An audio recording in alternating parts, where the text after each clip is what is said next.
Stormfront Publishing presents Northern Light Frights, Issue 1. My friend killed a bear and now it's hunting us. Written by James Krieger. Performed by Thomas Richter.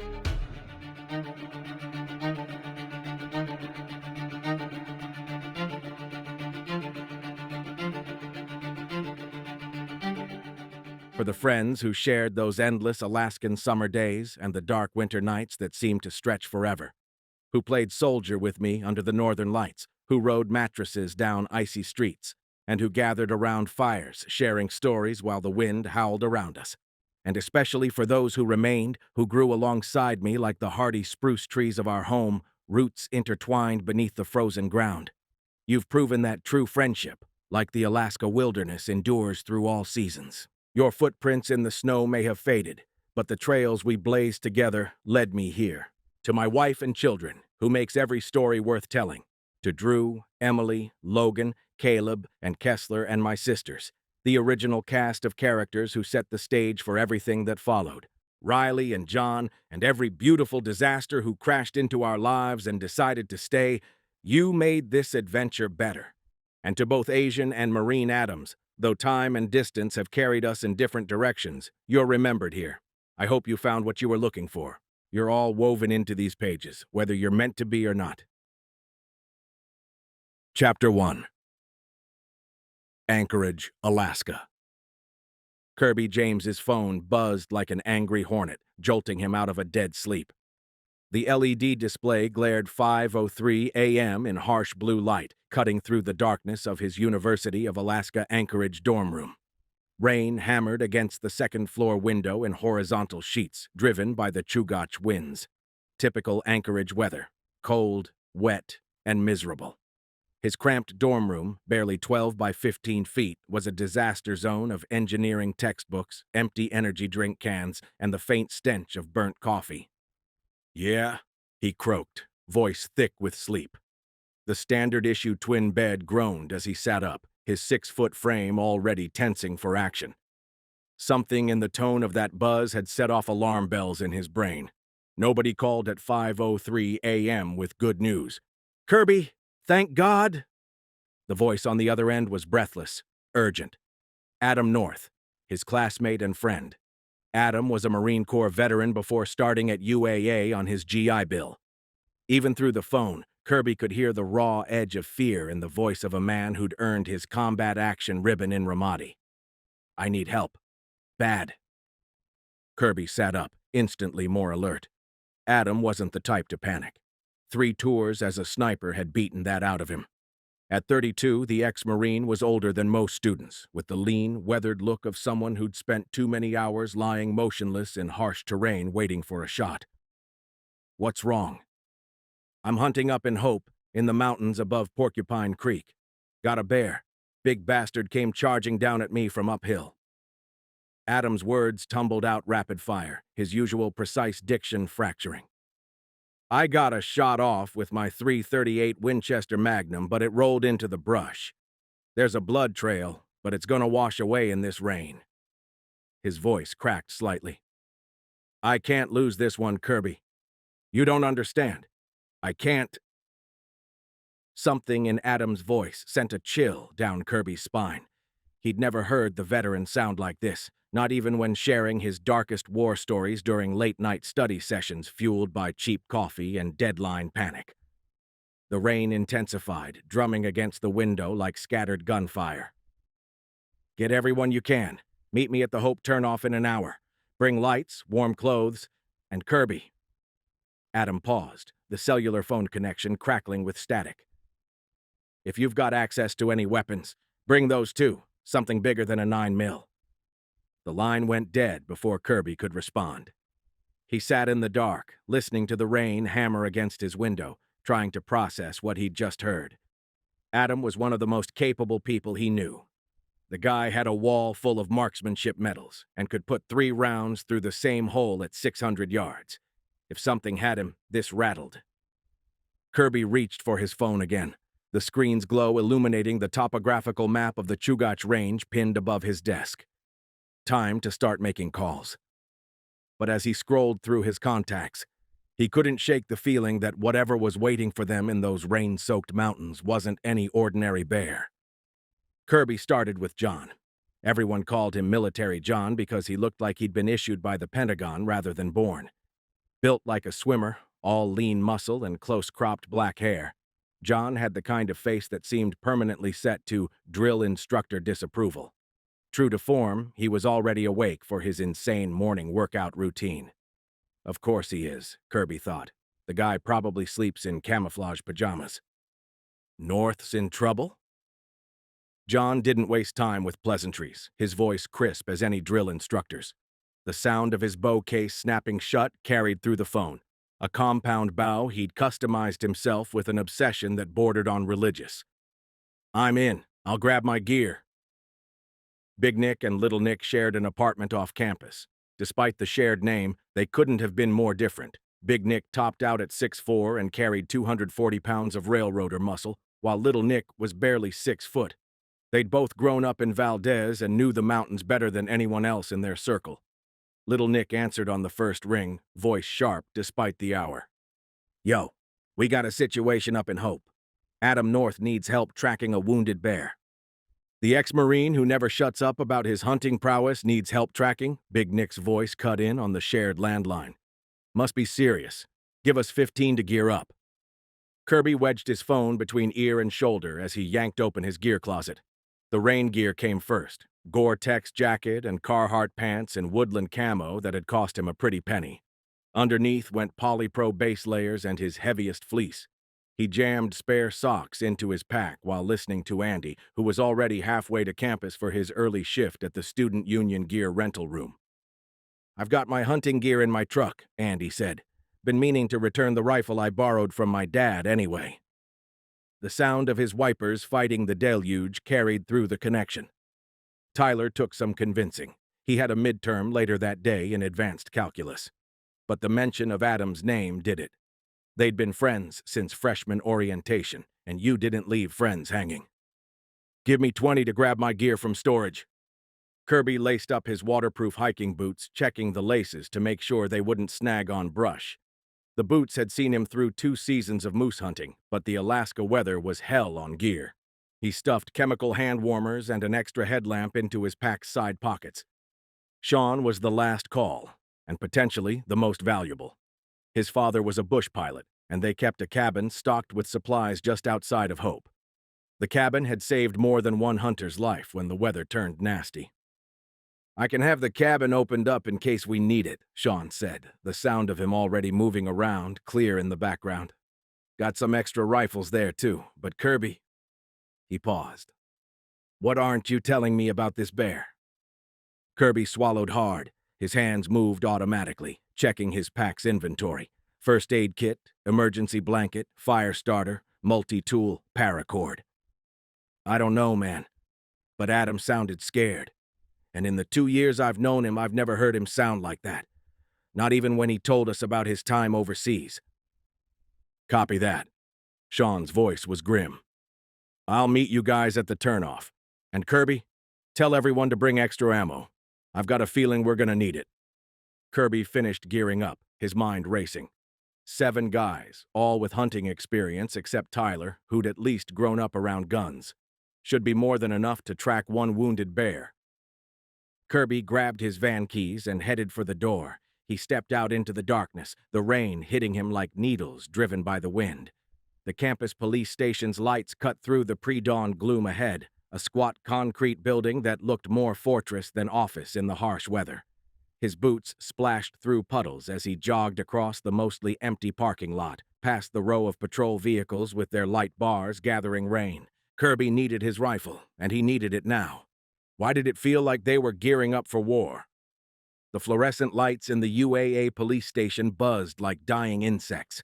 Officer Zacher was on duty, her bulk filling the dispatcher's chair. Kirby stamped his feet on the mat, rain dripping off his military Gore-Tex jacket onto the linoleum floor. The night shift dispatcher looked up from her crossword puzzle, recognition lighting her face. Mr. James, little early for the gun vault, isn't it? Emergency hunting trip, Kirby said, sliding his driver's license and student ID across the counter. Need one of my rifles, the Mosin. She raised an eyebrow but reached for the vault keys. The campus gun vault was a necessity at UAA. Too many students were hunters or competitive shooters to ban firearms entirely. Instead, they had this compromise: a secure storage facility with 24-hour access. Officer Shackelford appeared from the back, coffee in hand. The Nagant, huh? That's the one with the bayonet, right? Going to war? Kirby forced a laugh, but it came out hollow. Adam's panicked voice still echoed in his head. Just helping a friend track a wounded bear up in Hope. Shackelford's expression turned serious. Weather's garbage up there. You boys be careful. He disappeared into the vault, returning moments later with Kirby's rifle case. The Mosin Nagant M44 carbine was a relic, a 1944 Russian military rifle chambered in 7.62 by 54R that Kirby had bought from a gun show. The folding bayonet under the barrel drew strange looks at the range because it had been filed into a point and looked beat to hell, but the old gun was accurate and hit like Thor's hammer. He'd taken his first moose with it 2 seasons ago. Kirby checked the action. Smooth, thanks to the maintenance he'd done last week. The steel receiver was cold against his hands as he slid it into its waterproof case. 5 rounds in the internal magazine, plus the 4 packs of Russian surplus ammo in his pack. Sign here, the dispatcher said, pushing the checkout log toward him. And Kirby? They're calling for rain up there later. Make sure you've got wool socks and a change of clothes. Kirby nodded, scrawling his signature. As he headed for the door, Shackelford called after him. Hey, James! That bayonet. It's not exactly legal for hunting, you know. Kirby paused in the doorway, rain gusting in. Just tracking, officer. Not hunting. But as he walked to his truck, the cold plastic of the rifle case against his leg, he couldn't shake the feeling that before this day was done, that bayonet might prove more valuable than any hunting regulation. The next hour was a blur of phone calls and rushed preparations as their rescue party came together. One by one, they converged on the campus parking lot. Military John already in full camo, the Knicks with their hunting gear, Tyler bleary-eyed but determined. Andy arrived last, his dad's borrowed rifle case clutched like a lifeline. The rain had intensified, turning the pre-dawn darkness into a wall of water that seemed to swallow their headlights. Kirby's '91 Ford Aerostar labored up the Seward Highway, wipers fighting a losing battle against the mixture of rain and sleet. Military John rode shotgun, his bow case wedged between his feet. Little Nick, Tyler, and Andy crowded the middle bench, leaving Big Nick sprawled across the back seat with their gear. The sun hadn't even thought about rising yet. Turnagain Arm was a black void to their right, the incoming tide invisible in the darkness. Occasional headlights from opposite traffic reflected off the wet asphalt, brief reminders they weren't completely alone out here. Anyone get through to Adam again? Tyler asked, his voice tight. He was checking his phone every few minutes, despite everyone knowing there wouldn't be service once they passed Indian. Nothing, Little Nick said. Straight to voicemail. Military John hadn't said a word since they'd picked him up, just kept methodically checking and rechecking his bow's string tension. The rhythm of it was starting to get on Kirby's nerves. John might have been a touch autistic, but he was a good guy nonetheless. You really think a bow's the right call for this? Big Nick's voice rumbled from the back. Better than nothing, John replied without looking up. The van's heater was losing the battle against the cold seeping in through the old window seals. Kirby could see his breath. They passed the Girdwood turnoff, the resort's lights a dim glow in the darkness above. Usually, the sight of fresh snow on the mountains would have them planning to stay inside and play Halo 3. Not today. Bird Point, Andy called out unnecessarily as they passed the pull-off. Sean said he'd catch up with us at the Hope turnoff, right? Kirby nodded, squinting through the fogged windshield. The road was getting worse, slick with that mix of rain and mud that made Alaska highways treacherous. The van's tires hummed against the wet pavement. Remember that time Adam took down that charging moose? Little Nick said suddenly. One shot right through the sweet spot. Said it was nothing compared to what he did overseas. Nobody responded. They were all thinking the same thing.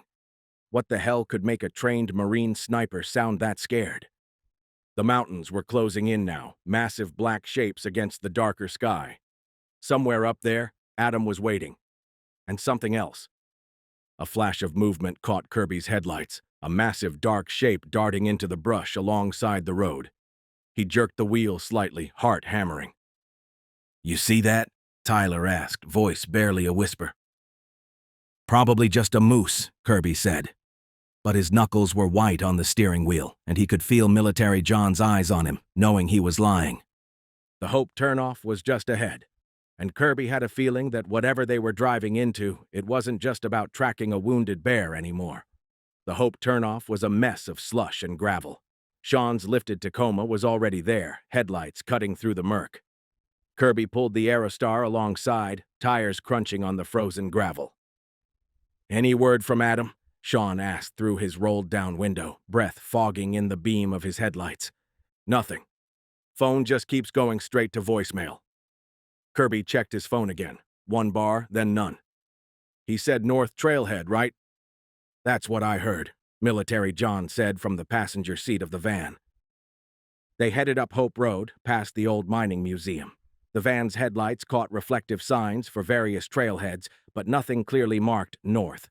The snow was coming down harder now, wet flakes melting on the windshield. "This doesn't feel right," Little Nick said after 10 minutes. "We should have hit it by now." "Maybe it's up past the creek," Tyler suggested, but his voice was uncertain. Another 5 minutes of tense silence. The road was getting worse, more washboard than gravel. "Stop," Big Nick suddenly commanded from the back. "This is wrong. We need to turn around." Kirby executed a careful three-point turn on the narrow road, the van's tires spinning briefly in the mud. The tension in the vehicle was thick enough to cut with Little Nick's hunting knife. 20 minutes later, they finally found the right turnoff, a small parking area they'd blown right past earlier. 3 vehicles were already there, a mud-splattered Subaru, an old Bronco, and a Scion FRS. As Kirby pulled in, figures moved in the pre-dawn gloom, loading up packs. Asian Adam from Kirby's biology lab was already strapping on a headlamp, while 3 other vaguely familiar students checked rifles and adjusted rain gear. Riley and Brent emerged from their Scion FRS, its hood decorated with a massive decal of some spiky-haired anime character wielding an improbably large sword. Even in the darkness, the car's iridescent wrap caught what little light there was, shifting between purple and blue like an oil slick. The back window displayed a collage of convention stickers and Japanese characters that Kirby suspected spelled out meme quotes rather than anything profound. Despite their usual awkward demeanor in the campus gaming club, both moved with surprising purpose now. Riley checking the feed on his Marlin lever action 30-30, while Brent adjusted the straps on his tactical vest, which looked suspiciously like something from Metal Gear Solid. The Bronco's doors creaked open, and Hannah stepped out first, her competition AR-15 slung across her chest. Ryan followed, looking distinctly out of place in his Grateful Dead hoodie and pristine Birkenstock boots.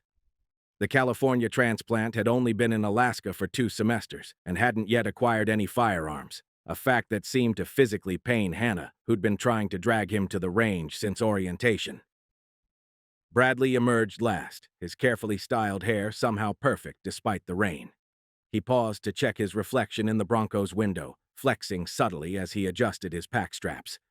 The 3 made an odd trio: the engineer, the Bay Area philosopher, and the mall model. But like everyone else, they'd come running at Adam's call. "You guys got a call too?" Asian Adam asked, his normally cheerful face grim. He slapped a fresh magazine into his .308 Scar. "From Adam." "How many people did he call?" Military John muttered, doing a quick count. 13 people total, all here because Adam North had called in a panic about a wounded bear. The former Marine sniper who never missed a shot, who never asked for help. The snow was falling faster now, and somewhere up that dark trail, Adam was waiting. Or something was. "We should move out," Sean said, checking his watch. "Daylight's coming, and that blood trail isn't getting any fresher." They huddled under the small shelter of the trailhead kiosk, rain drumming on the metal roof as they did one final gear check. The registration box was empty, no other hikers crazy enough to be out in this weather. Kirby studied the faded trail map behind its scratched plexiglass, trying to memorize the maze of connecting routes. The main trail split a quarter-mile in, one fork following Resurrection Creek while the other climbed steeply into bear country. Military John was already in his element, methodically organizing everyone into a search formation. "Keep 5 yards between each person," he instructed, checking magazine wells and adjusting sling positions with practiced efficiency. "Watch your sectors. And remember, if Adam's hurt bad enough to call for help, whatever did it might still be out there." Hannah chambered around in her AR-15, the sound unnaturally loud in the pre-dawn quiet. "What exactly are we walking into here?" No one had an answer. The forest beyond the trailhead was a wall of darkness, swallowing their headlamp beams like hungry mouths. Somewhere in that maze of vegetation was their friend, a decorated Marine sniper who'd survived 3 combat tours, now so terrified he'd called everyone he knew for help. But as they gathered their gear and clicked on headlamps, Kirby couldn't shake one thought. Adam had told him to bring as many guys as he could. Where was Adam? The trail was barely visible in their headlamp beams, a thin track threading through a nightmare of vegetation. Devil's Club reached for them with thorny arms, their leaves slick with rain and early snow. The thick brush pressed in from both sides, creating a twisted tunnel of wet branches and grabbing thorns. "Fuck off!" Big Nick muttered, yanking his jacket aggressively free from another cluster of spines. "No wonder the bear went this way. Nothing else could push through this shit." Military John had taken point, his bow now seeming absurdly optimistic given the dense undergrowth. They'd barely made it 300 yards up the trail when a beam of light cut through the darkness ahead of them. "Adam!" Kirby called out, but the answering voice had a thick Boston accent that could only belong to one person. "Kirby? That you guys down there?" Natalie emerged from the gloom. Her 5'3" frame might have seemed diminutive against the looming spruce, but Natalie carried herself with the quiet confidence of someone who had made the wilderness her own. The rain had plastered her black hair to her neck, the usually perfect blunt cut and straight bangs now wild and dripping. Her pale features caught the scattered beam of the headlamp, making her look almost ethereal, a modern dryad in compression gear. The beam caught her piercings as she turned her head, silver industrial bars and black hoops that climbed up both ears like constellations against the night sky. Her dark blue eyes, rimmed with smudged liner that somehow enhanced rather than ruined her Gothic aesthetic, scanned the undergrowth with practiced precision. The bat pendant at her throat swung with each careful movement, keeping time with her measured breaths. Though slight, her runner's build was evident in every efficient motion, the lean muscle of her calves flexing as she navigated the treacherous terrain, her small hands steady as she pushed aside thorny branches. Her modified black running gear, now decorated with mud and rain in abstract patterns, seemed to absorb what little light there was, making her appear to float through the darkness. Her platform trail runners, chosen as much for their chunky goth appeal as their functionality, found purchase on the slick ground with surprising grace. Her black running tights and moisture-wicking top were splattered with mud, but somehow she made it look intentional.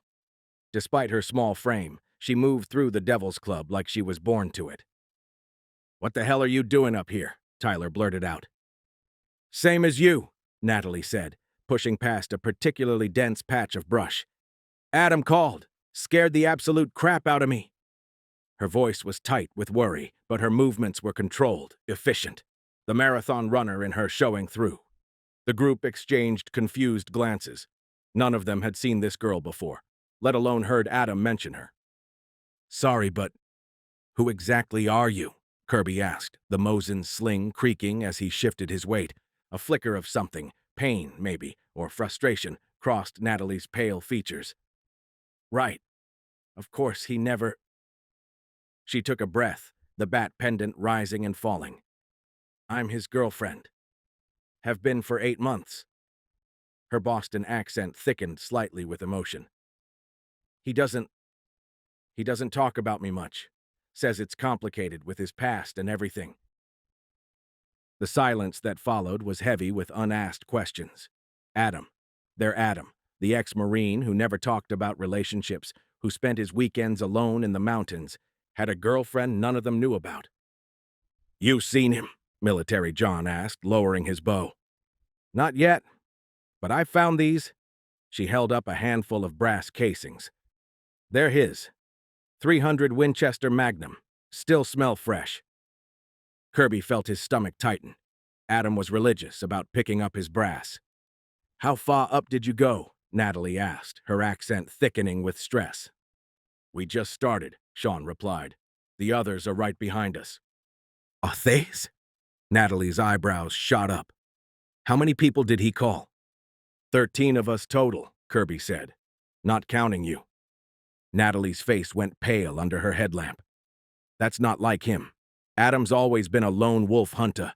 Even when we're camping, he—" She stopped suddenly, head tilted. "You hear that?" They all froze, listening. Above them, somewhere in the thorny maze of vegetation and developing mud, something large was moving. Dawn had technically arrived, but it made little difference in the green tunnel of vegetation. The brush was so thick on either side of the trail that their headlamps still cut solid beams through the gloom. Every step forward was a negotiation with Devil's Club and wet branches. "Hold up," Military John called from the front of the line. His headlamp had caught something that didn't belong in the organic maze around them. Kirby pushed forward, the Mosin's sling catching on branches. There, wedged between two Devil's Club stalks, was a familiar Marpat camouflage backpack. "That's his," Natalie confirmed, already pulling on nitrile gloves from her runner's belt. She worked the pack free with careful movements. "It's Adam's old deployment bag, never goes hunting without it." The pack was soaked but intact. Kirby watched as she did a quick inventory. Spare socks, emergency kit, GPS unit with dead batteries, some protein bars, a bag with some sort of EpiPens in it and zip-tied to the side, Adam's ancient Nokia cell phone.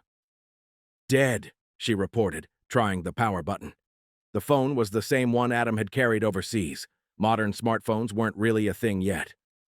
Big Nick squeezed through the brush to examine the area. "Trail's more torn up here. Look." His headlamp illuminated deep gouges in the mud.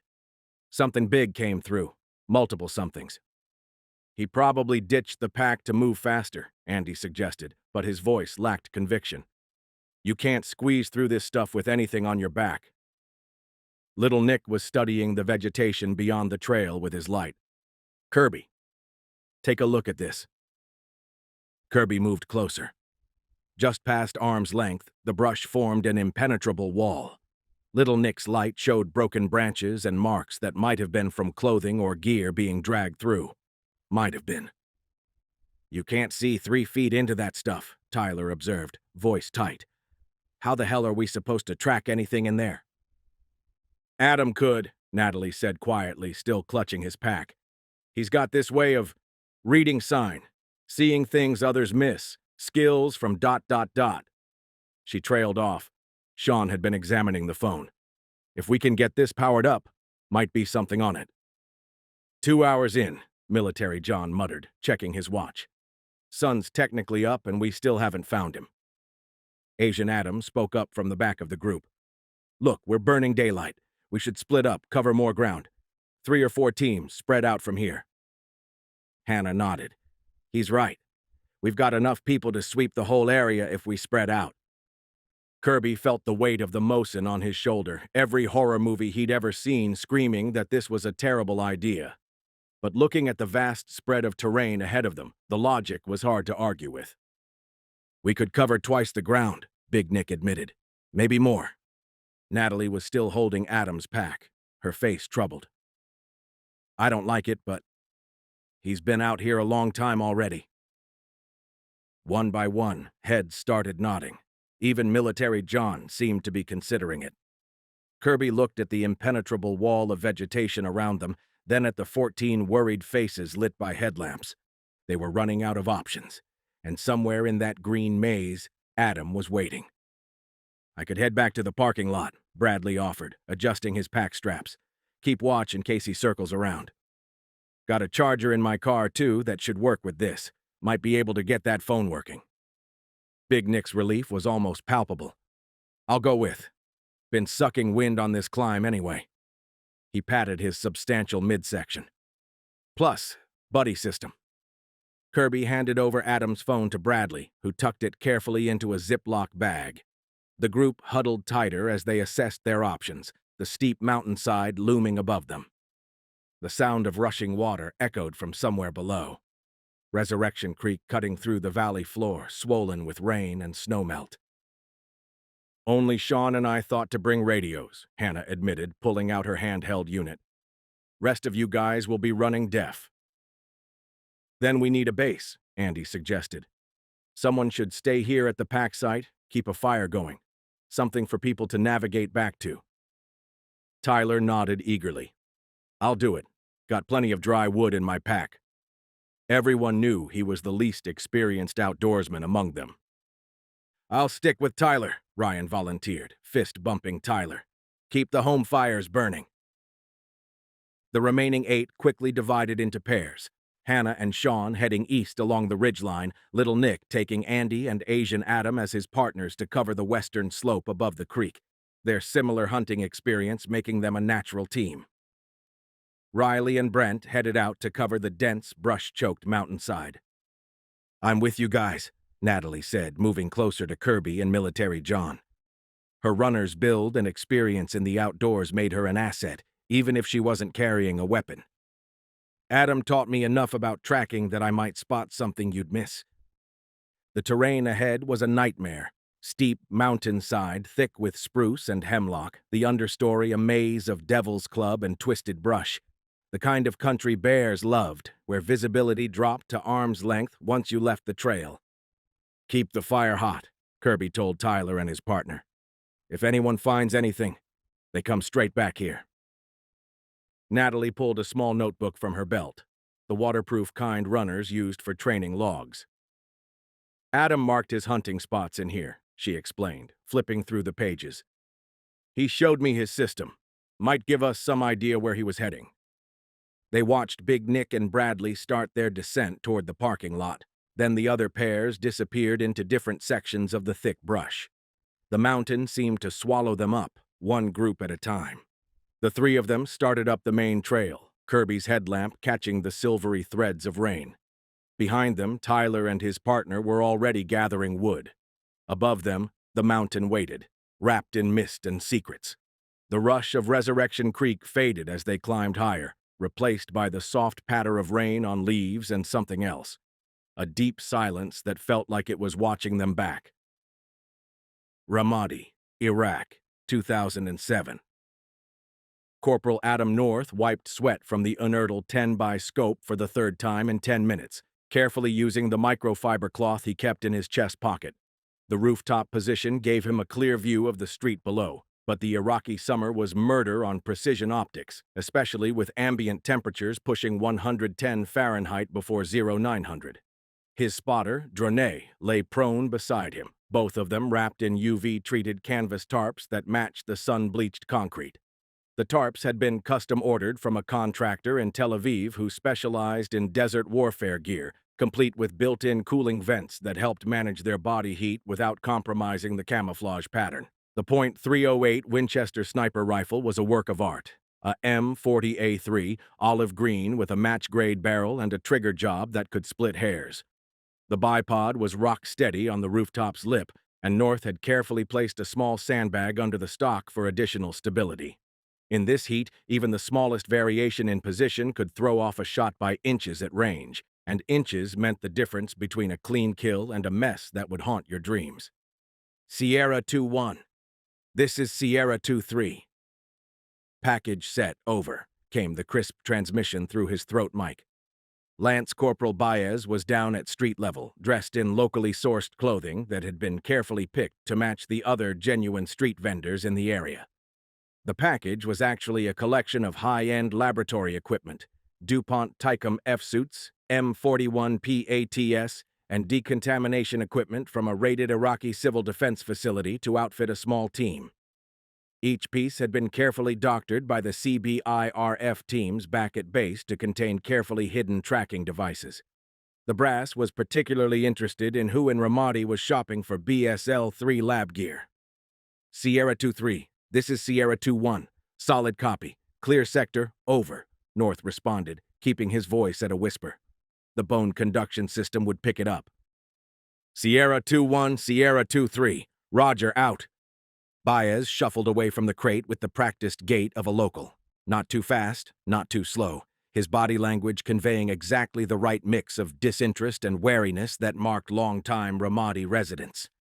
The street was starting to fill up with the morning crowd, merchants setting up rickety wooden stalls that had probably been in their families for generations, women in black abayas picking through vegetables with practiced eyes, kids in dusty soccer jerseys kicking around balls made of wrapped cloth and rubber.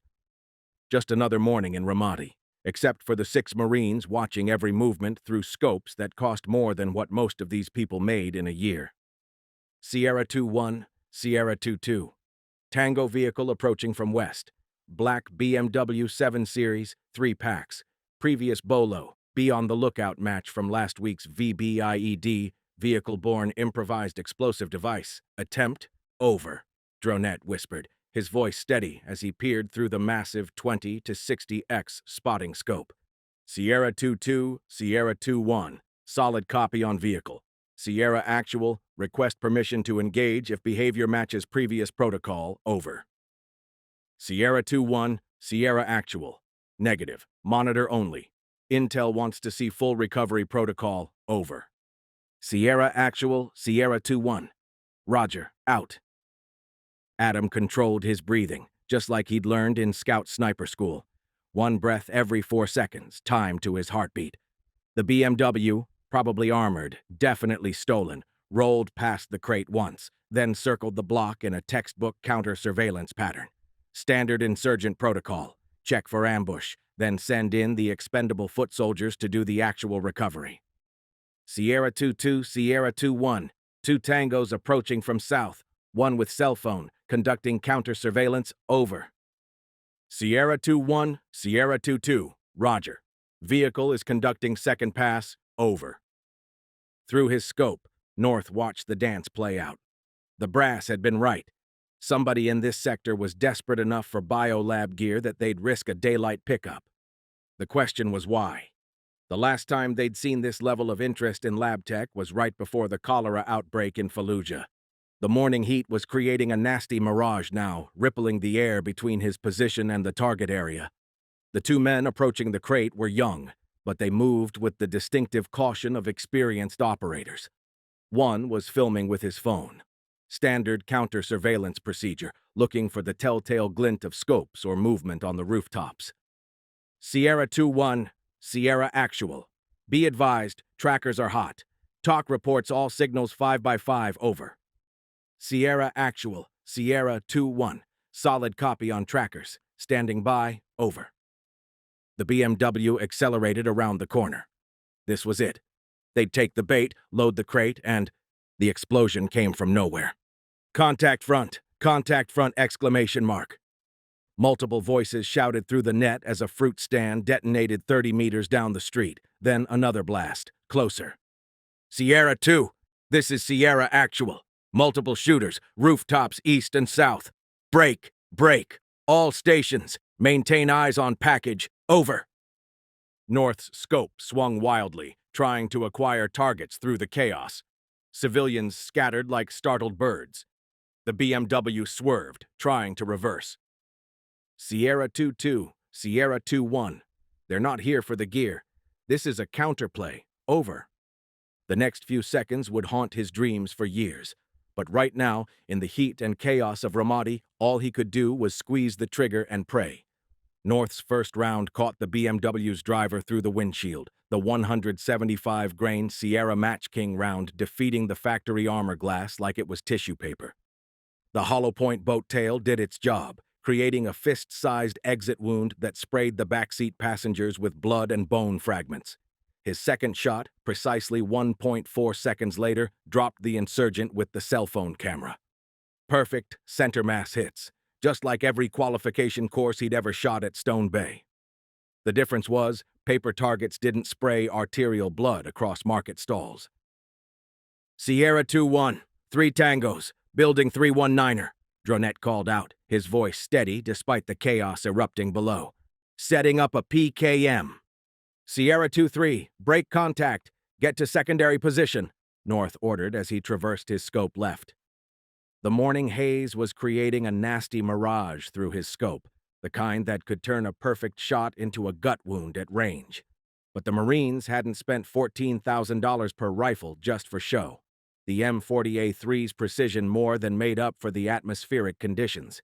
3 insurgents were muscling a Russian-made PKM machine gun onto a bipod about 200 meters away. The morning light caught the distinctive drum magazine, Chinese knockoffs, probably smuggled in through Syria. The same setup that had torn apart 3rd Platoon's Humvee last month. Not this time. 2 controlled pairs in rapid succession. The first took the gunner's head clean off. The second and third rounds caught his assistant in the chest as he tried to grab the PKM's grips. The third insurgent was smarter. He dove for cover, but North's 4th round caught him in the hip as he moved. The PKM clattered uselessly across the rooftop tiles, tumbling over the edge to crash into the street below. Sierra 2, Sierra 2-1, tally 4. Correction, 5 KIA. 1 wounded, south rooftop. Break. North paused to control his breathing. Be advised, multiple civvies in the kill zone. No shot, no shot. Sierra Actual to all stations. QRF is Oscar LJ, ETA 3 LJs. Maintain overwatch on original package. How copy? A new burst of AK fire erupted from somewhere to their right. The rounds cracked overhead, way off target but close enough to shower them with concrete chips from the lip of the roof. Contact right! Dronette snapped, already pivoting his M16A4 to return fire. Technical with a 12-7, moving north en route Tampa. But North's attention was locked on something else. Through his scope, he watched a white panel van screech around the corner. The rear doors were already open, and 4 men in tactical vests, definitely not locals, were sprinting for the lab equipment package. Sierra 2-1 to TOC. ISID team on target, conducting recovery. I say again, ISID team on target. The confirmation crackled back instantly. All stations, Sierra Actual. Do not, I repeat, do not engage recovery team. Maintain eyes on only.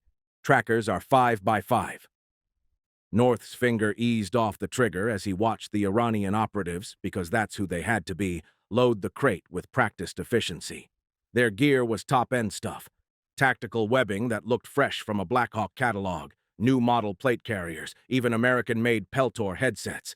These weren't your typical insurgents. This was a professional collection team, which meant the whole firefight. Sierra 2-2, this is 2-1, North whispered.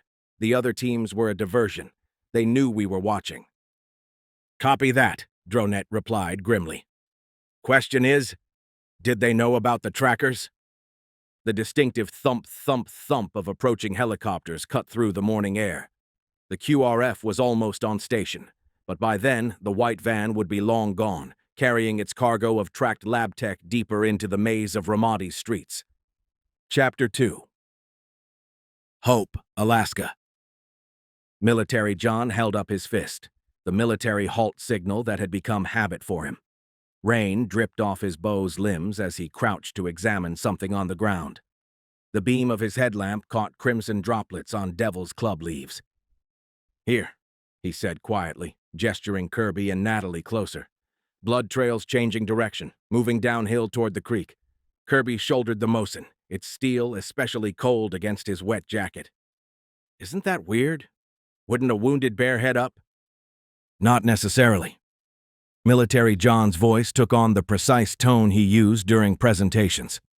Grizzlies this late in the season are carrying heavy fat reserves. When you put a round into them, even a clean shot, that fat can actually seal around the wound channel, like a self-healing plug. Natalie hugged herself against the cold, her runner's clothes not meant for this weather.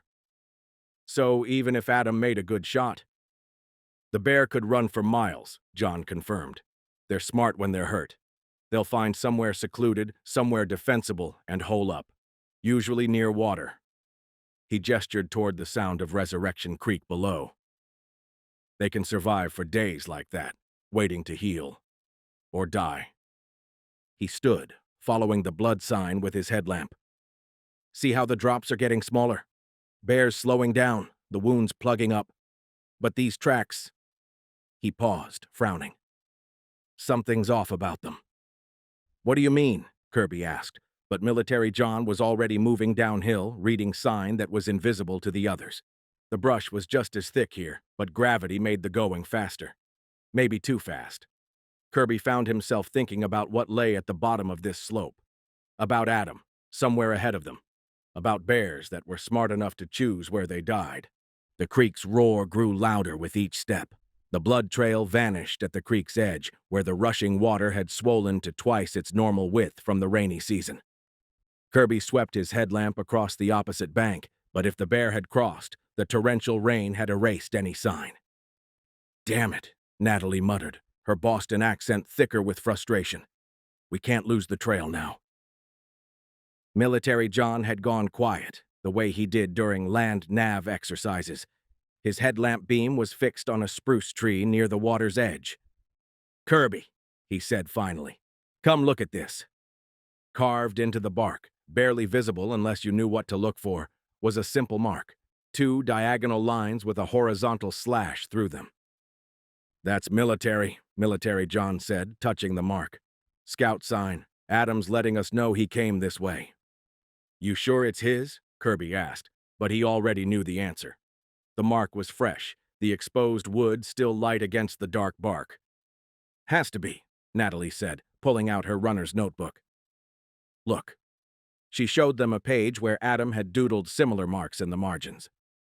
"He's bleeding too," Military John noted, indicating dark smears on the tree trunk. "Not the bear's blood. These drops came from about 6 feet up." Kirby felt his stomach tighten. "We need to get back to the camp. Get everyone searching this drainage." The climb back up was harder than the descent, the wet brush seeming to grab at them with malicious intent. By the time they spotted the glow of Tyler's fire through the trees, Kirby's legs were burning from the effort. They found the camp empty except for Tyler and his partner, who had managed to get a decent blaze going despite the wet conditions. The fire threw strange shadows into the surrounding brush. "Anyone else come back?" Kirby asked, but Tyler shook his head. "Not yet. Found anything?" Military John was already pulling out his map, one of the waterproof ones they sold at the gear shack. "We need to get everyone moving along this creek line. Adam's wounded, but he's leaving markers. Marine Scout signs." "How bad is he hurt?" Ryan asked, feeding another stick to the fire. Kirby thought about the blood on the tree, about how long Adam had been out here alone, about what kind of situation would make a Marine sniper call 14 people for help. "Bad enough," was all he said. "Bad enough to leave signs." The fire had started to work its magic, drawing the bone-deep chill from their wet clothes. Kirby propped his Mosin near the flames, watching steam rise from his Gore-Tex jacket. Military John kept checking his map, making small marks with a grease pencil, while Natalie huddled close to the fire, her runner's tights still dripping. Tyler added another log, sending sparks spiraling up into the wet darkness. "You really think he's moving along the creek?" "Makes sense," Military John replied without looking up from his map. "Following the path of least resistance, especially if he's hurt." "Should we try the radio again?" Tyler's partner asked, but before anyone could answer, the crack of gunfire split the pre-dawn air. 2 shots in rapid succession, followed by a third. Close, maybe half a mile downstream. They were moving before the echoes died. Kirby grabbed the Mosin, not bothering with his jacket. Military John was already threading through the brush, bow in hand, taking the most direct line toward the shots. Natalie matched his pace easily despite her smaller frame. "Tyler," Kirby called back, "keep the fire going. We'll find our way back to it." The brush tore at them as they ran, devil's club thorns catching flesh through their clothes. None of them felt it. The sound of Resurrection Creek grew louder as they descended, trying to keep their footing on the steep, wet slope. 3 shots. Not the measured fire of someone hunting. Not warning shots either. Something had happened down there in the darkness. Something that needed lead flying fast. And they were running straight toward it. Kirby, Military John, and Natalie burst through a wall of Devil's Club to find Little Nick, Asian Adam, and Andy standing back to back, their rifles still raised. Both were breathing hard, eyes wide in the combined glare of everyone's headlamps. The creak thundered somewhere in the darkness beyond them. "What happened?" Kirby demanded, the Mosin's steel butt plate cold against his shoulder. "Something came at us," Little Nick said, his voice tight. "Fast. Really fast." "Bear?" Military John asked, but Andy was already shaking his head. "Too quick for a bear," Asian Adam added, his scar scanning the brush line. We just shot. Didn't really aim." Hannah and Sean appeared from the west, weapons ready. A moment later, the remaining pair crashed through the undergrowth from the opposite direction. Everyone looked wired, drawn to the gunfire like moths to a flame. "Anyone see where it went?" Hannah asked, her competition AR-15 scanning the darkness. Nobody had. The rain drummed steadily on leaves above them, and the creek's roar seemed to swallow everything else. Little Nick was still watching the brush line, his rifle barrel tracking something only he could see. "We shouldn't have split up," he said quietly. "We shouldn't have." A branch snapped in the darkness beyond their headlamp beams. Everyone spun toward the sound, but there was nothing there. Just wet brush and shadows. And somewhere out there, a missing team that wasn't answering calls. "We found something," Kirby said, his voice cutting through the tense silence. "Military John spotted it. Scout signs carved into a tree down by the creek. Fresh ones. Adams marking his trail." The group tightened their circle instinctively, headlamp beams overlapping in the darkness. "There was blood, too," Natalie added, her Boston accent thicker with worry. "Not the bears. Adams hurt."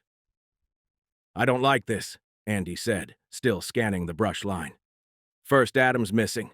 Now something running around out there fast enough to blur past our lights."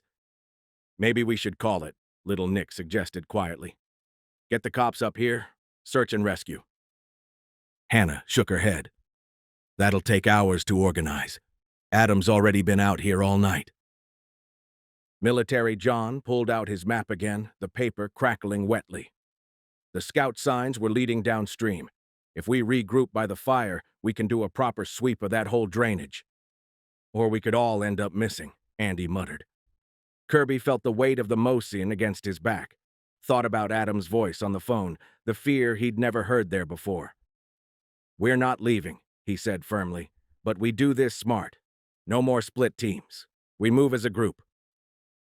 "What about Big Nick and Brad?" Little Nick asked. "They'll be fine at the cars," Kirby replied. "And maybe they'll get something from his phone. Right now we focus on the creek drainage. If Adam's marking trail, that's our best lead. For everyone."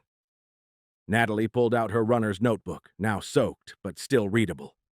"He wouldn't mark trail unless he wanted us to follow it. Unless he needed us to." Finally, Military John spoke. "We regroup, move as a unit along the creek, full team, everyone watching each other's backs."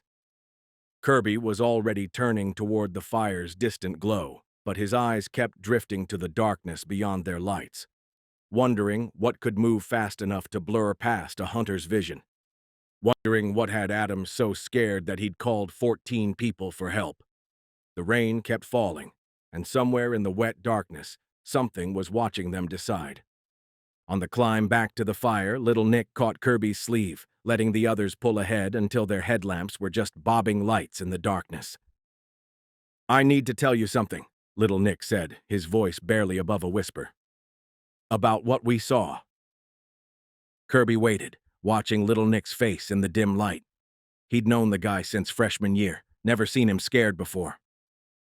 "It wasn't right," Little Nick continued. "The way it moved. I've been hunting since I was 12, tracked every kind of animal in Alaska. But this," he swallowed hard. "When it came through our lights, it wasn't shaped right, wasn't natural." Before Kirby could respond, they crested the ridge where Tyler's fire still burned. The orange glow seemed somehow thinner against the pre-dawn darkness, like it was fighting a losing battle. Military John was already laying out the plan to Tyler and Ryan. "We need a fixed point, something consistent we can navigate back to if things go wrong." "The fire," Hannah agreed. "But we need something more, something we can hear from the creek." Tyler hefted his AR-15. "I can do shot signals, 1 round straight up every 15 minutes. 30-round mag, Ryan added. That's 7 hours of signals. If you hear 2 shots in response, Military John continued, that means we've found something and we're coming back. 3 shots. Means trouble, Kirby finished. Everyone comes running. They worked out the rest quickly. Tyler would maintain the fire, keep track of time with his digital watch, fire the signals. Ryan would keep watch, guard their backs. The rest would move as a single unit down to the creek, following Adam's trail markers. The first signal shot cracked above them, the AR's report sharp in the wet air. 7 hours of ammunition. 7 hours to find Adam, find the missing team, and figure out what was hunting them all through the darkness. Kirby checked the Moson's action one more time, feeling the cold steel against his hands. Little Nick's words kept echoing in his head. Wasn't shaped right, wasn't natural. The group moved out, leaving Tyler and Ryan by the fire. Above them, the shot's echo faded into the steady drum of rain on leaves. Ramadi, Iraq, 2007. The red-filtered beam of North's surefire flashlight cast just enough light to see his notebook. He sat cross-legged on a dusty floor cushion back against the wall of what had probably been someone's living room before the war. The chemical light stick tucked behind a broken picture frame gave the room an eerie green tinge, barely illuminating the shapes of his sleeping teammates. His M40A3 lay within arm's reach, stripped down and freshly cleaned despite his exhaustion. The rifle had performed flawlessly during the morning's chaos, but that was no excuse for lazy maintenance. Besides, the familiar ritual of cleaning helped quiet his mind enough to write. The after-action report lay open in his lap, the green glow making the pencil marks look almost alien. He'd already documented the basic facts. 6 confirmed kills, 2 wounded enemies captured by QRF, and 1 white panel van full of lab tech broadcasting tracking signals across Ramadi. But something about the whole operation felt wrong. North paused his writing, listening to the city outside. A dog barked somewhere in the distance. The quiet whir of a surveillance drone, probably from the CIA team operating out of Camp Ramadi. The occasional burst of far-off gunfire that was as much a part of the city's nighttime soundscape as crickets back home. Dronette stirred on his sleeping mat nearby, automatically checking his M16A4 before settling back down. They'd been working together long enough that the gesture was pure muscle memory. 6 hours until their next watch rotation. 6 hours to figure out how to explain what had really happened this morning. North looked back at his notes. The facts were clear enough. 0730, set up observation post, package in place. 0745, first vehicle pass, black BMW. 0815, counter-surveillance team spotted. 0822, initial explosion, PE4, military grade. 0823, multiple shooter positions revealed. 0824-0827, engagement with hostile forces. 0830, ISID team retrieves package 0.0. 835, QRF arrival, scene secure. But it was the timing that bothered him. The Iranian team had arrived exactly when the local insurgents created their diversion. Too exact. Either ISID had incredible operational security and coordination with local assets, or... His pencil paused above the paper. Or someone had planned for both teams to be there. Someone who wanted the Iranians to get that equipment, but wanted it to look like they'd stolen it in a firefight. "You're thinking too loud," Dronet whispered from his mat, not opening his eyes. "Write the report. Get some sleep. Let the spooks worry about the maze." North nodded in the darkness. His friend was right. Their job was to observe and report, not untangle the web of competing intelligence operations. Still, as he finished documenting the day's events, he couldn't shake the feeling that they'd been actors in someone else's play. The question was, who was really running the show? The distant drone grew louder, then faded. Somewhere in the city, that white van was still broadcasting its location to someone. But who was really listening? And what would they do with a collection of lab tech that nobody was supposed to know was there? North closed his notebook. Those were tomorrow's problems. Right now, he needed sleep. He carefully tucked the report into his waterproof document pouch, double-checked his weapon, and laid back on his own sleeping mat. The last thing he saw before closing his eyes was the chemical light's green glow reflecting off his scope, like a cat's eye watching in the darkness. 4 hours until watch change. Maybe by then, some of this would make sense. The cough outside snapped North awake. His hand was already moving to the M9 Beretta at his hip, the same instinct that had kept him alive through 3 deployments. Before his conscious mind had even processed the sound, his body was rolling to face the doorway. 2 shadows filled the entrance, suppressed HK-416 silhouetted against the ambient street glow. These weren't local insurgents. The gear was too good. The same tactical vests and high-end kit he'd seen that morning. ISID operators. North's first shot caught the lead figure center mass, the 9mm round punching through above the plate carrier at point-blank range. His second and third shots dropped the second target before the first body hit the floor. The M9 slide locked back empty. 7 rounds out, 2 tangos down. But there were more coming. North's hand found the M249 SAW propped in the corner. The weight was familiar. He'd humped a saw through Fallujah in '04. He yanked the charging handle, chambering a round from the 200-round belt. "Contact front!" North roared, alerting his teammates as clipped Persian voices coordinated outside. Not the chaotic shouts of insurgents. These were practiced commands, executed with precision.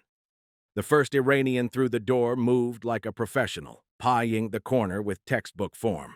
But North had the advantage of position and superior firepower. The saw caught him mid-stride, the 5.56mm round stitching a line across his chest. The second and third operators tried to enter simultaneously, coordinated but creating a fatal bottleneck. The M249 chewed through them both, brass cases tinkling across the floor as their bodies slumped in the doorway. "Sierra 2-2, multiple ISID operators, main entrance." Dronet was already up, his M16A4 barking in controlled pairs at shadows moving past the windows. His voice was tight but controlled. "These must be our friends from this morning." North's saw cut loose again as one of their targets from earlier. He recognized the distinctive cryplate carrier, tried to drag his dead comrades clear of the door. The rounds caught him in the legs, dropping him into the kill zone. A flashbang sailed through the window, but North had already ducked behind the concrete wall. The explosion was deafening in the confined space, but North had been ready, protecting his vision. He popped back up, firing, the saw's tracers cutting orange lines through the smoke.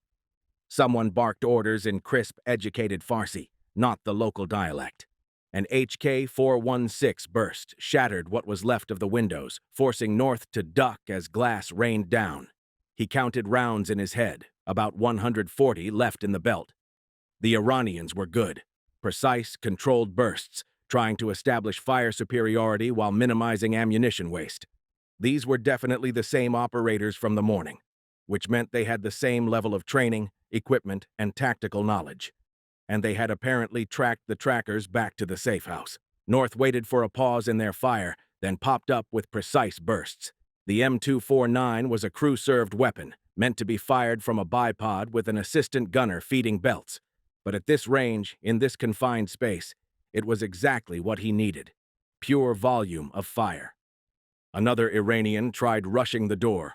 North's burst caught him square in the chest, the rounds passing through him to pepper the wall behind. Blood sprayed across the entrance like a Jackson Pollock painting. "Running low!" North shouted as the belt dwindled.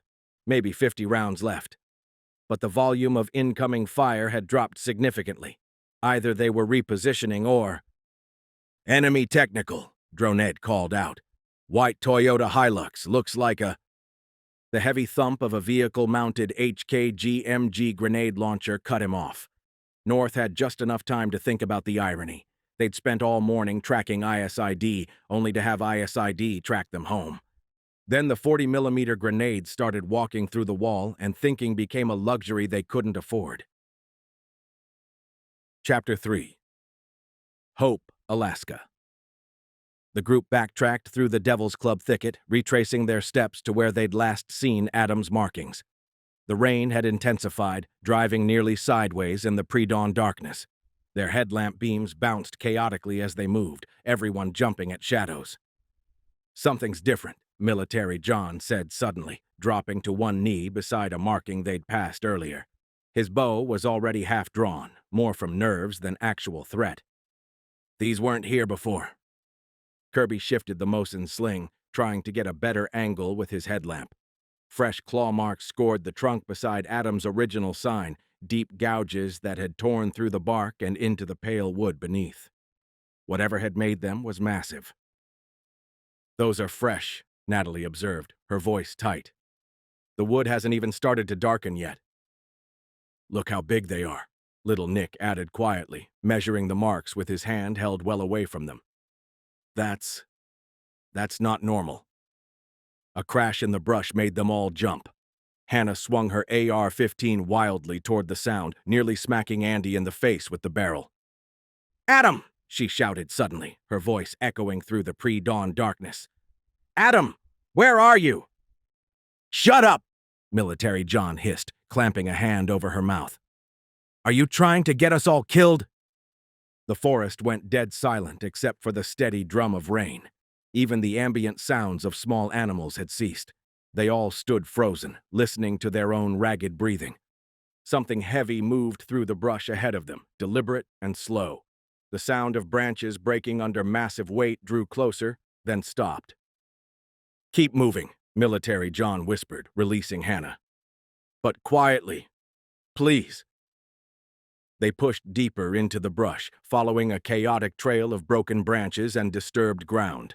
Adam's military signs became more erratic, carved hastily into trees and logs, sometimes accompanied by smears of blood that looked black in their headlamp beams. "There," little Nick pointed with his light, hands shaking slightly.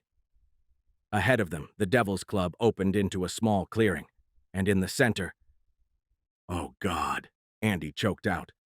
Little Nick and Asian Adam found the carcass first, their headlamps catching the massive form through the rain. Asian Adam moved forward cautiously, his .308 SCAR trained on the darkness while little Nick examined the remains. The Grizzly was, or had been, enormous, probably close to 900 pounds. Now it lay torn apart like a child's stuffed animal, its massive body ripped nearly in half. The killing wounds weren't from bullets or normal predator attacks. The bear's chest cavity had been literally torn open, massive ribs snapped outward like broken fingers. One paw, bigger than Kirby's head, lay several feet from the body, severed with terrifying strength.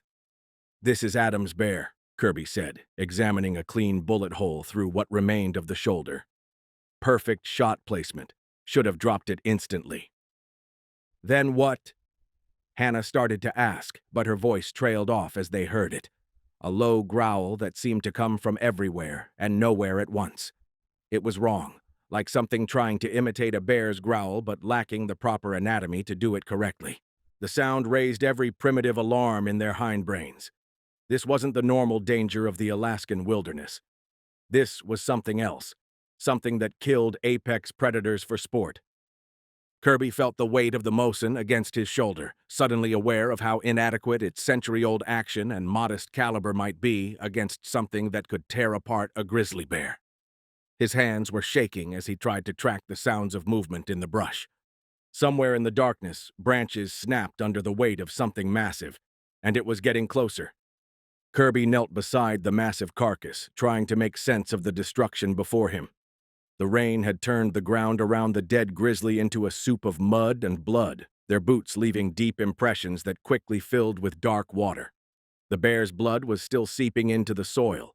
This hadn't happened long ago. "Look at these marks," little Nick said, pointing his headlamp at the bear's mangled chest cavity. "The spacing is all wrong. They're almost like fingers." Military John was examining the ground around the kill site, his bow held ready. "The tracks don't make sense. Some look like bear prints, but others—" He shook his head. "I've never seen anything like this." Andy had wandered a few feet away from the group, squinting at something in the undergrowth, while Asian Adam and little Nick examined the ground around the kill site. "Hey guys, I think I found—" The attack came without warning. One moment Andy was standing there, the next something massive and dark erupted from the brush like liquid shadow. There was no growl, no warning, just the sudden explosion of movement and the horrible sound of Andy's scream being cut short as massive arms yanked him backward into the darkness. "Andy!" Hannah's AR-15 came up, but she couldn't get a clear shot as their friend disappeared into the wall of vegetation. The sound of breaking branches and ripping cloth tracked his path as something dragged him away with terrifying speed. Kirby brought the Mosin up, trying to track the movement, but all he could see was the violent shaking of bushes as whatever had Andy plowed through them like they weren't there. A last, strangled cry echoed through the pre-dawn darkness, then silence. "Do something!" Hannah screamed, her rifle barrel sweeping wildly, but Military John grabbed it and forced it down. "Stop! You'll hit Andy!" But from his voice, they all knew it was already too late. The silence that followed was absolute. Even the rain seemed muted, as if the forest itself was holding its breath. Their headlamp beams cut frantic arcs through the darkness, catching nothing but wet leaves and empty shadows where their friend had been. Natalie's headlamp caught a splash of crimson on a devil's club leaf. Beyond it, they could see the path of destruction where Andy had been dragged away. A tunnel torn through the thick brush by something moving with unstoppable force. "We have to go after him," Hannah whispered, her voice cracking. "We can't just—" "Listen," Military John hissed. From somewhere in the darkness ahead came a wet, ripping sound, then the distinct crack of breaking bones. Whatever had taken Andy wasn't trying to drag him somewhere else. It was feeding, and from the shadows moving at the edge of their lights, it wasn't finished hunting. When ... Hannah's voice shook as she checked her watch. When was Tyler's last signal shot? They all stood in horrified silence as the realization hit them. It had been too long. Way too long. "We need to get out of here," Little Nick said, his voice barely above a whisper. "Right now." But Military John wasn't listening. Something had changed in his face as he stared at the bear carcass, his military training cracking under the weight of what they'd just witnessed. A strange light came into his eyes. "John," Kirby said carefully, "we should—" "If it bleeds," Military John muttered, suddenly dropping his bow. "We can kill it." Before anyone could stop him, he stripped off his rain jacket and thermal layer, standing bare-chested in the freezing rain. His ROTC-hardened muscles gleamed in their headlamp beams as he knelt beside the bear carcass. "Oh shit," Little Nick breathed. "He's lost it." Military John scooped up handfuls of mud and bear blood, starting to smear it across his chest in broad stripes. His eyes had a wild, distant look, but there was something else there too, a kind of terrible clarity. "John, buddy," Kirby tried again. "This isn't—" "The mud!" Military John barked, covering his face and arms in tribal-looking patterns. "It makes us invisible to its thermal vision." He grabbed more of the gory mixture, working with frightening intensity. He ripped a strip from his discarded red thermal shirt, tying it around his forehead like a bandana.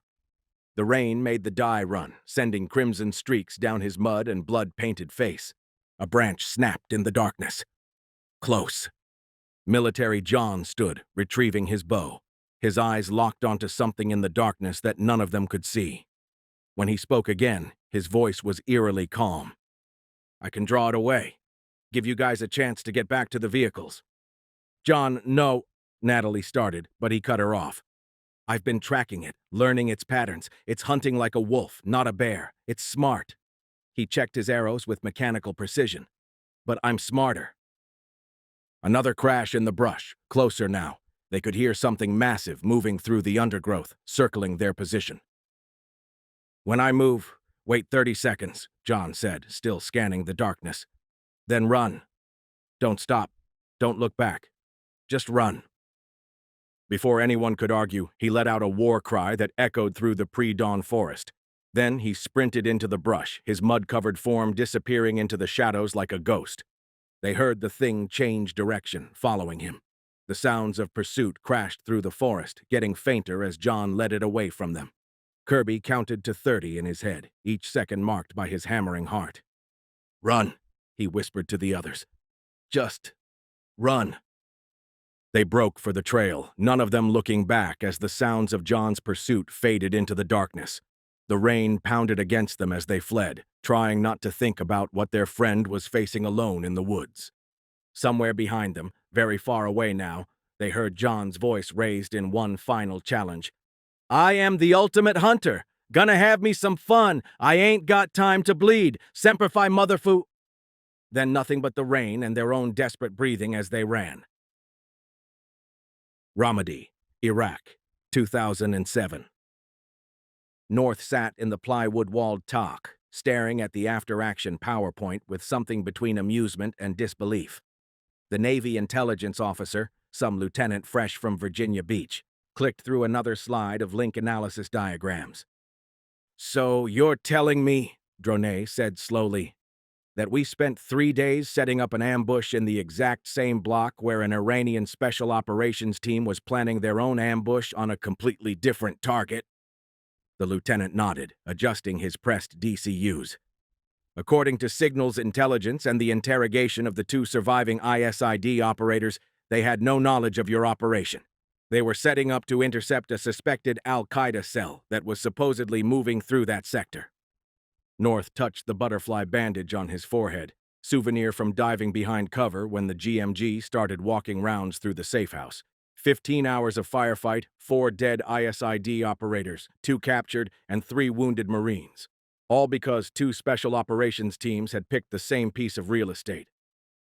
"The lab tech gear?" North asked. "Unrelated operation," the lieutenant replied. "Different ISID team entirely. The tracking devices are still broadcasting from a warehouse complex near Baghdad. We have assets moving to intercept." Captain Rodewald, their company commander, snorted from his position against the wall. "So, we're supposed to believe this was all just one big coincidence? That they just happened to pick our safe house to stage from?"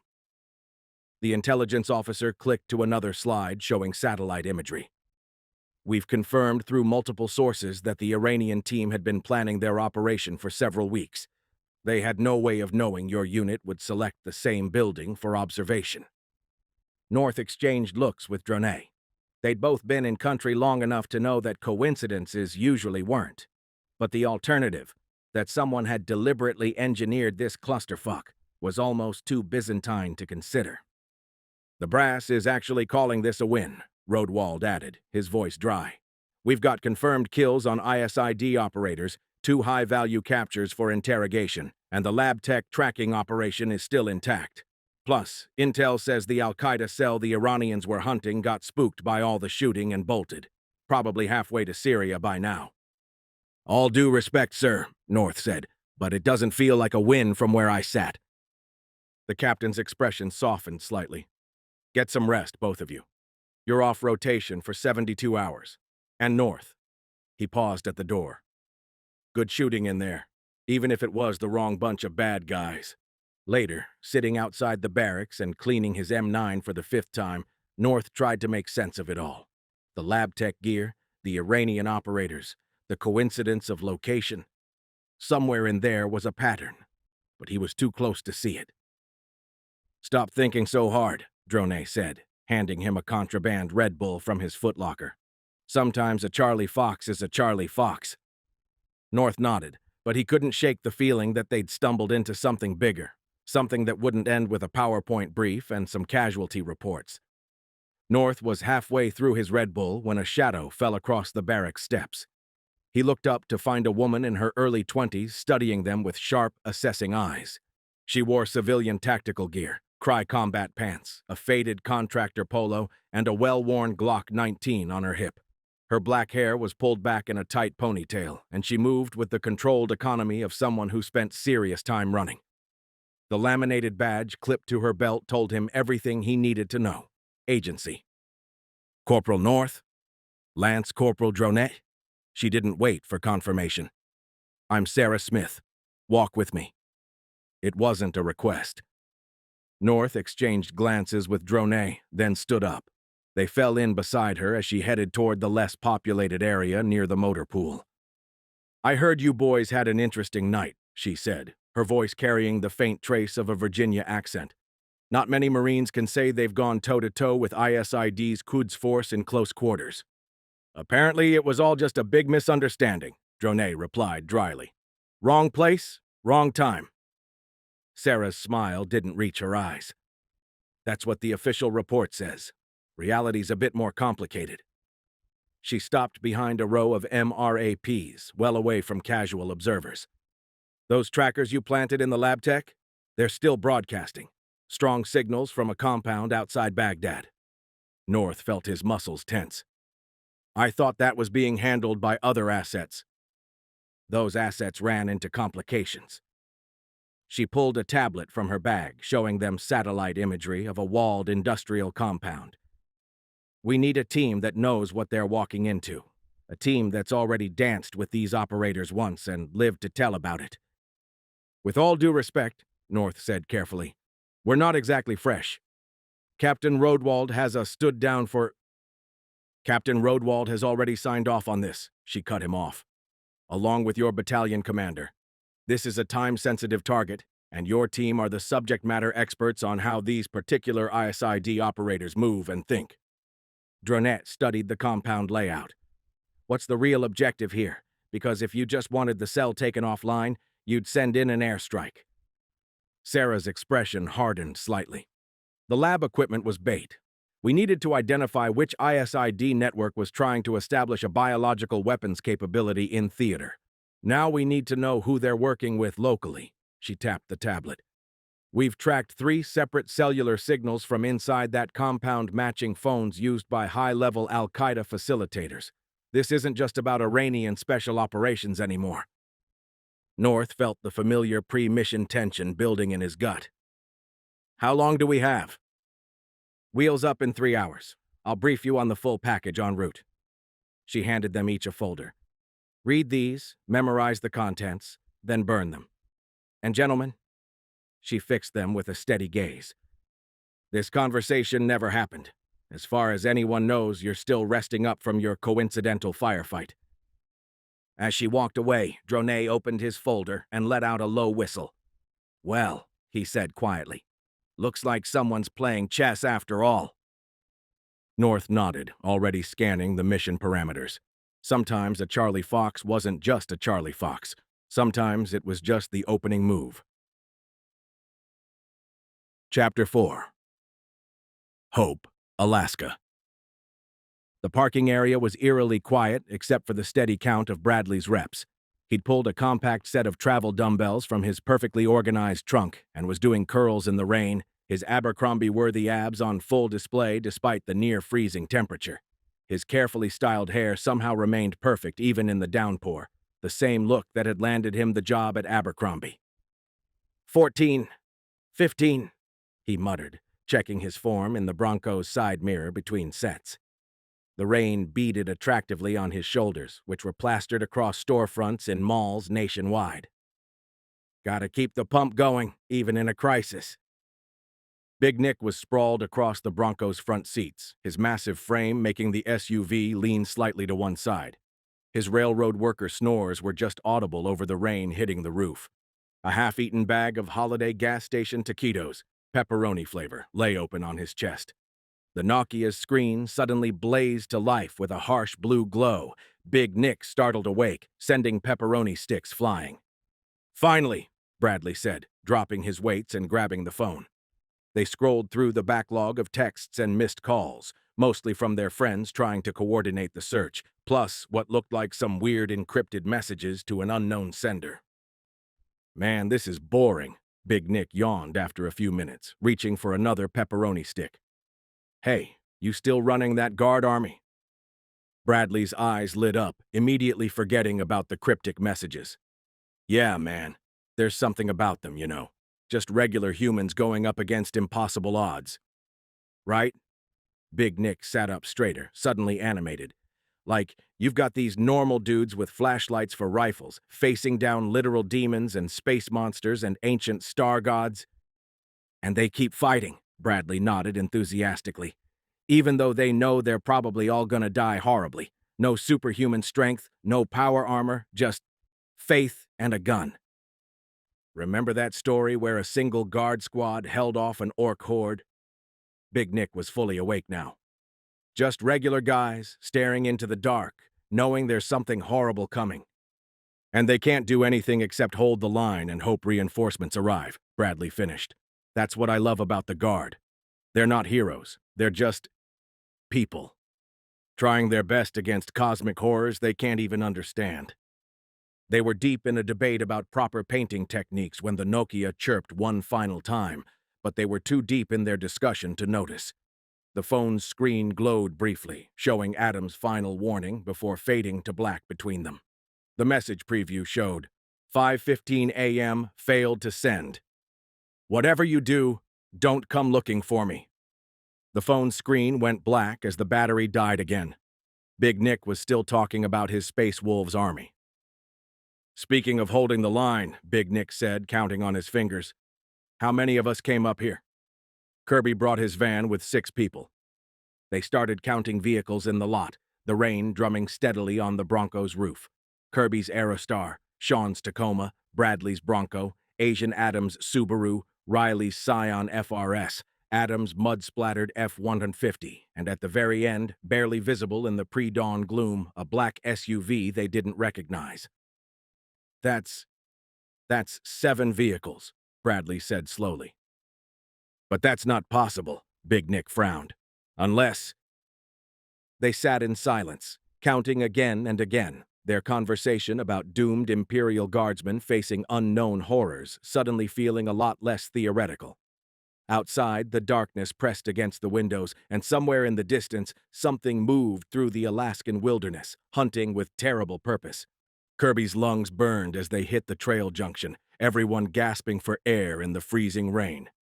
To their left, a faint orange glow marked Tyler's fire through the trees. The main trail to the parking lot branched right, dropping down toward supposed safety.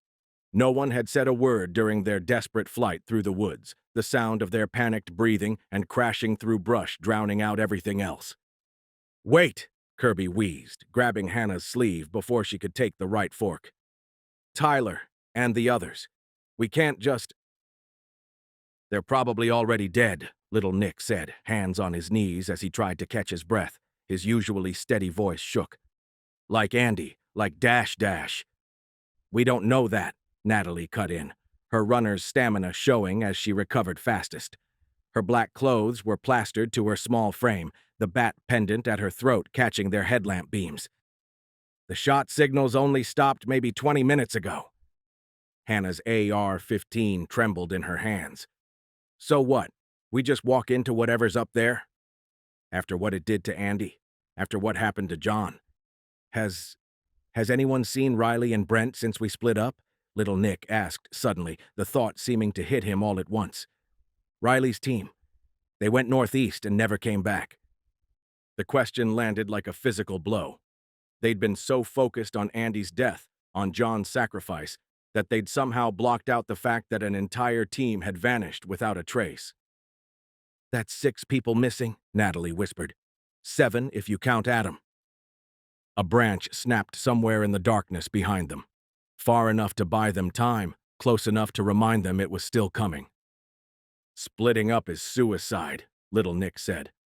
The words hung in the rain-soaked air, heavy with the knowledge that they'd already lost half their group to the darkness. Kirby felt the weight of the Mosin against his back, remembering how useless their weapons had seemed against whatever had taken Andy. The junction forced a choice: try to save Tyler and the others, or run for the cars and whatever help they could bring back.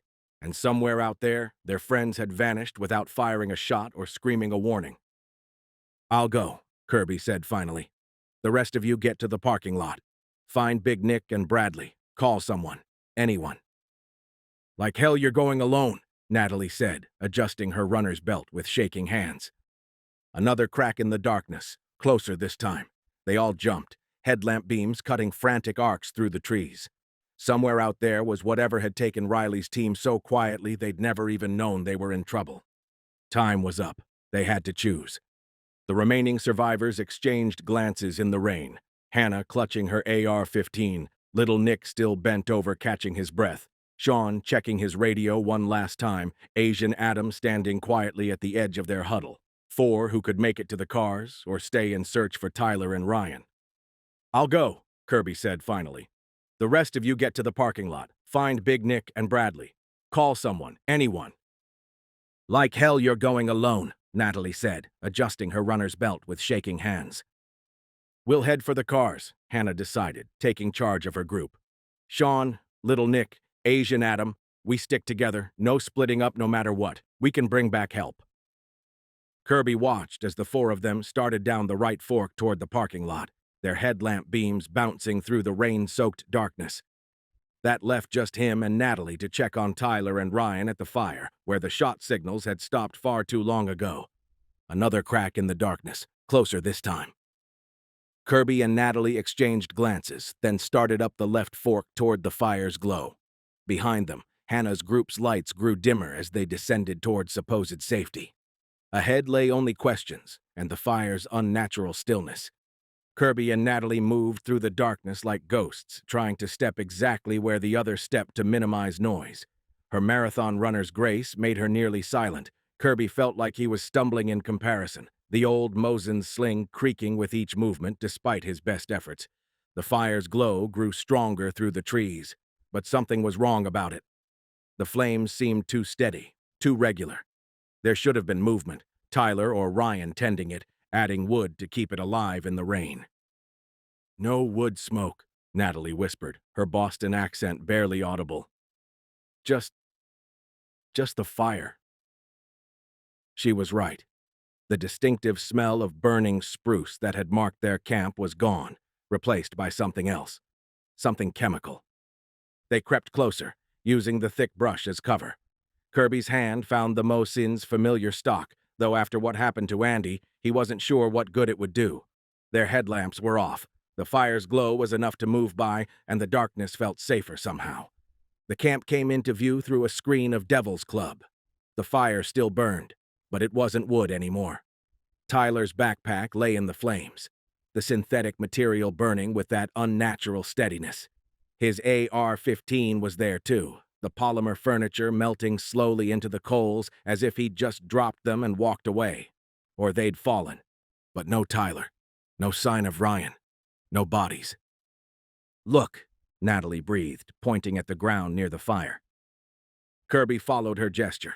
The rain had turned the soil to mud, and in that mud were tracks. Some were clearly their friends' boot prints, overlapping and messy around the fire. Others were something else. Massive impressions that seemed to shift between bare and something worse, with marks that might have been claws or might have been fingers. The tracks simply ended at the edge of the firelight, as if whatever made them had simply appeared, then vanished. They didn't even fire a shot, Kirby realized with growing horror. No shell casings, no signs of a fight. They just... A twig snapped behind them. Natalie's hand found his arm squeezing hard enough to hurt. Neither of them breathed. Neither of them turned around. In the fire's glow, their shadows stretched long across the mud, and behind them, a third shadow joined theirs. Baghdad, Iraq, 2007. The MH-60M's helicopter rotor wash kicked up sheets of dust as they touched down in a staggered formation. North's night vision bathed everything in ethereal green as he moved out with First Squad, his M4A1 at the ready. The industrial complex looked exactly like 1,000 others scattered across Iraq.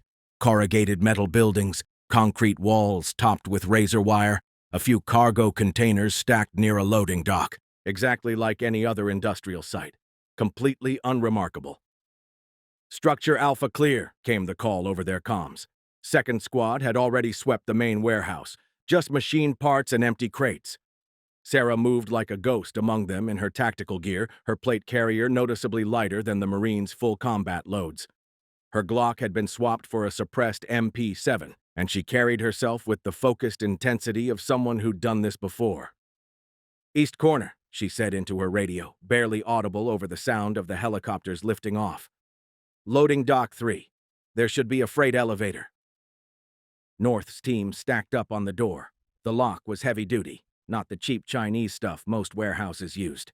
The breacher made short work of it with a specialized charge, and they were in. The elevator was industrial-sized, meant for moving pallets, but Sarah ignored it, moving directly to what looked like an electrical panel on the wall. She pulled out a small device, held it against the panel, and waited. There was a click, then the entire wall section swung inward. Sheesh, Dronet whispered. How long has this been here? A concrete stairwell descended into darkness, heavy-duty ventilation ducts running along the ceiling. The air flowing up smelled filtered, processed. This wasn't some makeshift bunker. This was serious infrastructure. "NBC gear," Sarah ordered, already pulling her own mask from her kit. "We don't know what they've been working with down there." North secured his M50 gas mask, checking the seal. Around him, the rest of the platoon did the same. The familiar rubber smell and restricted breathing brought back memories of CBRN training. Except this time, it wasn't a drill. They moved down in fire team elements, tactical lights cutting through the darkness. The stairs went deep, much deeper than any normal basement. North counted the landings, 3, 4, 5 levels down, each sealed with the same heavy-pressure doors they used in government bunkers. "Cold War era," Sarah explained quietly as they descended. "Soviet engineers helped build a network of these under Baghdad. Most were mapped and cleared during the invasion. They hit the bottom landing. Another pressure door, but this one had power. Lights glowing on its control panel. Sarah's device made quick work of the electronic lock. "Ready up," Lieutenant Elfrink whispered. "We go in hot. Watch your sectors and watch your fire. We need samples from whatever lab equipment they've set up." North checked his M4's optics one last time. The suppressor would hurt his accuracy at range, but down here, everything would be close quarters anyway. "Set," he breathed. "Set," Dronet echoed. The pressure door hissed as it opened. Beyond it lay a long corridor lined with modern lighting and fresh paint. It looked more like a research facility than a bunker. Cameras covered the approaches, expensive ones with hardened casings. "They know we're here," Sarah said quietly. That's when the lights went out, and the shooting started. The emergency lighting kicked in, dim red LEDs that cast everything in blood-tinted shadows. Through his mask's foggy lenses, North caught glimpses of movement ahead, figures in white Tyvek suits scrambling for cover. "Gas!" someone shouted in Russian-accented English. The sound of respirators being sealed echoed through the corridor. "Breach! Breach! Breach!" Lieutenant Elfrink called out. The door charge blew with a concussive thump that North felt through his plates. First fire team rolled in, M4s up and tracking. The lab beyond was something out of a movie. Rows of sealed glass chambers, centrifuges, electron microscopes worth more than North's lifetime salary.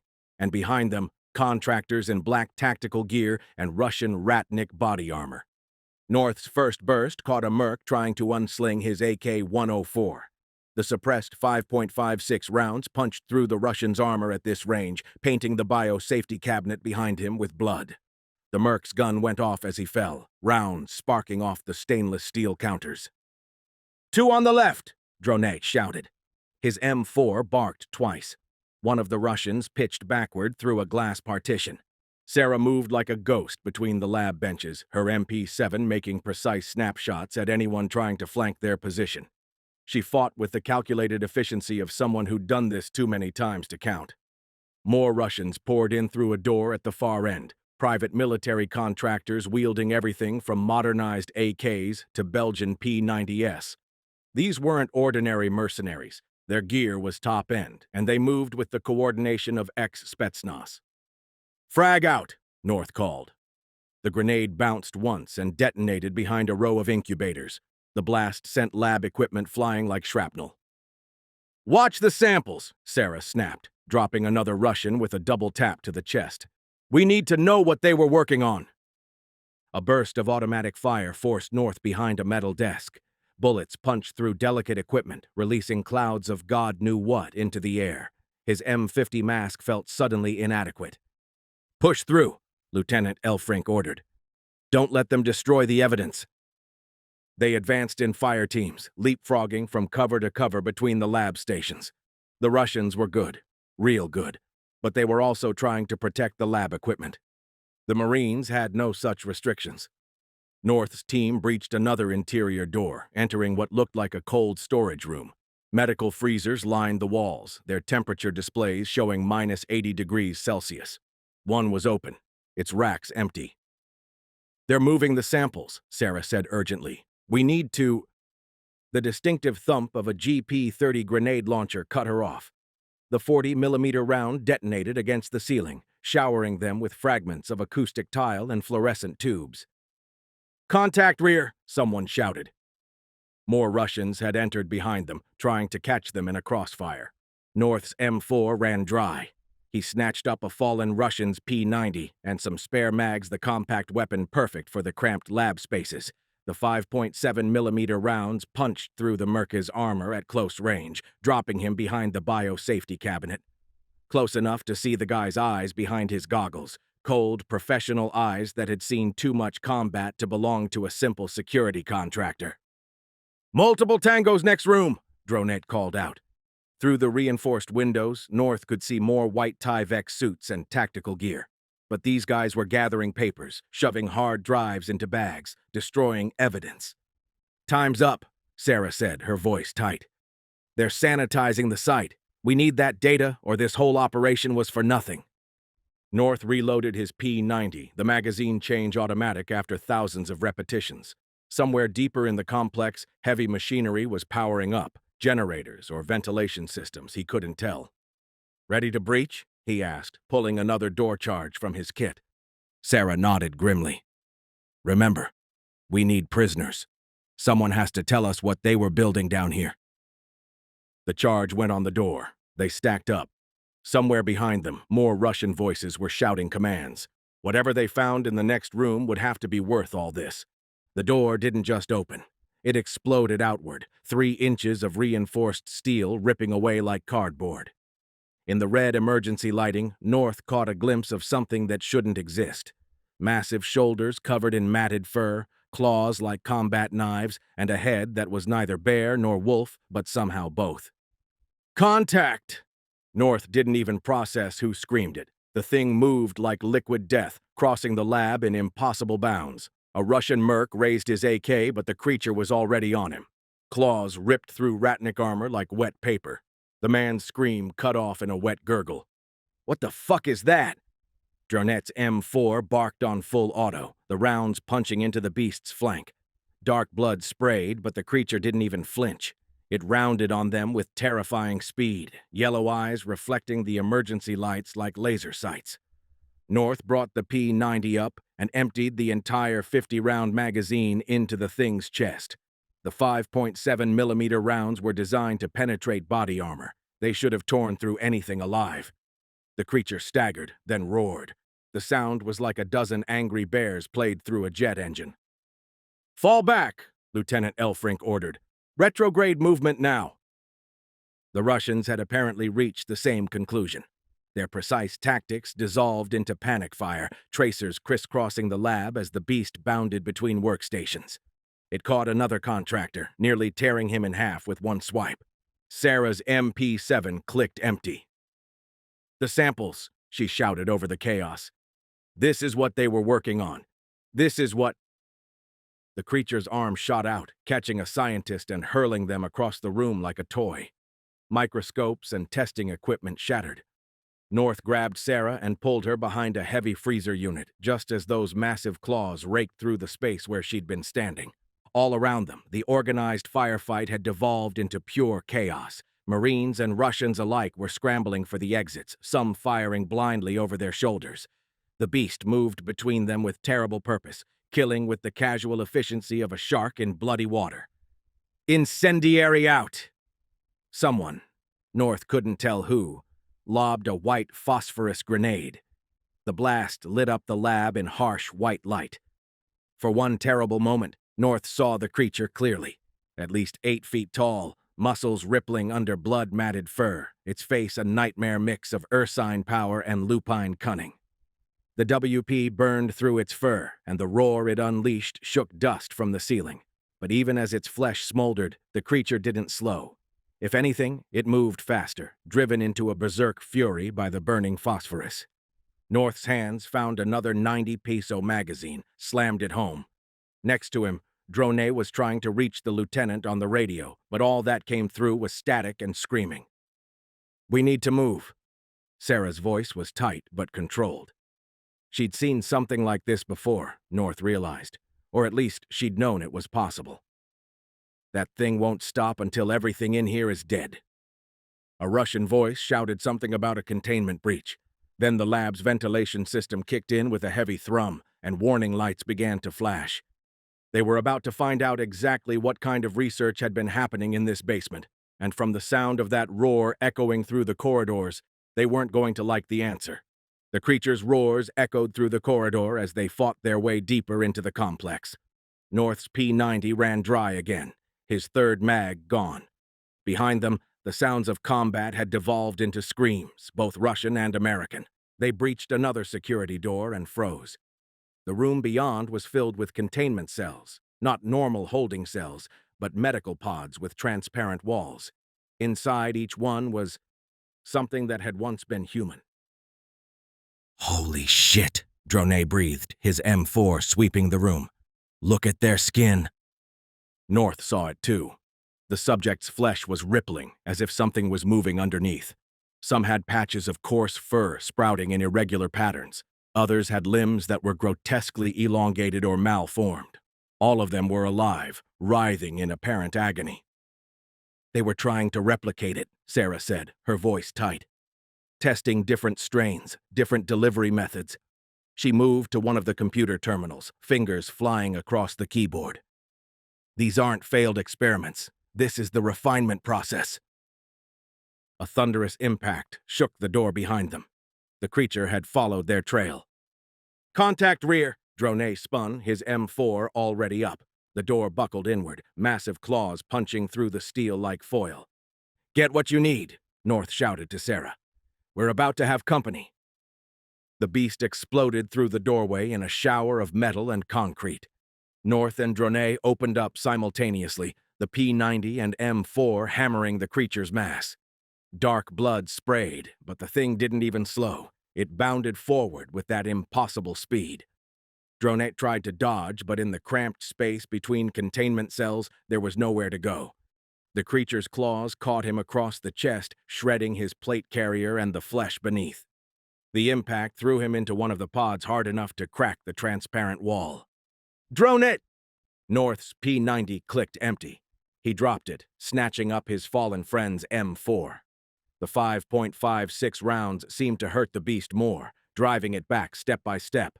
That's when the facility's speakers crackled to life. A calm female voice spoke in Russian, then English. "Warning. Containment breach detected. Emergency sterilization protocol initiated. All personnel evacuate immediately. Detonation in 15 minutes. "North!" Sarah's voice cut through his shock. "We have to go. Now!" Dronet lay motionless, blood pooling under him. The containment pod he'd hit was leaking some kind of fluid, and the thing inside was starting to move more violently. The creature gathered itself for another leap. Behind it, more shapes were emerging from the darkness, smaller versions of the beast, like prototype models. The subjects in the remaining pods were becoming more agitated, their mutations accelerating. 10 minutes to detonation, the computerized voice announced. North felt the familiar ice of combat clarity settle over him. Dronet was gone. The mission was blown. And if they didn't move now, they'd be buried in this nightmare basement forever. "Fall back!" he shouted, dropping his last frag grenade as they retreated. "Move! Move! Move!" The explosion bought them seconds at most. As they sprinted back toward the stairs, the facility's lights began to strobe. Through the steel walls, they could hear more roars, not just from behind them, but seemingly from everywhere. Whatever they'd uncovered down here, someone had decided it needed to be erased completely. North just hoped they could get clear before the timer hit 0. Behind them, in the darkness, something howled. It sounded almost human. They were almost to the stairs when it happened. The creature, a smaller one but no less lethal, burst through a side door. Its claws raked across Sarah's chest before North could get a shot off. The impact threw her against the wall, her empty MP7 clattering away uselessly. 2 minutes to detonation. North's M4 emptied into the beast's face, the creature reeling back just enough for him to reach Sarah. She was conscious, but struggling to breathe, blood seeping through tears in her plate carrier. "Leave me," she gasped. "Get out!" Instead, North ripped away her shredded carrier, hoping the wounds weren't as bad as they looked. That's when he saw it. a small silver necklace with a bat pendant. His blood went cold. Everyone had heard rumors about that symbol. Office of Special Projects, the CIA's own monster hunters. This hadn't been just another intelligence operation. 1 minute to detonation. North scooped her up in a fireman's carry. His legs burned as he took the stairs 2 at a time, Sarah's blood soaking into his shoulder. The sounds of creatures pursuing them echoed up the stairwell, but they were losing interest as some deeper instinct warned them about the coming destruction. 30 seconds. They burst out of the hidden entrance into the warehouse. North could hear helicopters approaching. Someone had called in an evacuation, but the facility's self-destruct wouldn't wait. His lungs were on fire inside his M50 mask. Being outside the lab finally, he ripped off his helmet and mask, gulping the fresh air. They were almost to the exit when the first charges blew. The explosion started deep underground, but the shock wave rippled upward like an angry god's fist. North felt the pressure wave lift him off his feet. Then something hard and fast, probably part of the loading dock's steel frame, caught him in the temple. The last thing he saw before darkness took him was Sarah's face, her blue eyes still alert despite her wounds. Her necklace was hanging above his face. She was trying to tell him something, but he couldn't hear it over the roar of the facility's death throes. Then there was nothing but black. Chapter 5. Hope, Alaska. The smell hit them first, a pungent mixture of fear, sweat, and something distinctly more biological.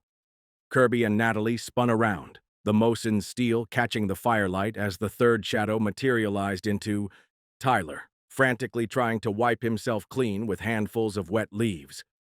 "I'm never going to shit right again," Tyler hissed, still fumbling with his pants. "You try squatting in Devil's Club when something's hunting you. Thorns everywhere. Everywhere." The absurdity of the moment hit them like a slap. Here they were, in the middle of an Alaskan nightmare, and Tyler had just failed spectacularly at answering nature's call. "Where's Ryan?" Kirby asked, scanning the darkness beyond Tyler's embarrassed form. The humor of the moment evaporated instantly. "He was around here somewhere. I had handed him my rifle to cover us while I was busy soiling myself," Tyler said, his voice dropping to a whisper. "We heard screams in the woods. I had to go so bad, and Ryan said he'd keep watch while I—" He gestured helplessly at his soiled state. Then there was this sound, like someone trying to imitate a bear's growl but getting it wrong. The fire popped behind them, sending sparks into the rain. Tyler's AR-15 continued to melt in the flames, its polymer furniture dripping like black tears. "How long ago?" Natalie demanded, her runner's instincts already calculating distances and timing. 2 minutes? Maybe 3? Tyler's hands shook as he tried to clean himself. I couldn't." A branch snapped in the darkness, closer than before. Much closer. The sound of something massive moving through the undergrowth with deliberate, almost playful slowness. "We need to move," Kirby said, but his legs felt frozen. "Right now." Tyler finally got his pants properly secured, but the smell lingered, a beacon to anything tracking them.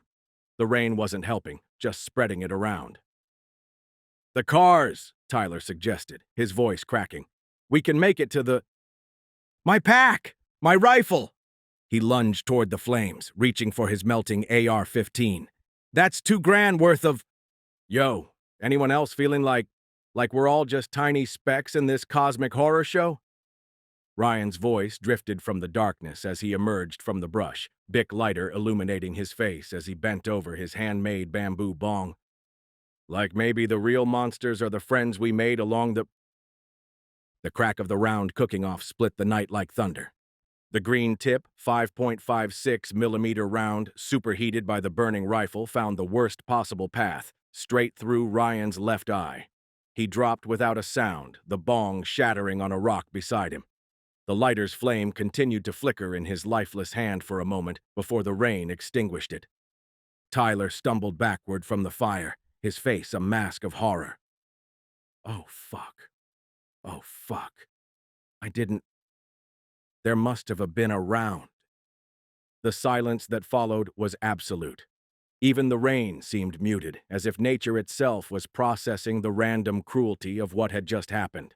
The friend they'd been worried about saving was now lying face down in the mud, killed by a freak accident that defied all probability. Kirby felt the weight of the Mosin against his back, suddenly aware that every weapon they carried was just another potential source of random death. In the firelight, Ryan's blood mixed with the rain, creating dark ribbons that flowed toward the flames. He might still be... Tyler's voice trailed off as Natalie moved toward Ryan's crumpled form, her marathon runner's grace making even this grim task look efficient. She knelt beside him, checking for a pulse she knew wouldn't be there. The Bic lighter had rolled a few feet away, still somehow working despite the rain, casting weird shadows across the scene. The bamboo bong lay shattered, its pieces reflecting the firelight like broken dreams. "He's gone," she said, her Boston accent thickening with emotion. "Got a rule about this. If you can see someone's brains, they're definitely dead." She gestured at the exit wound, trying to stay clinical despite the horror. "And I can definitely see his brains." Kirby forced himself to focus on practical matters, pushing down the nausea threatening to overwhelm him. "Tyler, what about Riley and Brent? They were supposed to be covering the northeast quadrant." Tyler shook his head, still staring at Ryan's body. "Haven't seen them since we split up. Haven't heard anything either. No shots, no calls for help. Just nothing." The fire popped again, sending more sparks into the rain. The melting AR-15 had finally gone quiet, its barrel drooping like a wilted flower. The acrid smell of burnt polymer mixed with the coppery scent of Ryan's blood. "That's 6 people dead or missing now," Natalie said quietly, standing up and wiping her hands on her running tights. "Ryan, Adam, Andy, Military John, Riley, Brent, and we still don't know about Hannah's group." Hannah's group hit the trail at a dead run, their headlamp beams bouncing wildly through the rain. Little Nick took point, Asian Adam watching their 6 with his scar while Sean tried repeatedly to get a signal on his iPhone. No service. "Hold up," Little Nick called suddenly, throwing up his hand in the military freeze signal he'd learned from movies. "I heard something." They clustered around the spot his headlamp illuminated. The rain had partially concealed it, but there was definitely something up ahead. Subtle irregularities in the mud, broken branches arranged too carefully. "Help!" The cry came from somewhere off trail, weak but desperate. "Please. Anybody." "That's Brent," Sean whispered, already moving toward the sound. "Wait," Little Nick started, but Hannah was already pushing past him, her AR-15 scanning the darkness. They found the pit 20 yards off the trail. It was well constructed, 8 feet deep with sharpened stakes driven into the bottom at angles. The kind of trap you'd use to catch something big, something smart. Brent lay impaled on 3 of the stakes, still somehow alive. His tactical vest, the Metal Gear Solid replica he'd been so proud of, was soaked with blood and rain. His Mossberg 12-gauge pump lay tangled on top of him. One stake had gone clean through his shoulder, another through his thigh. The third had caught him in the abdomen. "Oh, shit," Asian Adam breathed, playing his light over the pit's construction. This isn't something an animal made." "Get me out," Brent gasped, his face ghost white in their headlamp beams. "Please, Riley." Riley tried to help, but... Hannah's light caught movement beyond the pit. She swung her AR-15 up, then immediately wished she hadn't looked. Riley lay sprawled in a clearing 15 feet away, his prized anime shirt torn open like tissue paper, his reed beard sticking up into the air like some kind of sick plant.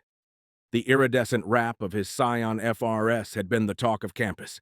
Now his chest cavity looked like a butcher's display case, wet organs catching their lights in unnatural patterns. Something had been feeding recently.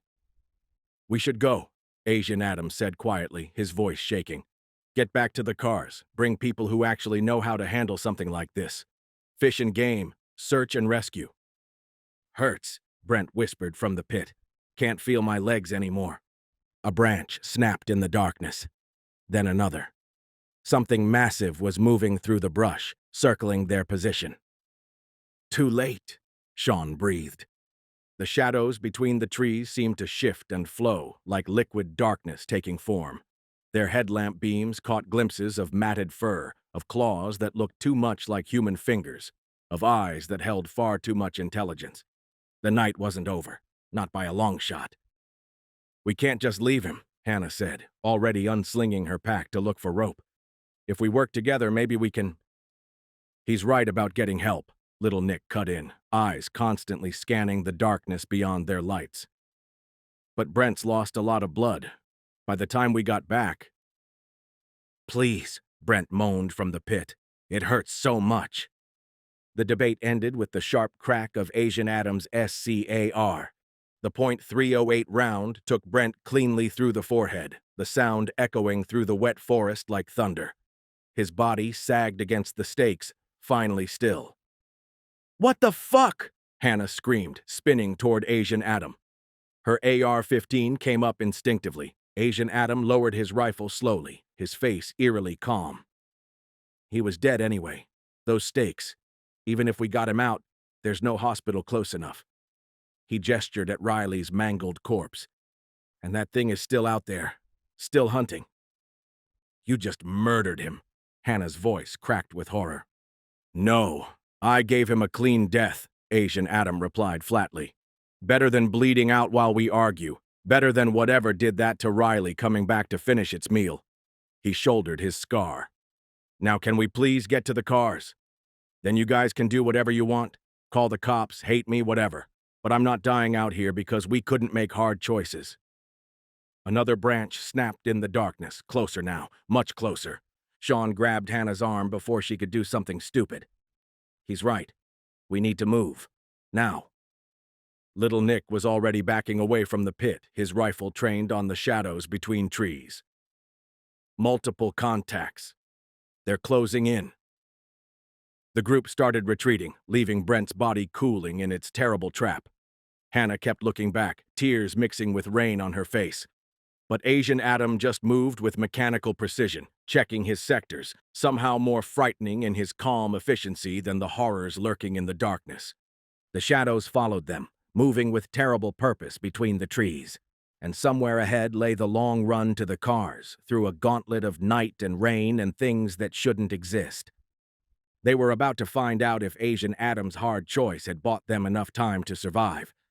The trail curved downhill through a nightmare of Devil's Club and wet brush. Their headlamp beams caught the rain in solid sheets, turning the path ahead into a tunnel of water and shadow. Little Nick took point, Asian Adam bringing up the rear with Sean and Hannah between them. The attack came from ahead, something massive charging up the trail like a freight train. Little Nick caught a glimpse of fur and muscle in his light, barely time to squeeze off 2 panicked rounds before diving into the thorny brush. "Break right!" Sean screamed, already moving. His boots slid in the mud as he crashed through a wall of vegetation. Hannah's AR-15 barked on full auto, the muzzle flash lighting up the trail like a strobe. The creature didn't even slow. 900 pounds of nightmare moving faster than anything that size had a right to. Asian Adam's scar added to the chaos, 308 rounds sparking off rocks where the thing had been a split second before. Then it had Little Nick. The sound he made wasn't quite a scream, more like air being forced from his lungs as massive hands wrapped around his torso. His rifle went flying as the creature yanked him off his feet like a child's doll. "No!" Hannah brought her AR up, but the angles were wrong. She'd hit Nick if she fired. The thing bounded into the brush with their friend, moving with that impossible speed. Little Nick's final cry cut off with a wet crack that would haunt their dreams forever. "Move!" Asian Adam was already running, choosing his path with cold logic. "The cars! Now!" They crashed through the undergrowth like panicked deer, thorns tearing at their clothes and flesh. Behind them, something massive paralleled their course, moving through the brush with terrifying ease. They could hear it toying with them, letting them run, staying just close enough to remind them they were prey. Sean's light caught a splash of color through the rain, something navy blue and wet that might have been Little Nick's Carhartt jacket, or might have been Little Nick. They ran faster. The parking lot couldn't be far now. But the sound of pursuit was getting closer, and the rain kept falling, and somewhere in the darkness ahead, more shadows were moving with terrible purpose. The night was far from over. They ran blind through the darkness, weapons blazing at shadows. Hannah's AR-15 chattered on full auto, burning through magazine after magazine as she fired wildly over her shoulder. The muzzle flash turned the rain into strobe-lit curtains, casting bizarre shadows through the vegetation. "Save your ammo!" Asian Adam snapped, keeping his SCAR ready but conserving rounds. His years of precision shooting had taught him better than to waste ammunition on panic fire. The sound of Hannah and Sean burning through their ammo made him wince. Sean's rifle added to the chaos, the two of them lighting up the forest like a war zone. They weren't aiming. Couldn't aim while running full tilt through Devil's Club and wet brush. Pure panic fire, burning through ammunition they couldn't afford to waste. The sound of their weapons echoed through the rain-soaked night, mixing with Little Nick's fading screams somewhere behind them. An answering roar shook the branches above, not pain, but rage. They'd heard it, or maybe just made it angry. Click. Hannah's rifle ran dry. Click. Sean's followed a second later. Only Asian Adam still had rounds, his SCAR held at the ready. He'd been counting, still had most of a magazine, plus 2 more in his chest rig. When he did shoot, it would be with purpose. They could hear it moving parallel to their course, massive limbs pushing through brush that would have stopped a bear. Not charging yet, just pacing them, waiting for them to run out of ammunition, waiting for them to tire, learning. The forest seemed unnaturally quiet after their fusillade, filled only with the sound of their ragged breathing and the steady drum of rain. They'd probably fired 200 rounds between them. And somewhere in the darkness, they heard the wet sound of something feeding. The parking lot was close now. Had to be close. But Hannah and Sean were running on empty, and Asian Adam knew his remaining rounds wouldn't be enough if that thing decided to charge again. The night was still young, and they were running out of options. The group collapsed against a stand of spruce, lungs burning from the desperate flight downhill. Hannah doubled over, hands on her knees, empty AR-15 hanging useless from its sling. Sean slumped against a trunk, fumbling in his pockets for spare rounds he knew weren't there. Only Asian Adam remained standing, his SCAR scanning the darkness with mechanical precision. The rain had plastered his black hair to his face, but his hands were steady on the rifle. Branches cracked in the darkness around them, not just from one direction now, from everywhere. The sound of massive bodies moving through brush, circling closer with each pass. "You guys know that old boomer joke?" Asian Adam asked suddenly, his voice unnaturally calm. "About how to survive a bear attack when you're hiking with a buddy?" Hannah looked up, still gasping for air. "What?" "You don't have to outrun the bear," Asian Adam said, chambering a fresh round in his SCAR with a decisive click. "You just have to outrun your buddy." The words hung in the rain-soaked air for a moment. Then Hannah saw his eyes, cold, calculating, already measuring distances and angles. "Adam," Sean started to say. "Nothing personal," Asian Adam cut him off. "But I've got 3 magazines left and you 2 are out. Simple math, really." He took a careful step backward. "Someone has to make it to the cars. Someone has to tell people what happened up here."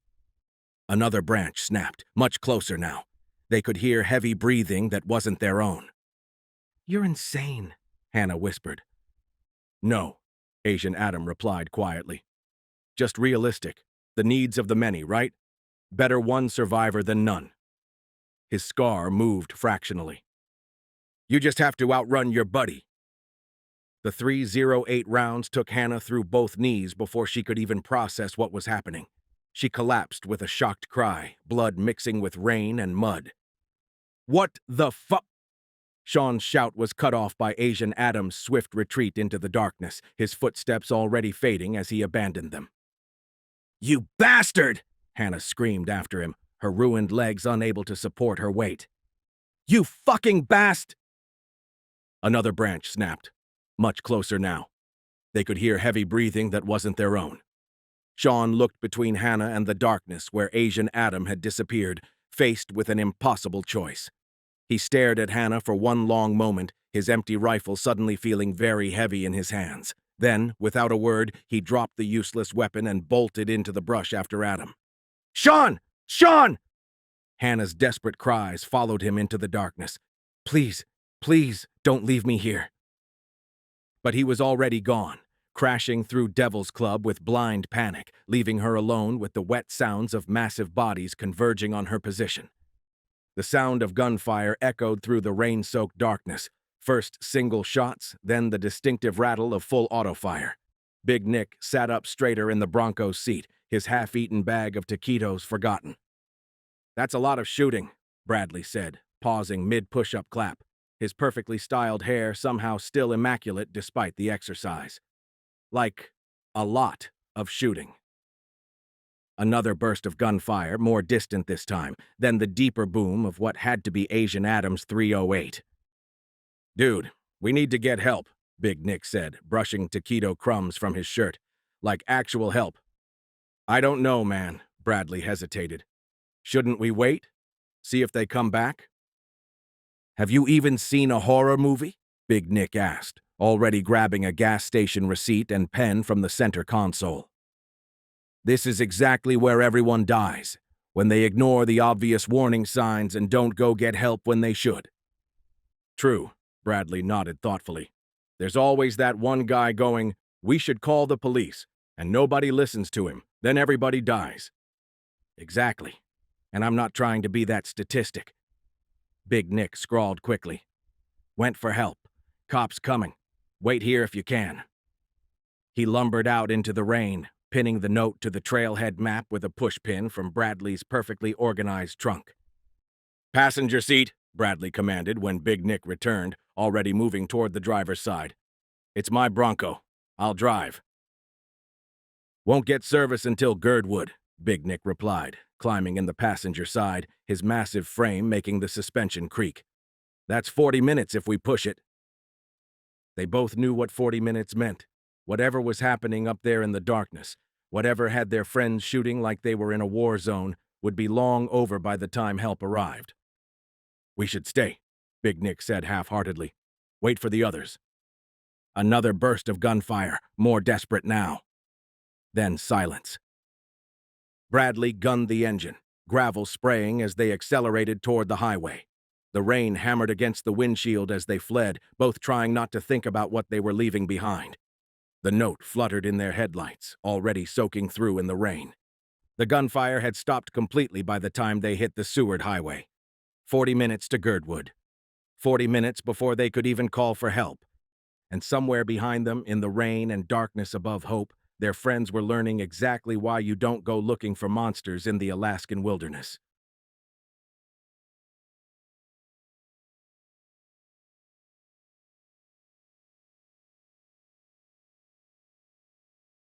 Chapter 6. Bethesda, Maryland, 2007. Walter Reed National Military Medical Center. The first thing Adam North noticed was the sound, the steady beep of medical equipment pulsing at exactly 72 beats per minute, the soft whir of HEPA-filtered air circulation creating a positive pressure gradient, the muted voices beyond 3 inches of ballistic glass. His eyes felt gummy, like someone had replaced his tears with military-grade adhesive. The fluorescent lights above him burned with the intensity of 1,000 Afghan suns, each photon seemingly determined to drill through his enhanced retinas. The room swam into focus with disturbing clarity. Everything was institutional white, walls scrubbed to an antiseptic sheen, acoustic ceiling tiles arranged in perfect grid patterns, the isolation tent draped around his bed like a chrysalis of medical-grade plastic. IV lines snaked from his arms, 14-gauge catheters that looked more like fuel lines than medical equipment, disappearing through sealed ports in the transparent barrier. A bank of Holter monitors displayed his vitals in harsh red LED numbers, each one carefully monitored by staff he could barely see through the observation window's polarized surface. His hospital gown, standard issue cotton/polyester blend, felt like sandpaper against skin that had become hyper-aware of every sensation. The sheet beneath him, despite being hospital-grade 1,000-thread count cotton, might as well have been steel wool. Even the air tasted wrong, too pure, too filtered, like breathing liquid oxygen. "Corporal North," A voice crackled through the intercom. "Can you hear me?" He tried to speak, but his throat felt raw, like he'd been screaming. A nurse in full hazmat gear approached the bed, her face distorted behind layers of protective equipment. The positive pressure system made her suit balloon slightly, giving her an almost alien appearance. "Don't try to talk yet," she said, adjusting something in his IV line. "You've been through a lot. Just blink once for yes, twice for no. Do you know where you are?" One blink. The Walter Reed logo was clearly visible on the wall. "Good. Do you remember what happened?" Two blinks. The last clear memory he had was of a briefing room in Ramadi. Something about tracking lab equipment. After that, nothing but fragments. Flashes of gunfire. The sound of screaming. The taste of copper in his mouth. "That's normal," the nurse assured him. "The doctors say some memory loss is expected with this type of exposure. We've had you in isolation for almost 2 weeks now." 2 weeks? Adam tried to sit up, but restraints held his arms and legs.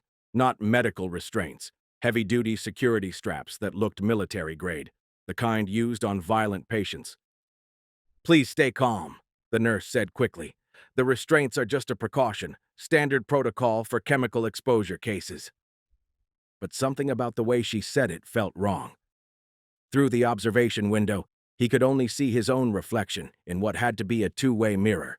But sometimes, when the light hit it just right, he caught glimpses of dark shapes beyond. 4 soldiers in black tactical gear, M249 SAWs, trained steadily on his bed. Always watching, always ready. The way everyone who entered wore sealed suits rated for BSL-4 containment. "Your teammates from Ramadi have been asking about you," she continued, checking his pupils with a penlight. "The ones who survived, anyway. But you're not cleared for visitors yet. CDC protocols." Survived. Adam's heart rate spiked, the monitors beeping becoming more insistent. He had a team. He remembered that much. Dronette, Lieutenant Elfrink, others whose faces he could almost grasp before they slipped away like smoke. "There was a woman with you," the nurse said carefully. "Do you remember anything about her?" Adam stared at the white ceiling, trying to force his mind to work. But there was nothing. Just a vast emptiness where memories should be. The only thing he knew with absolute certainty was that he was a Marine. Everything else, his mission, his team, this woman they kept asking about, it was all just static. "I don't..." His voice cracked. "I can't remember anything. Just that I'm a Marine. Nothing else." The nurse made a note on her tablet, her face unreadable behind the hazmat mask. "The woman, she was important. To the mission. To you, maybe. She wore a necklace with..." "I said I don't remember," Adam cut her off, frustration building. The heart monitor's beeping increased slightly, and he caught the subtle shift of dark shapes behind the two-way mirror, weapons adjusting. "Why can't I remember?" The observation room's door opened. A man in a crisp uniform entered, his chest heavy with medals. Behind him came others in suits, carrying tablets and looking grave. The two-way mirror seemed to ripple as the black-clad soldiers shifted position, their saws never wavering from their target. The suited men spoke quietly among themselves, gesturing at Adam through the glass as if he were some dangerous specimen in a zoo. "You should rest," the nurse said, already retreating. "The doctors will be in soon to run some tests." Adam watched them through the isolation tent's plastic walls. They were studying him like a specimen, taking notes and speaking in hushed tones, looking at him with a mixture of fear and fascination that medical staff shouldn't show toward a simple chemical exposure case. He stared at his reflection in the two-way mirror, trying to recognize the man looking back at him. Marine. That word meant something, meant everything. But beyond that core truth, there was nothing but darkness where his memories should be. Had they taken those memories from him? Or had something else? The morphine in his IV pulled him under before he could chase the thoughts further. But as consciousness faded, he caught a glimpse of his reflection in the observation window. In the harsh, fluorescent lighting, his eyes seemed to reflect strangely, like a cat's in the dark. Just a trick of the light, surely. Just another effect of whatever they were keeping him isolated from. But in his dreams, he heard screaming, saw blood on laboratory floors, and felt something moving under his skin, trying to remember what it had been. The nurse moved through the decontamination chamber with practiced efficiency, waiting for the airlock's hiss before entering the outer corridor.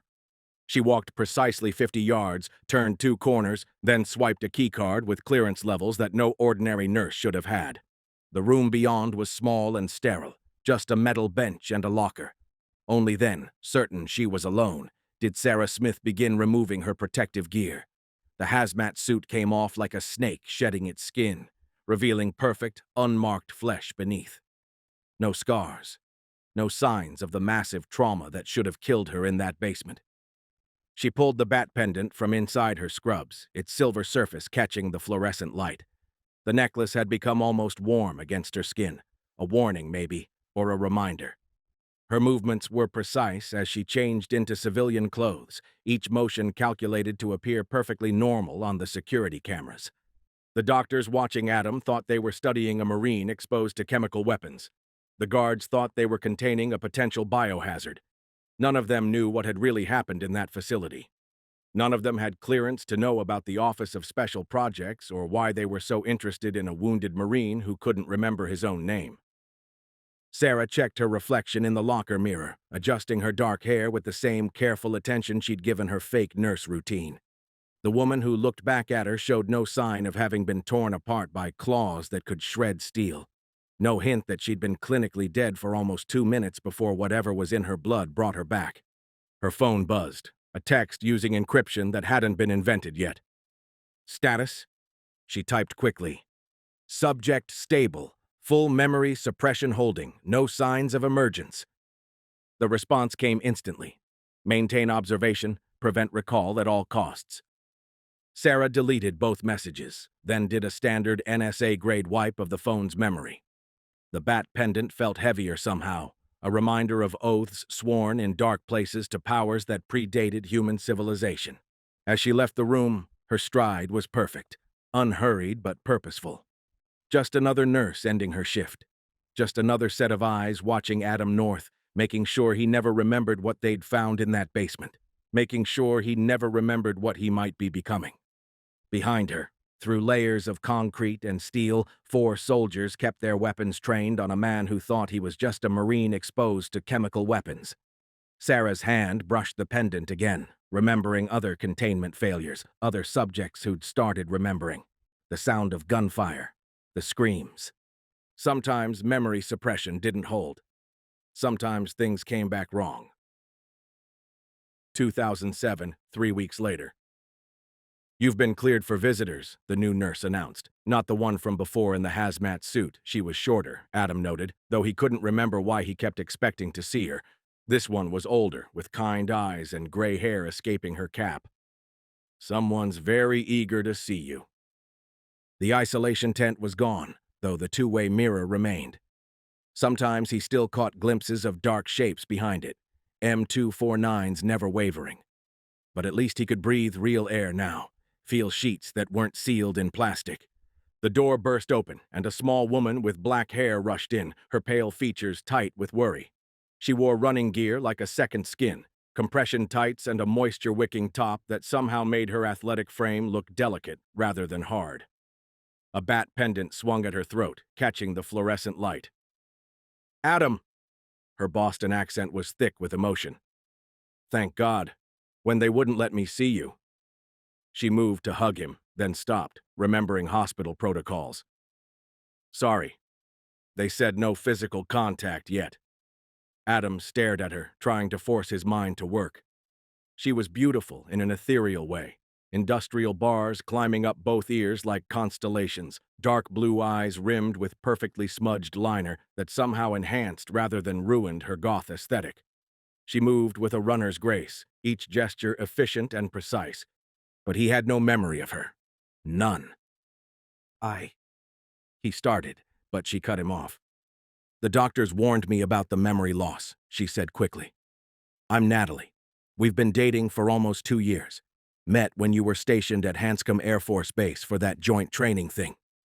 Her hand touched the bat pendant unconsciously. I'm a marathon runner. You used to joke that dating me was like trying to keep up with a caffeinated gazelle. The words should have meant something, should have triggered some flash of recognition. But there was nothing, just the same vast emptiness where his memories should be. "I'm sorry," he managed. "I don't—" "It's okay," she assured him, settling into the chair beside his bed. "We'll make new memories. I've got pictures on my phone. Want to see some? Maybe they'll help?" She pulled out an iPhone, the latest model, he noted distantly, and began scrolling through photos. There they were together at various races, her medal collection growing. Him looking proud in his dress blues while she beamed beside him. Camping trips in the White Mountains, her goth aesthetic somehow perfect even in hiking gear. The photos looked real, felt real. But something nagged at the edge of his consciousness. Something about the way she carried herself. Runners were efficient, yes, but this was different. Her movements were too perfect, every gesture calculated for maximum effect. "You really don't remember anything?" she asked softly. "About us?" Adam shook his head, frustrated. "Just that I'm a Marine. Everything else is—" He gestured helplessly. "Gone." "That's okay," she said, reaching for his hand before catching herself. "I'm here now. We'll figure this out together." Behind the two-way mirror, shapes moved in the darkness. Watching. Always watching. "Tell me about Boston," he said finally. "About us. Maybe it'll help." She smiled, a perfect smile that didn't quite reach her dark blue eyes, and began spinning stories about a life he couldn't remember. About training runs along the Charles River, about lazy Sundays in her apartment in Somerville, about the way he'd kiss her forehead before heading off to base each morning. And if her accent occasionally slipped, if her stories sometimes contained details that didn't quite add up, Adam's broken mind couldn't detect the inconsistencies. All he knew was that this woman claimed to love him, claimed to know him, claimed to be part of a past he desperately wanted to remember. The bat pendant swung hypnotically as she talked, catching the light like a silver eye. Watching. Always watching. After Natalie left, the older nurse returned, carrying a steel case marked with biohazard symbols. Her gray hair was pulled back severely now, her earlier warmth replaced by clinical precision. The case's electronic lock required both her thumbprint and a 6-digit code. "Now that you're being cleared for eventual release," she said, opening the case with practiced care, "we need to discuss your ongoing treatment protocol." Inside the case, nestled in custom-cut foam, were dozens of auto-injectors similar to EpiPens. But these were different. Sleek, black cylinders with no pharmaceutical markings, no lot numbers, no manufacturer information. Just a radiation symbol etched in silver. The liquid inside was completely clear, almost luminescent under the fluorescent lights. "The anthrax exposure was unique," she explained, lifting one of the injectors. "A weaponized strain we haven't encountered before. Your body's response has been equally unique." She paused, choosing her words carefully. Without daily treatment, there would be regression. Severe regression. "How severe?" Adam asked, watching her prep the injector with movements that seemed rehearsed to the point of ritual. "Total organ failure within 48 hours of a missed dose," she said matter-of-factly. "The infection is dormant now, but without the suppressing agent—" She mimed an explosion with her free hand. "Complete systemic collapse. No recovery possible." She swabbed his arm with alcohol, the smell harsh and medical. "One injection every 24 hours, no exceptions, no delays. The timing must be precise." The needle found his vein with practiced ease. "You'll be provided with a 2-week supply at a time. The case requires your thumbprint to open, and it logs every access attempt. If you miss a dose, we'll know." The injection burned like liquid nitrogen in his veins. Adam gritted his teeth against the sensation of ice spreading through his circulatory system. She disposed of the used injector in a heavy steel container marked for nuclear waste, her movements precise and practiced. The case closed with an ominous click. "A VA representative will contact you every 2 weeks to coordinate refills," she said, her voice clipped and professional. Under no circumstances are you to attempt obtaining supplies through other channels. This treatment protocol is classified above top secret. What's in it? Adam asked, rubbing his arm where the ice was still spreading. The nurse's expression didn't change. That's classified as well. Just know that without it, the anthrax will reactivate. And from what we've seen in the lab, she shook her head. Let's just say death would be the merciful outcome. Through the two-way mirror, Adam caught the subtle shift of dark shapes as the guards adjusted their positions. The M249s never wavered. You'll need the first supply before release, the nurse said, checking his vitals one last time. Someone from your chain of command will deliver it personally.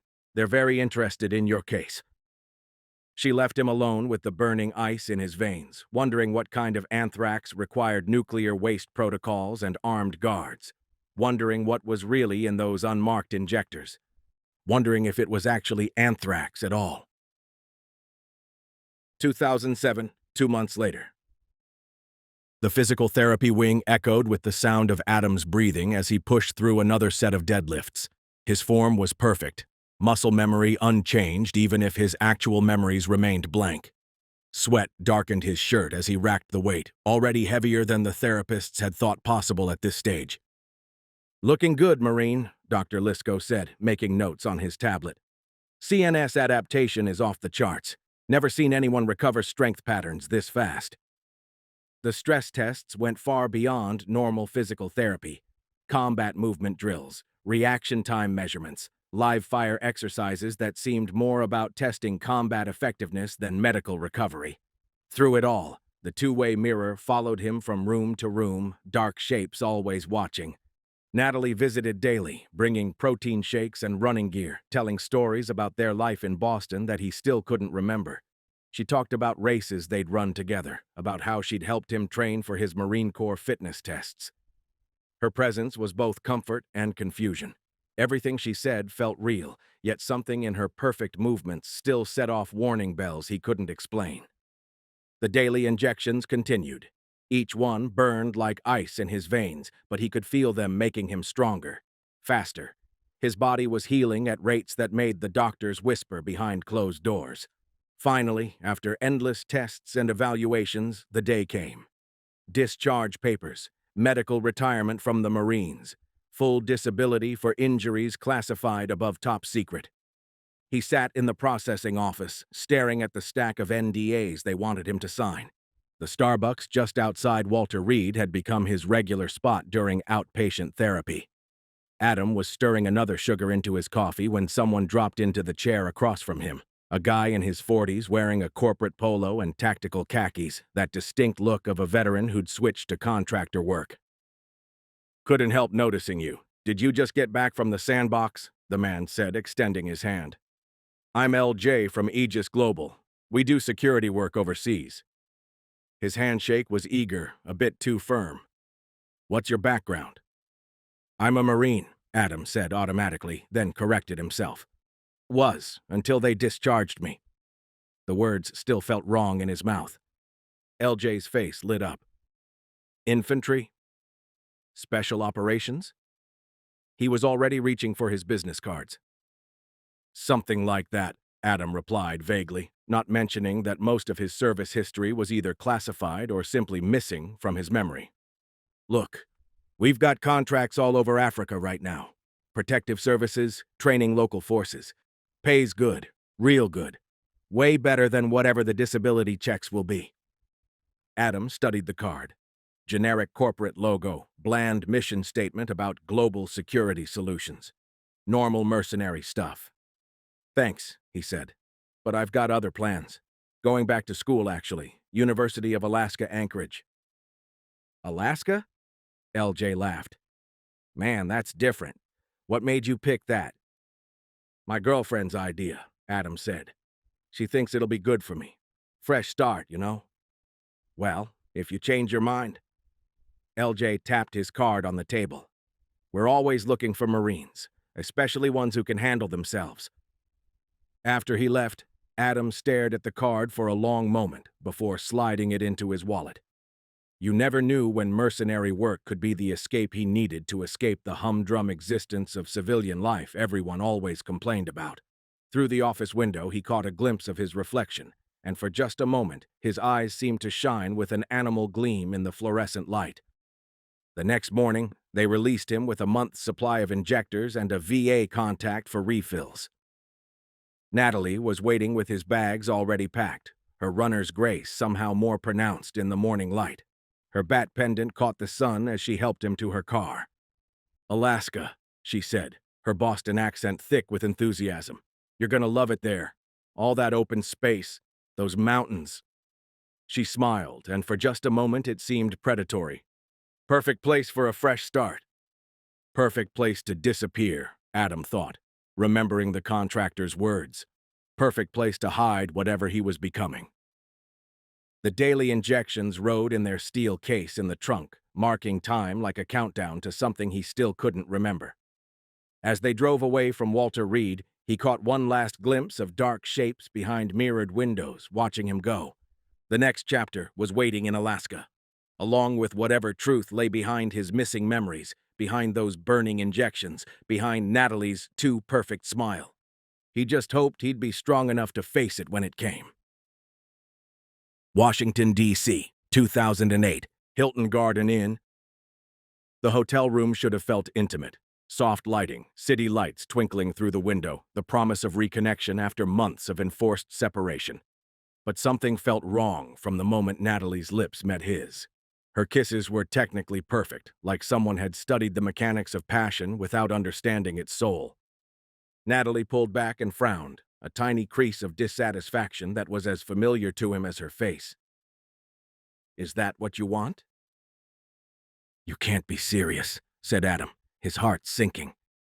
He'd spent months imagining this and had hoped the reunion would be a moment of bliss. "I'm not sure I can do better." "Oh, Adam." Natalie leaned in and kissed him again, long and lingering. "We both know there's nothing you won't try." Her runner's body moved with practiced grace as she undressed, each motion precise and calculated. Even in this most private moment, she remained somehow performative. Her dark blue eyes watched him with an intensity that felt less like desire and more like assessment. Adam's heart began to race. It was hard to think with her so close. "You want it?" asked Natalie. "More than anything." She removed his pants, her fingers deftly working his belt and buttons. He sat back on the bed as she undressed him, feeling exposed, almost embarrassed by the urgency of his arousal. "That's better," she said, taking him into her mouth. The sensation was exquisite. Adam lay back and let her work, his fingers running through her hair as the pleasure built. He was already so close. Adam pulled away, panting. "I'm sorry," he gasped, "but we barely know each other." She climbed on top of him and straddled his hips, her hand reaching between his legs. "You sure?" she asked, guiding him inside her. "Yes." Adam gasped. She was tight and wet, and she knew exactly what he liked. "Then take me." And just like that, his last shreds of restraint vanished. Adam flipped her onto her back, pinning her hands above her head. He thrust it into her hard as a rock. He tried to lose himself in the moment, to feel something beyond the clinical coupling of bodies. But every touch seemed choreographed, every sigh and gasp timed too perfectly. The bat pendant swung between them as she moved below him, catching the light like a silver eye. Afterwards, she excused herself to take a shower. Adam lay there listening to the water run, trying to reconcile this experience with the passionate relationship she'd described in Boston. If they'd truly been lovers for 2 years, why did everything feel so rehearsed? Steam billowed as she stepped from the shower, and Adam caught her reflection in the bathroom mirror. Her runner's physique was flawless, lean muscle wrapped in pristine skin without a single scar or mark. The curves of her breasts were just as he'd imagined, the softness of her stomach, the shape of her thighs. No sign of the massive trauma that should have killed her in that basement. No indication she'd ever been injured at all. She was perfect. Too perfect. She caught him looking and smiled that precise smile, then closed the bathroom door with careful deliberation. Through the wood, he heard her voice, barely audible. Subject remains stable. No signs of memory recovery. Physical intimacy achieved without incident. Adam held perfectly still, straining to hear more. Her Boston accent had vanished completely. Understood. We'll proceed with separation protocol before Alaska deployment. The door opened moments later, Natalie emerging in a cloud of steam. Her accent was back, perfect as always. Sorry that took so long, babe. You know how my hair gets... But something had shifted. A barrier had formed, invisible but undeniable. Over the next few days, she became increasingly distant, manufacturing small arguments and grievances. The breakup, when it came, felt as calculated as everything else. Maybe this is too much, too fast, she said, standing in his new hotel room a week later. You're not the same person I knew in Boston. And Alaska, that's so far away. Adam nodded, wondering if she realized he could see her checking off mental boxes as she spoke, wondering how many other boyfriends she'd had to break up with. You're right, he said simply. It's better this way. She kissed his cheek one last time. Perfect pressure, perfect duration. The bat pendant brushed against his chest like a brand. Take care of yourself in Alaska, she said, and for just a moment her accent slipped again. Stay on your medication schedule. Then she was gone, her runner's grace carrying her out of his life as precisely as it had carried her in. Adam touched his cheek where she'd kissed him, remembering the mechanical perfection of their lovemaking, the shadowed voice through the bathroom door. He wondered if she'd report this conversation too. Wondered how many eyes had really been watching their intimate moments, analyzing his responses, measuring his compliance. The next morning, he booked his flight to Anchorage. The steel case of injectors sat on the hotel desk, marking time like a countdown. To what? He still didn't know. But at least he'd be alone when he found out. Chapter 7. Hope, Alaska. Asian Adam exploded out of the Devil's Club and onto the trailhead first, rain cascading off his tactical pants as he hit the gravel parking lot at a dead sprint. His scar was still at the ready, .308 mags tinkling in his wake. Sean stumbled out of the brush 10 seconds behind him, gasping for air. The lot stretched out gray and empty in the flat morning light. Bradley's lifted Bronco was gone, leaving only fresh tracks in the gravel. Asian Adam didn't even break stride. He hit his Subaru's unlock button on the run, the Forester's lights flashing once through the rain. The driver's door was open before the locks finished clicking, his movements precise and economical. The engine caught instantly, that distinctive boxer rumble cutting through the steady drum of rain on gravel. "Wait!" Sean screamed, but Asian Adam was already dropping the manual transmission into first. Gravel sprayed from all 4 tires as the Subaru launched forward, the all-wheel drive system finding grip even in the wet. Sean had to dive sideways onto the wet ground as the green Forester shot past him, missing his legs by inches. The car fishtailed slightly as it hit the access road, then straightened out and accelerated hard toward the highway. "Son of a bitch," Sean muttered, pushing himself up from the gravel. His jeans were soaked through, knees stinging from the impact. He ran to his Tacoma, fumbling his keys out with shaking hands. The door creaked open, and he threw himself into the driver's seat, jamming the key into the ignition. Click. Sean's heart stopped. He tried again. Click. Only then did he notice the weak glow of the interior light, the glove compartment hanging open from when he'd been checking maps earlier. The battery was completely dead. He sat frozen in the driver's seat, rain hammering on the roof, trying not to think about Hannah bleeding out somewhere in the darkness above, about what Asian Adam had done to her, about how many of their friends were already dead. Sean slammed the glove compartment with enough force to rattle the entire dashboard. It bounced back open mockingly. He hit it again, harder this time, sending maps and maintenance receipts cascading onto the passenger floorboard. The third time, he put his whole body into it, the impact echoing off the surrounding trees. Still, the latch refused to catch. "Piece of shit!" His voice cracked as he pounded the compartment again and again, each impact punctuating his growing desperation. The weak interior light flickered with every blow. as if the dying battery was counting down his remaining chances. Finally, Sean yanked the key from the ignition and shoved the driver's door open, practically falling out of the cab in his frustration. His boots hit the gravel with a wet crunch as he circled around to the passenger side. He threw open the passenger door, needing to attack the problem from a different angle. An avalanche of empty Rockstar cans clattered onto the gravel. Original flavor, sugar-free, his morning ritual. Gas station receipts and fast food wrappers rode the energy drink tide to freedom. He ignored the mess, focusing instead on the glove compartment door itself. The first gentle close bounced off the latch. The second try, even more delicate, produced the same result. On the third attempt, moving with the careful precision of someone handling explosives, he finally heard that satisfying click. The glove compartment stayed shut, but it felt like a hollow victory now. Rain plastered his hair to his face as he sloshed through the puddles to the truck's rear bed. The camper shell's latch was stiff, it always was in wet weather, but it finally yielded with a rusty groan. He reached into the cramped space, feeling blindly past his hunting gear and emergency supplies until his fingers found the familiar rubber grip of jumper cables. Cables in hand, he circled back around to the front of the Tacoma. The hood release inside had been sticky lately. He had to pull it twice before he heard the latch pop. The hood itself groaned as he lifted it. Probably needed new struts, but that was a problem for another day. If there was another day. The full weight of everything hit Sean at once. The hood strut creaked as his grip loosened, but he barely heard it. His legs gave out, and he sank to his knees in the gravel, the jumper cables falling forgotten beside him. The rain mixed with tears he hadn't realized were coming, both equally cold on his face. Hannah was up there somewhere, bleeding out. His rifle was still lying next to her body. He hadn't even thought to grab it in his panic.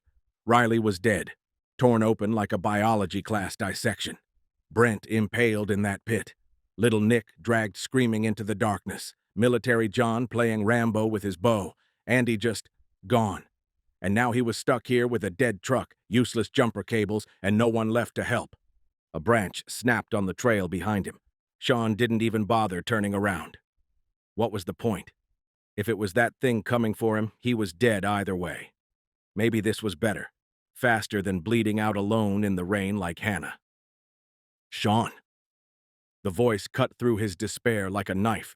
He spun around, nearly falling over in the wet gravel. Kirby emerged from the dense forest first, the old Mosin looking absurdly ancient against his modern hunting gear.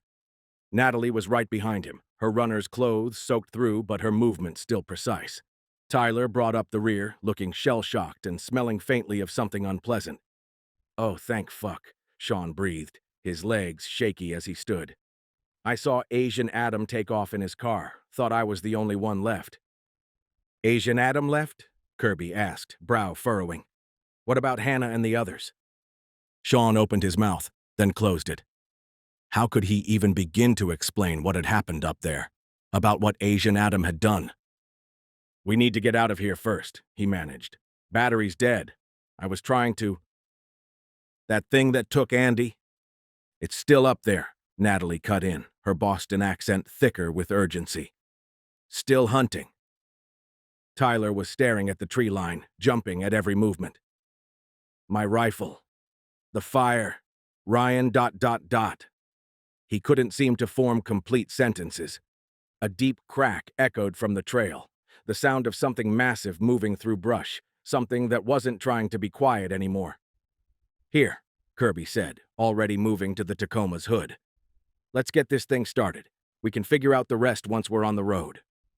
But as they positioned the hood strut, Sean knew there was no easy way to tell them what had really happened up there, what one of their own had done. And somewhere up that dark trail, something was coming to make sure they never got the chance to find out. Kirby shouldered the Mosin and trudged through the rain toward his van, fishing the keys from his soaked jacket pocket. The old Ford sat where he'd left it, its maroon paint somehow looking even more faded in the gray morning light. The gas gauge would be hovering near empty by now. They'd driven all over creation looking for Adam before everything went to hell. Kirby fumbled the keys, almost dropping them in a puddle. The van's door groaned as he yanked it open, that same sound it had made since freshman year when he'd bought it for $800 and a case of beer. He'd been meaning to WD-40 those hinges for about 4 years now. Kirby backed the Aerostar toward Sean's truck, the van's ancient transmission protesting each movement. Tyler stood in the rain, directing him with exaggerated hand signals like a ground crew guiding in a Boeing. Little more. Little more. Tyler's arms windmilled frantically. Stop! Kirby was still a good 3 feet short of where they needed to be. The van's front bumper wasn't even close to the Tacoma's front end.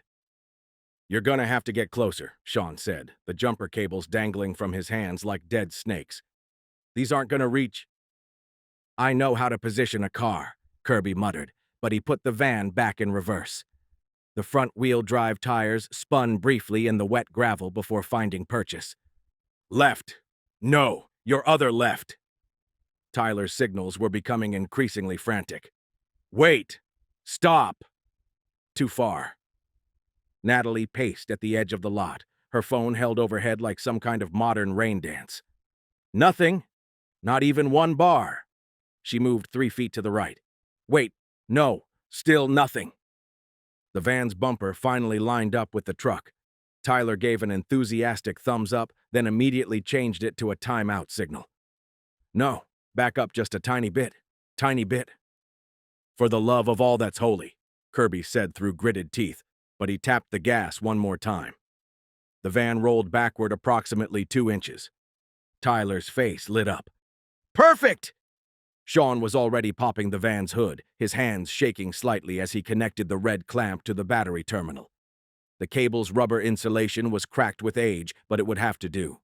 Somewhere up the trail, branches continued to snap under massive weight. Still nothing, Natalie reported, now standing precariously on a rock at the lot's edge. How is there no signal? Kirby checked the cable connections one last time. Red to red, black to ground. Basic stuff, but get it wrong and you'd fry both electrical systems. Or worse, blow up the battery and spray them all with acid. The old Mosin lay propped against the van's passenger, its steel probably attracting lightning or whatever else wanted to kill them today. Okay, Sean said from the Tacoma's driver's seat. Hit it. Kirby turned the van's key. The starter cranked, headlights dimming with each attempt. For one terrible moment, nothing happened. Then, both engines roared to life, and everything else went silent. The impact came without warning, a sound like a freight train made of meat and bone. Something hit the van's side with impossible force, lifting the entire vehicle clean off its wheels. Metal screamed as the Aerostar toppled onto the passenger side, the world dissolving into a chaos of shattering windows and grinding metal. Kirby was thrown against the window, his head cracking against the glass. When everything stopped moving, he was lying on the passenger door, looking up through the driver's side window at gray morning sky. The Mosin had somehow ended up on the passenger seat next to his head. Rain fell through the broken windows as he grabbed the rifle and pulled himself up. Blood ran into his eyes from a cut on his forehead, but he barely noticed it. Something warm and wet was dripping through the dented panel above him. He climbed out through the shattered driver's window, boots crunching on safety glass. What he saw made him wish he hadn't looked. The van's side was painted in red, and in the center of the impact zone was what remained of Natalie. The force had literally exploded her, turning her runner's body into a gory Rorschach test across the maroon paint. Her belt had somehow survived intact, the bat pendant still swinging gently, catching the morning light. But its owner had been reduced to a red mist and scattered pieces that his mind refused to categorize. The thing that had hit her stood at the edge of the parking lot, massive shoulders heaving. It was like something out of a nightmare, 9 feet of muscle and matted fur that seemed to shift between bear and wolf, but wrong in ways that defied explanation. Its muzzle was too long for a bear, filled with teeth that looked almost shark-like more than land mammal. The limbs were a horrible mixture of ursine power and lupine grace, ending in claws like combat knives. But it was the eyes that froze Kirby's blood, yellow and intelligent, filled with a cold hunger that had nothing to do with food. The Mosin trembled in his hands as the creature gathered itself for another charge. This thing wasn't just a bear. It was something that should not exist. "Get in the truck!" Sean screamed from the driver's seat, already throwing the Tacoma into reverse. Tyler sprinted for the passenger door, practically diving through the window in his panic. Kirby ran for the back, tossing the Mosin into the bed before hauling himself up and over the tailgate. The creature launched itself forward, covering the distance to the truck in impossible bounds. Sean stomped the gas, gravel spraying as the truck fishtailed. Kirby had to grab the rolled bar of the camper shell to keep from being thrown out. Go, go, go! Tyler was practically climbing into the dashboard as if he could make the truck move faster through sheer desperation. Sean cranked the wheel hard, the truck sliding into a turn that tilted Kirby sideways in the bed. They hit the access road with a bounce that nearly sent him airborne. "You're going the wrong way!" Tyler screamed as Sean turned away from the highway. "Anchorage is the other." "My dad's cabin," Sean had to shout to be heard over the engine and rain. "Got a radio there. He can get the plane, pick us up. The cabin even has its own runway." "Are you insane?" Tyler's voice cracked. "We need to get home!" Kirby turned to look behind them. The creature was bounding after the truck, each leap eating up 20 feet of road. It moved like nothing natural, part bear's power, part wolf's speed, but wrong in ways that hurt to look at. "Highway's 40 minutes to cell service." Sean yanked the wheel again, taking a fork in the road that Kirby hadn't even seen. "Dad can have the Beaver here in 15. There's guns at the cabin, too." Another bone-jarring bounce almost sent Kirby over the side. He clung to the camper shell's roll bar, rain stinging his face as they bounced down the deteriorating road. Behind them, the creature's roar echoed off the mountains, a sound that was neither bear nor wolf, but something older, something hungry. Sean took another turn, the truck's tires skating on wet gravel, but Kirby could see the certainty in his friend's face through the back window. Sean knew these roads, knew where he was going. The only question was whether they'd live long enough to get there. "What the fuck was that?" Tyler's voice was still shaking, his hands gripping the dashboard as Sean navigated another curve. "Like, what the actual fuck was that?" "Not a bear," Kirby called from the truck bed, still watching their back trail through the rain. Not anything I've ever seen." Sean took another turn too fast, the Tacoma's tires sliding on wet gravel. "Adam called 14 people. 14 of us. For one bear." His knuckles were white on the steering wheel. He knew. He had to have known what it was. "No, remember the dead Grizzly?" Kirby cut in. "The one we found torn apart? Adam shot that bear. Perfect placement right through the shoulder. Little Nick confirmed it." "Then what the hell is this thing?" Sean swerved around a fallen branch, the truck's suspension groaning. "What kind of animal tears apart a grizzly like that?" Kirby braced himself as they hit another rough patch. Maybe that's why Adam needed help. Shot the bear, then found out there was something worse out here. "But look at how that thing moved." Tyler's voice was quieter now. Like something trying to be a bear but getting it wrong. And those teeth.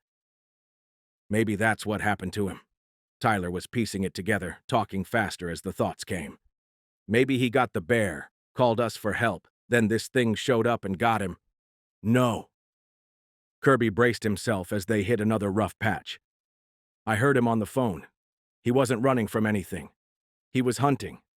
Plain and simple." The truck's suspension groaned as Sean swerved around a fallen branch. The logging road was getting worse, less maintained this far out. "Did you see how it moved?" Tyler's voice was quieter now. Like something trying to be a bear, but getting it wrong. And those teeth.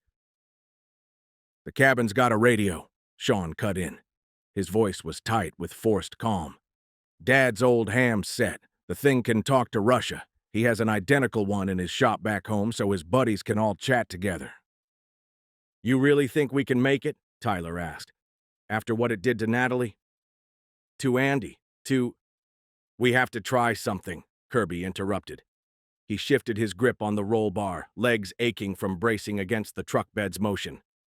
"Otherwise, we're just waiting to die." Sean checked the rearview mirror for the 100th time. Those claws. They looked almost like bone.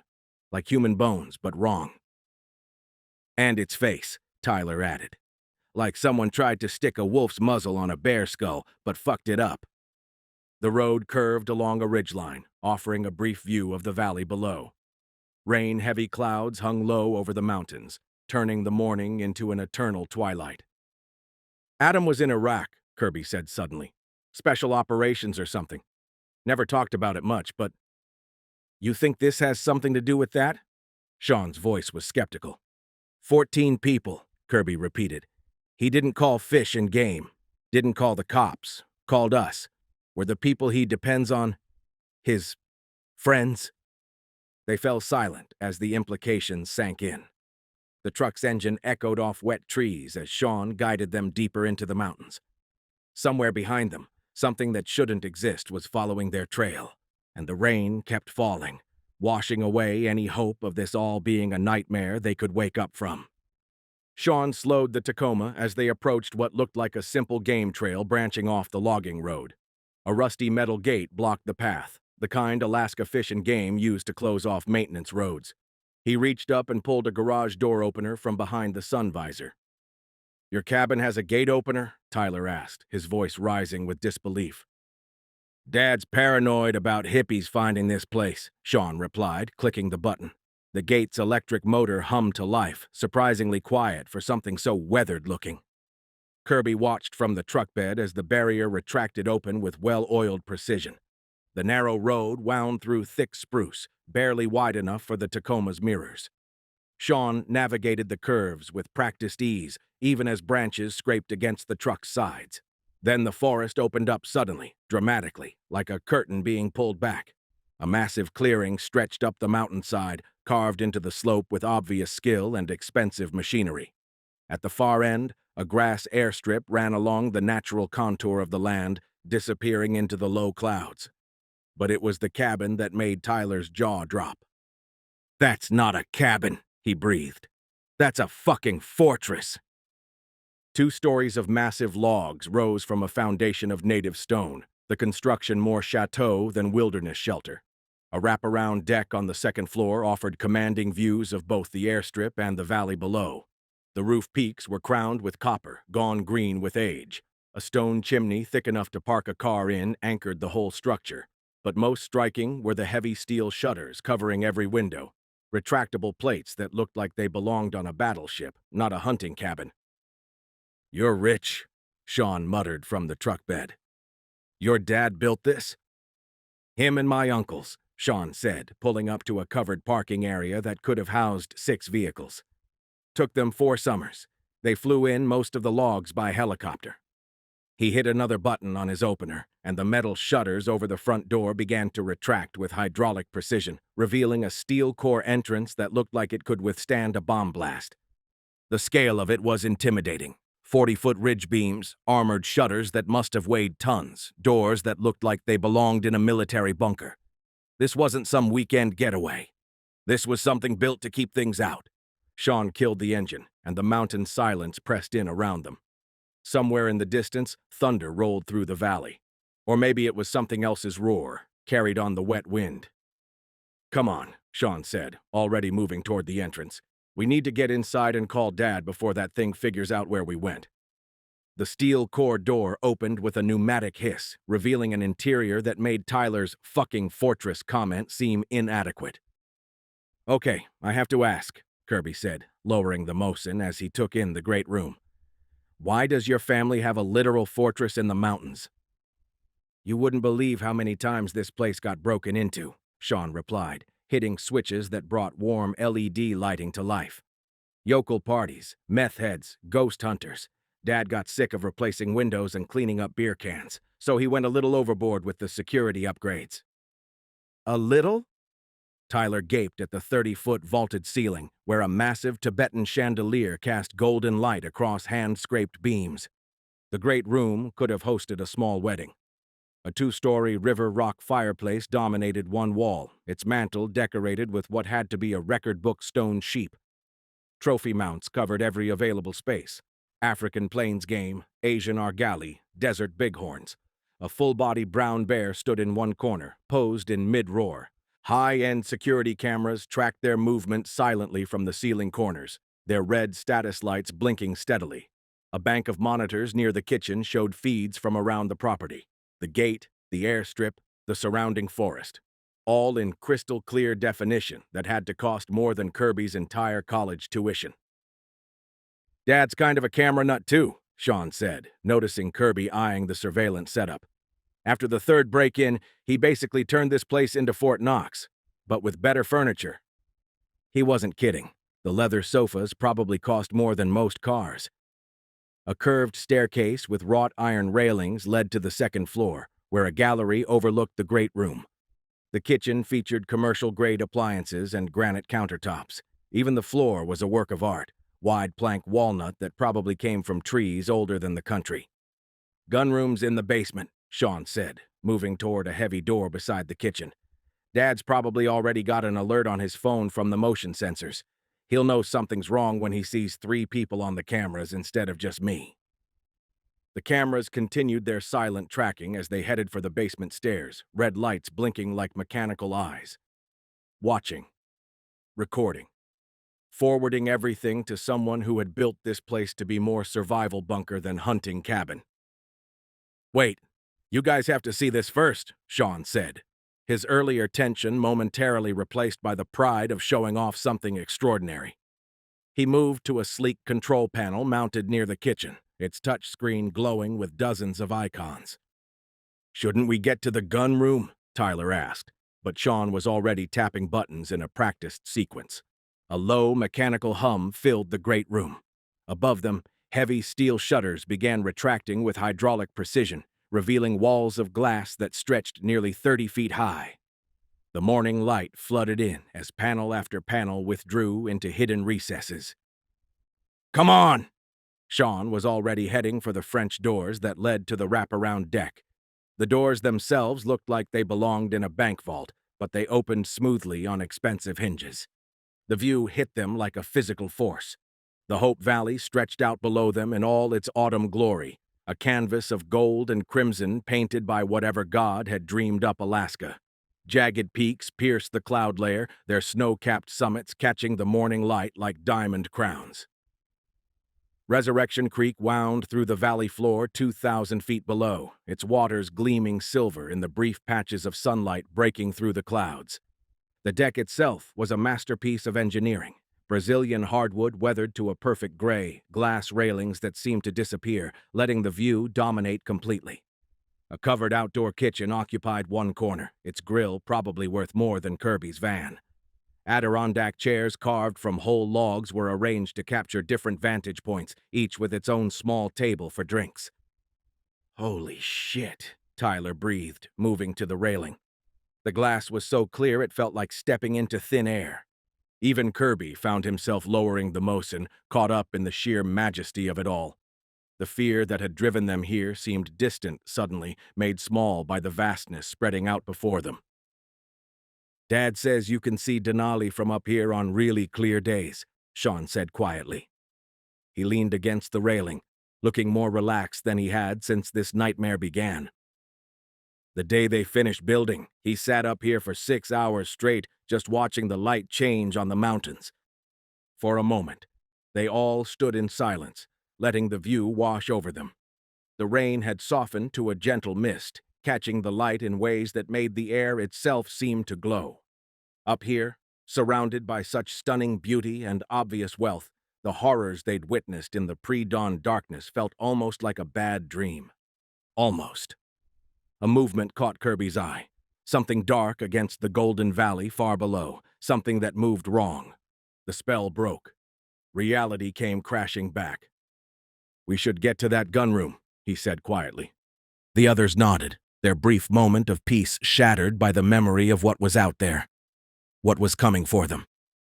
But as they headed back inside, Kirby couldn't help taking one last look at that magnificent view, understanding suddenly why someone would build a fortress here. Some things were worth protecting, no matter the cost. "Head downstairs and get some guns ready," Sean said, already moving toward the radio room. "I'll try to raise Dad on the HAM set." A door beside the kitchen was propped open to reveal a concrete stairwell leading down into the earth, emergency lighting casting everything in a soft blue glow. The temperature dropped noticeably as Kirby and Tyler descended, their footsteps echoing off the walls. The basement was more like a bunker. Row after row of industrial shelving stretched into the shadows, loaded with enough supplies to last months, maybe years. Cases of MREs, stacks of water jugs, medical supplies still in their original packaging. The whole place smelled of concrete and gun oil. "Doomsday preppers," Tyler whispered, running his hand along a shelf of canned goods.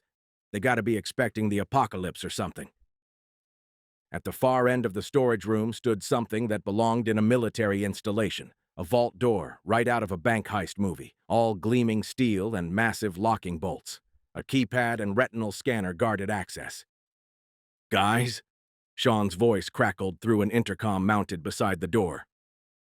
"Hang on. Let me get that for you." The vault's bolts retracted with pneumatic hisses, the whole door swinging open on perfectly balanced hinges to reveal paradise. At least, paradise for anyone who loved firearms. Glass cases lined the walls, displaying everything from vintage Holland and Holland doubles to modern tactical rifles. A custom workbench filled one corner, complete with a gun vise and reloading setup worth more than most cars. But most impressive was what lay beyond, a legitimate underground shooting range, its lanes disappearing into the darkness. The air was perfectly climate-controlled, probably to protect the wood stocks and prevent rust.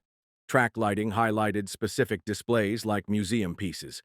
Even the floor was special, some kind of rubberized material that would trap spent brass for easy cleanup.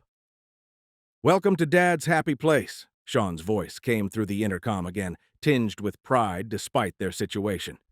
"Grab whatever you need. Just try not to scratch anything. Some of those cases are worth more than my college tuition."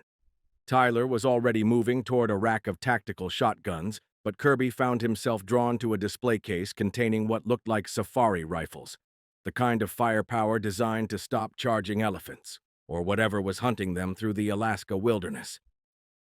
Kirby stopped dead in his tracks when he saw it.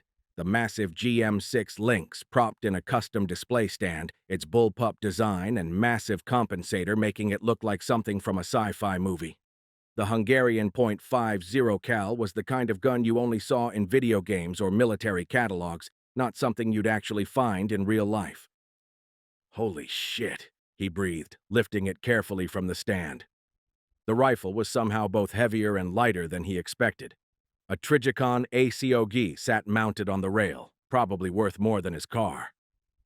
"Sean, your dad has a fucking anti-material rifle? Is that what I think it is?" Tyler had wandered over from the tactical section, his eyes wide, but his attention quickly shifted back to what he'd found, a prototype AA-12 automatic shotgun. The drum magazine alone probably held 20 rounds. This thing isn't even supposed to exist in civilian hands. "Check this out." Kirby pointed to a rack of plate carriers mounted along one wall. Top-end stuff. Cry precision carriers in various camouflage patterns, loaded with magazine pouches and tactical gadgets. A drawer beneath held night vision monoculars and IR lasers still in their original packaging. They kitted up like kids in a candy store. Kirby found level 4 ceramic plates for his carrier, along with magazine pouches perfectly sized for the massive .50 cal rounds. Tyler went full door kicker. Shotgun shell cards on his chest rig, a backup Glock in a drop-leg holster, even flashbang grenades in specialized pouches. "We look like those operator dudes from Modern Warfare," Tyler said, checking himself out in a full-length mirror mounted near the gear wall. The black tactical gear did make them look surprisingly professional, even if they had no idea how to actually use half of it. "Yeah, well, let's hope we don't have to actually operate," Kirby replied, still fiddling with his carrier's straps. The Lynx felt natural in his hands despite its size, like it had been waiting for him. "This isn't a game." "Guys." Sean's voice crackled through the intercom. "Dad's not answering the ham, but I left messages everywhere. He'll figure out something's wrong when he sees the security feeds." A pause. "Did you find everything okay?" Tyler chambered around in the AA-12 with a satisfying clack. "Oh yeah, we found everything just fine." They looked like an elite tactical team now, even if they were just college students playing dress-up. But as Kirby loaded massive .50 caliber rounds into magazines, he couldn't shake the feeling that they were preparing for a very real war. A war against something that shouldn't exist. The vault door hissed as Sean entered, and Tyler couldn't help himself. "Welcome to the party, pal," he called out in his best Bruce Willis impression, shouldering the AA-12. "Dude, wrong movie," Kirby groaned. "It's supposed to be I Am the Law or something." Sean shook his head, but he was grinning. "You guys look like you raided a Black Ops cutscene." He moved to a secured ammo locker in the corner, spinning the combination lock with practiced ease. "Tyler, check this out. Dragon's Breath rounds. Full-auto flamethrower shotgun, basically." Tyler's eyes went wide as Sean handed him the distinctive red shells. "No way. These are super illegal." "So's this," Sean said, turning to Kirby. He pulled out a heavy case marked with radiation symbols. "Depleted uranium .50 cal. Military contract overrun. The Lynx will eat them just fine." Kirby stared at the rounds, each one looking more like a small missile than a bullet. "Sean, how does your dad have all this? This is way beyond rich guy with connections." "Yeah, about that." Sean's expression turned serious. He went to a filing cabinet and pulled out a thick stack of papers. "Before I show you anything else, you guys need to sign these." "Are those—" Tyler squinted at the top page. "NDAS?" "Non-disclosure agreements," Sean confirmed. "Dad's really serious about them, like federal prison serious." Kirby lowered the links. "What exactly does your dad do?" "Can't tell you until you sign." Sean held out 2 pens. "Let's just say there's a reason we have military prototype weapons and enough supplies to survive World War III. Tyler and Kirby exchanged looks. They were already kitted out in tactical gear, holding restricted weapons. Whatever they were getting into, they'd cross that line the moment they opened those gun cases.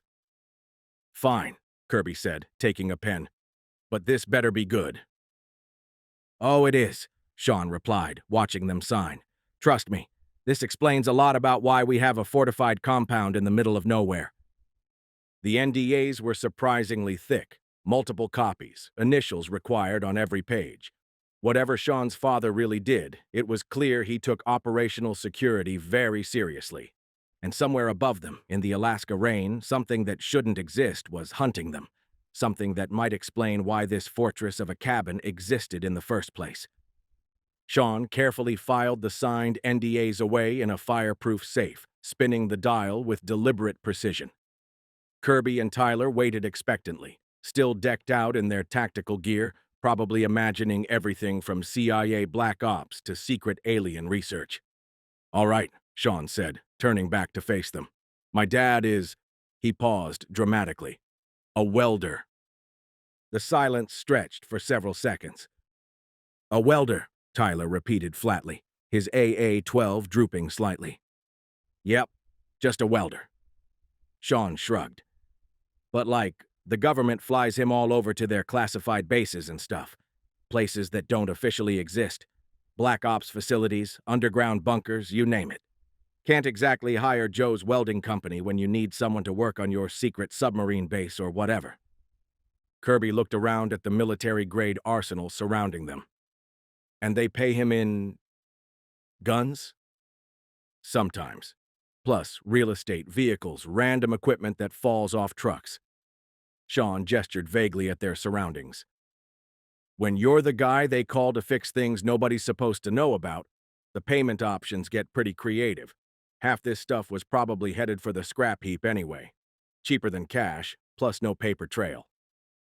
Tyler was still processing this. "Your dad is just a welder." "A really, really good welder," Sean corrected, "with really, really interesting clients." Kirby looked down at the depleted uranium rounds in his hands. Somewhere between just a welder and their current reality, there had to be more to the story. But before he could ask, the intercom crackled to life. "Motion sensor alert," Sean's dad's voice came through crystal clear. "West perimeter. Something big." The humor of the moment evaporated instantly. They might be standing in a secret arsenal built by a highly paid government welder, but none of that changed what was hunting them. And it had finally found them. Sean. His father's voice was sharp and professional over the intercom. I'm looking at the security feeds. I don't know how I feel about having civilians in the gunroom. Have they signed the NDAs? Already filed them, Sean replied, patting the safe. Everything's squared away. A pause. Good. The sound of typing came through the speaker. I'm putting the house back in lockdown mode. That thing on the perimeter. It's moving with purpose, heading straight for you. Kirby and Tyler exchanged looks, their earlier amusement about the welder revelation forgotten. I've got the general incoming with a containment team, Sean's dad continued. But the weather's shit for flying. Could be an hour before they can reach you. The general? Tyler mouthed silently to Kirby, who shrugged. Above them, they could hear the heavy thunk of shutters re-engaging, the house sealing itself up like a bank vault. Whatever was coming, they were locked in with an arsenal that would make a small country jealous. Just try not to scratch anything too expensive, Sean's dad added. And son, be careful. This isn't like the incident in Montana. The intercom clicked off before any of them could ask what incident in Montana. The silence that followed was broken only by the sound of their tactical gear shifting as they checked their weapons. So, Kirby said finally, your dad, the welder, knows a general? Yeah, Sean replied, moving to another ammunition locker. Turns out secret remote bases need a lot of welding. Somewhere above them, something heavy impacted against the side of the house. The whole building shuddered slightly, gun cases rattling in their mounts. The hour suddenly felt very, very long. So, who's this general your dad's sending? Tyler asked as they climbed the stairs back to the main floor, his AA-12 cradled like a baby. Yeah, what kind of welder has a general on speed dial? Kirby added, adjusting the Lynx's strap across his plate carrier. Oh, that's my mom, Sean said casually, like he was telling them what he had for breakfast. When they both stopped dead on the stairs, he turned back. What? Your mom, Tyler repeated slowly, is a general. Yeah, runs some program for the National Guard. Sean shrugged. That's actually how my parents met. Dad was welding something at one of her facilities. And you didn't think to mention this earlier because NDAs, remember? Sean led them into the great room. Plus, it's kind of weird explaining that your mom's a general. Above them, the house's defense system was engaging with mechanical precision. Steel shutters slid from hidden recesses, covering the massive windows that had shown that breathtaking view just minutes ago. Each panel locked into place with a heavy clank that echoed through the building. The sound was oddly final, like a submarine diving deep. The last bit of natural light disappeared as the final shutter sealed. The LED lighting came up automatically, casting the trophy-lined great room in warm illumination. That massive brown bear mount somehow looked more ominous now, its glass eyes reflecting their tactical gear. Welcome to the panic room, Sean said, gesturing at the now sealed space. Well, panic mansion, I guess. Nothing's getting through those shutters without shaped charges or a tank. On the bank of security monitors, they could see the clearing around the house from multiple angles, the grass airstrip, the tree line, the gate they'd entered through. Everything recorded in ultra-high definition, waiting for movement. They stood in silence as the house finished locking down, listening to the pneumatic hiss of pressure seals engaging. Whatever was out there hunting them, it was about to learn that sometimes prey bites back, especially when the prey has military-grade weapons and a fortress built by a government welder who married a general. All right, boys, Sean's dad's voice came through the intercom. Time to fill me in on what's happening. Meet me in the radio room. What Sean had casually called the radio room turned out to be something straight out of a military command center. Banks of monitors lined one wall, showing everything from weather radar to topographical maps of the surrounding mountains. Multiple radio setups covered different frequencies, civilian, military, and some that looked decidedly unofficial. Sean dropped into the operator's chair and started typing on one of several keyboards. The largest screen flickered to life, and suddenly they were looking at Sean's dad in what appeared to be some kind of industrial facility. Heavy machinery and welding equipment were visible in the background, along with warning signs in languages Kirby didn't recognize. "Well, looks like you boys found the gun room," Sean's dad said, taking in their tactical gear. "You look like you're ready for World War III. His father was a sturdy man in his 50s, wearing safety glasses pushed up on his forehead and a welding jacket that had seen better days. But his eyes were sharp as he assessed them through the video feed, taking in every detail of their situation. "All right," he said, pulling up a chair. "Start from the beginning, and don't leave anything out. Your mother's going to want a full briefing before she gets there." The command center's sophisticated equipment hummed around them as they prepared to explain how a simple bear hunt had turned into something out of a nightmare. On one of the security feeds, something large moved through the trees at the edge of the clearing. They had an hour until help arrived, assuming they lived that long. Sean's dad listened with unsettling intensity as they recounted the morning's events. He asked precise, focused questions. Exact locations, timeline of events, specific details about how the creature moved. He didn't even blink at the impossible parts. The way it had torn apart a full-grown grizzly, its impossible speed, how bullets seemed to barely slow it down. "And military John?" he asked, interrupting only to clarify. "He covered himself in mud and blood before engaging?" "Yeah," Kirby said. "Said something about thermal vision." Sean's dad made a note on something off-screen. "And Adam North. He's the one who originally called you all up there?" "Called everyone," Tyler added. "Like 14 people total." Another note. "And the bear he shot, clean hit through the shoulder, but it kept moving?" They walked him through the rest, finding Andy's body, Asian Adam's betrayal, Hannah bleeding out in the forest, Natalie. Kirby had to stop for a moment when they got to that part. When they finished, Sean's dad leaned forward, his expression deadly serious. "Have any of you been hurt?" His eyes fixed on Kirby through the video feed. "I can see blood on your forehead." Kirby touched the cut he'd gotten when the van rolled. He'd completely forgotten about it in all the chaos. "Just from the crash, when that thing hit Natalie." "Are you absolutely sure?" There was something in Sean's dad's voice that made them all pause. "Even a scratch? Anything at all?" "No, sir," Kirby replied. "Just the cut from hitting the window." Sean's dad studied him for a long moment, then nodded slowly. "Good. That's good." He looked down at something off-screen, then back up. "Your mother's about 40 minutes out. Until then, I need you boys to do exactly what I say." The way he said it made it clear. This wasn't just a concerned parent anymore. This was someone who knew exactly what they were dealing with. And whatever it was bad enough to have a general flying in with a containment team. "What you boys have encountered," Sean's dad said, rubbing his chin thoughtfully, "is some kind of were-creature.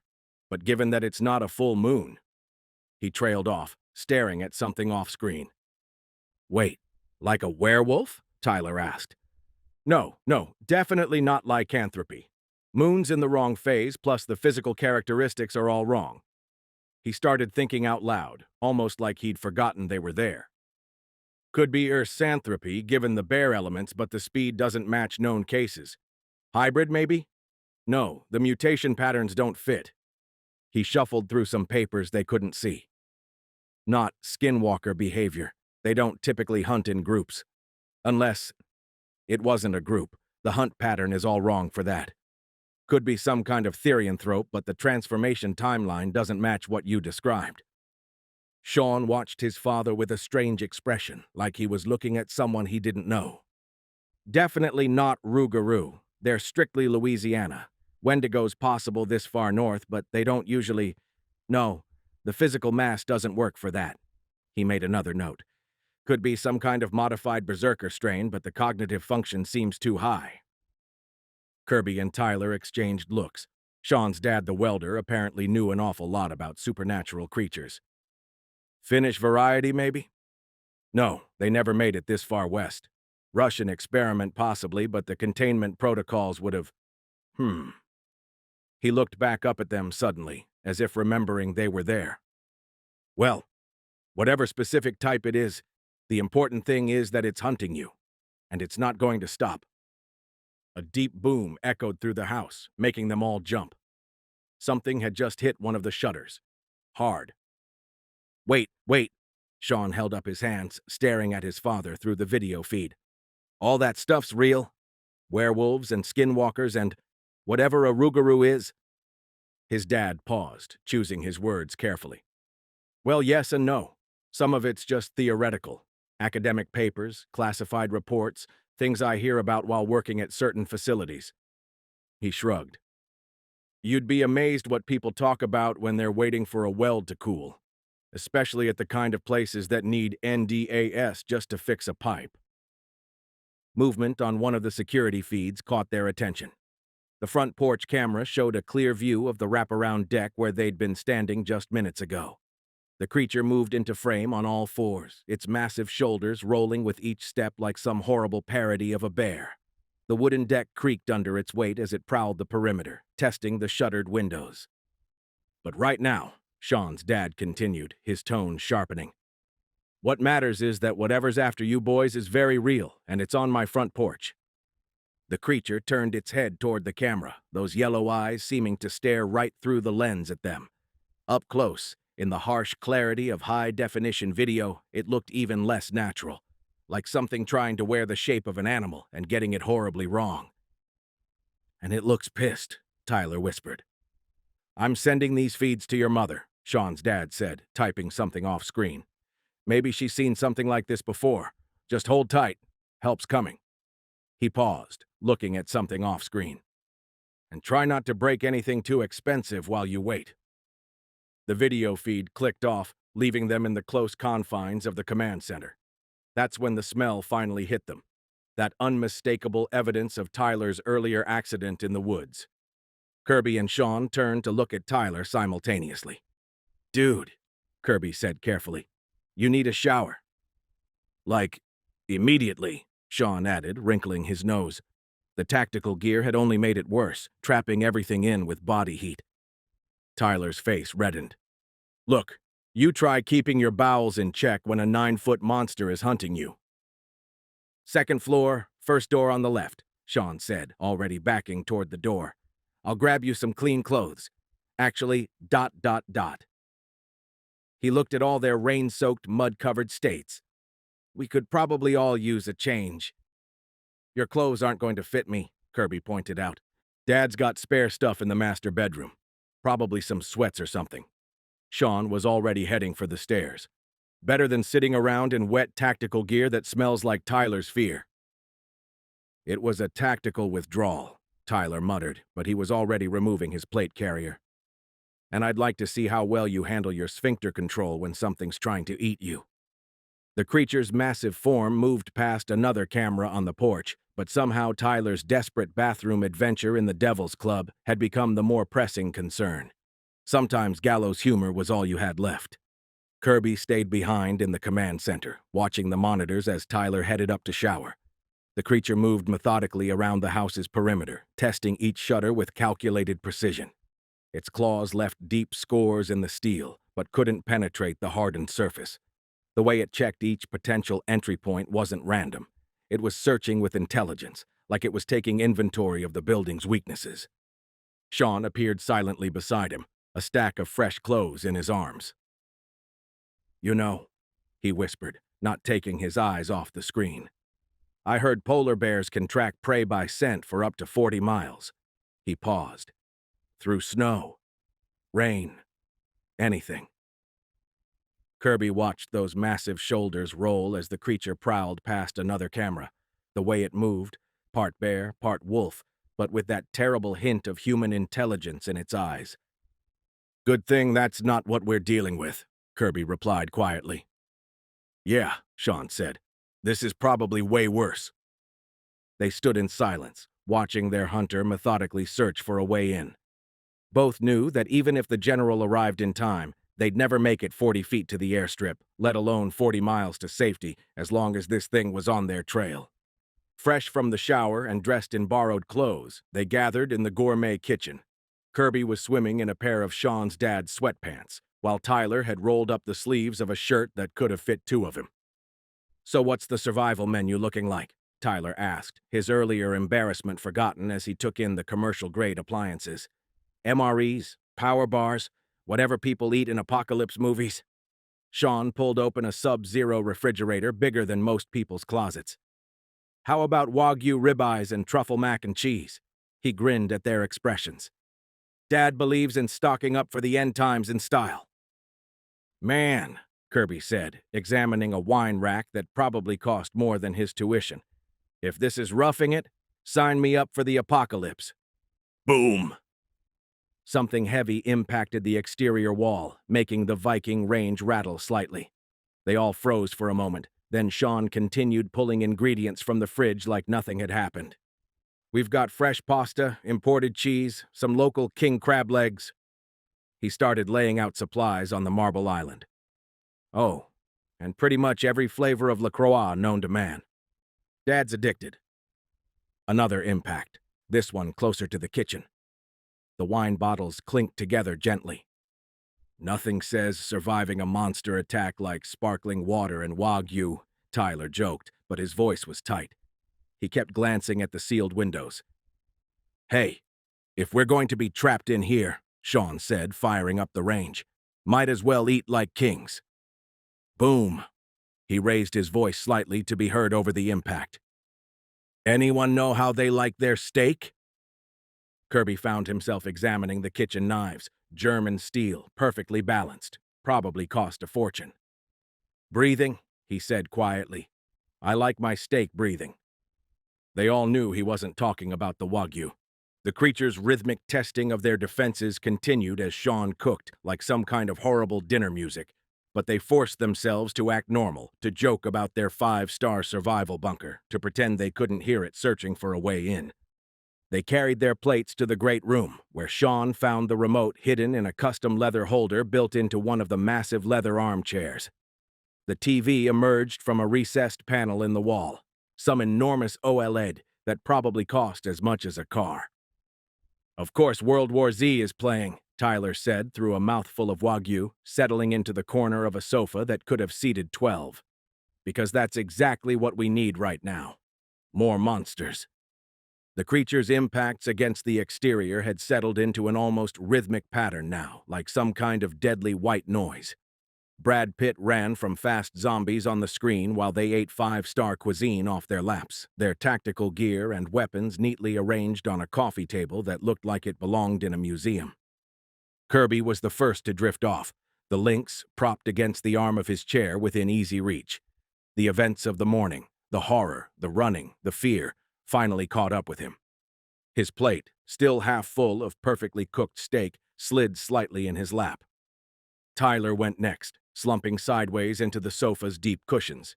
He'd managed to finish his food, at least, the empty plate balanced precariously on the armrest. His borrowed clothes made him look younger somehow, more vulnerable. Sean lasted the longest, but eventually his head started nodding. The movie played on, ignored, as exhaustion claimed them one by one. Their weapons lay close at hand, the security monitors blinked silently, and somewhere outside, something that shouldn't exist continued its patient assault on their fortress. The last thing Sean saw before sleep took him was Brad Pitt figuring out the zombie's weakness on the massive screen. If only their monster was that simple. Kirby woke to a high-pitched ringing in his ears and the disorienting realization that he didn't know where he was. The TV was still on, casting blue light across unfamiliar leather furniture. His neck ached from sleeping at an odd angle in the massive armchair. "Boys, wake up!" Sean's dad's voice cut through the ringing, sharp with urgency. "I can't see it on any of my cameras anymore." The fog of sleep cleared instantly. Kirby grabbed the lynx, checking the chamber automatically as he stood. Tyler was already stirring on the couch, while Sean blinked awake in his chair.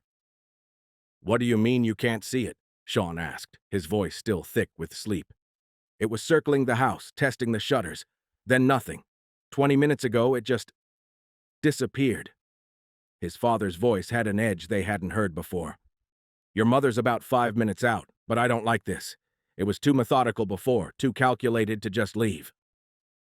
How long were we asleep? Tyler asked, retrieving the AA-12 from the coffee table. About an hour, Sean's dad replied. Look, your mother's almost there with the containment team, but something about this feels wrong. It was too persistent to just... A deep boom echoed through the house. Not from the walls this time, but from somewhere above their heads, from the roof.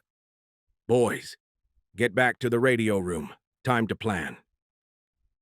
Another boom echoed overhead as they rushed back to the command center, weapons at the ready.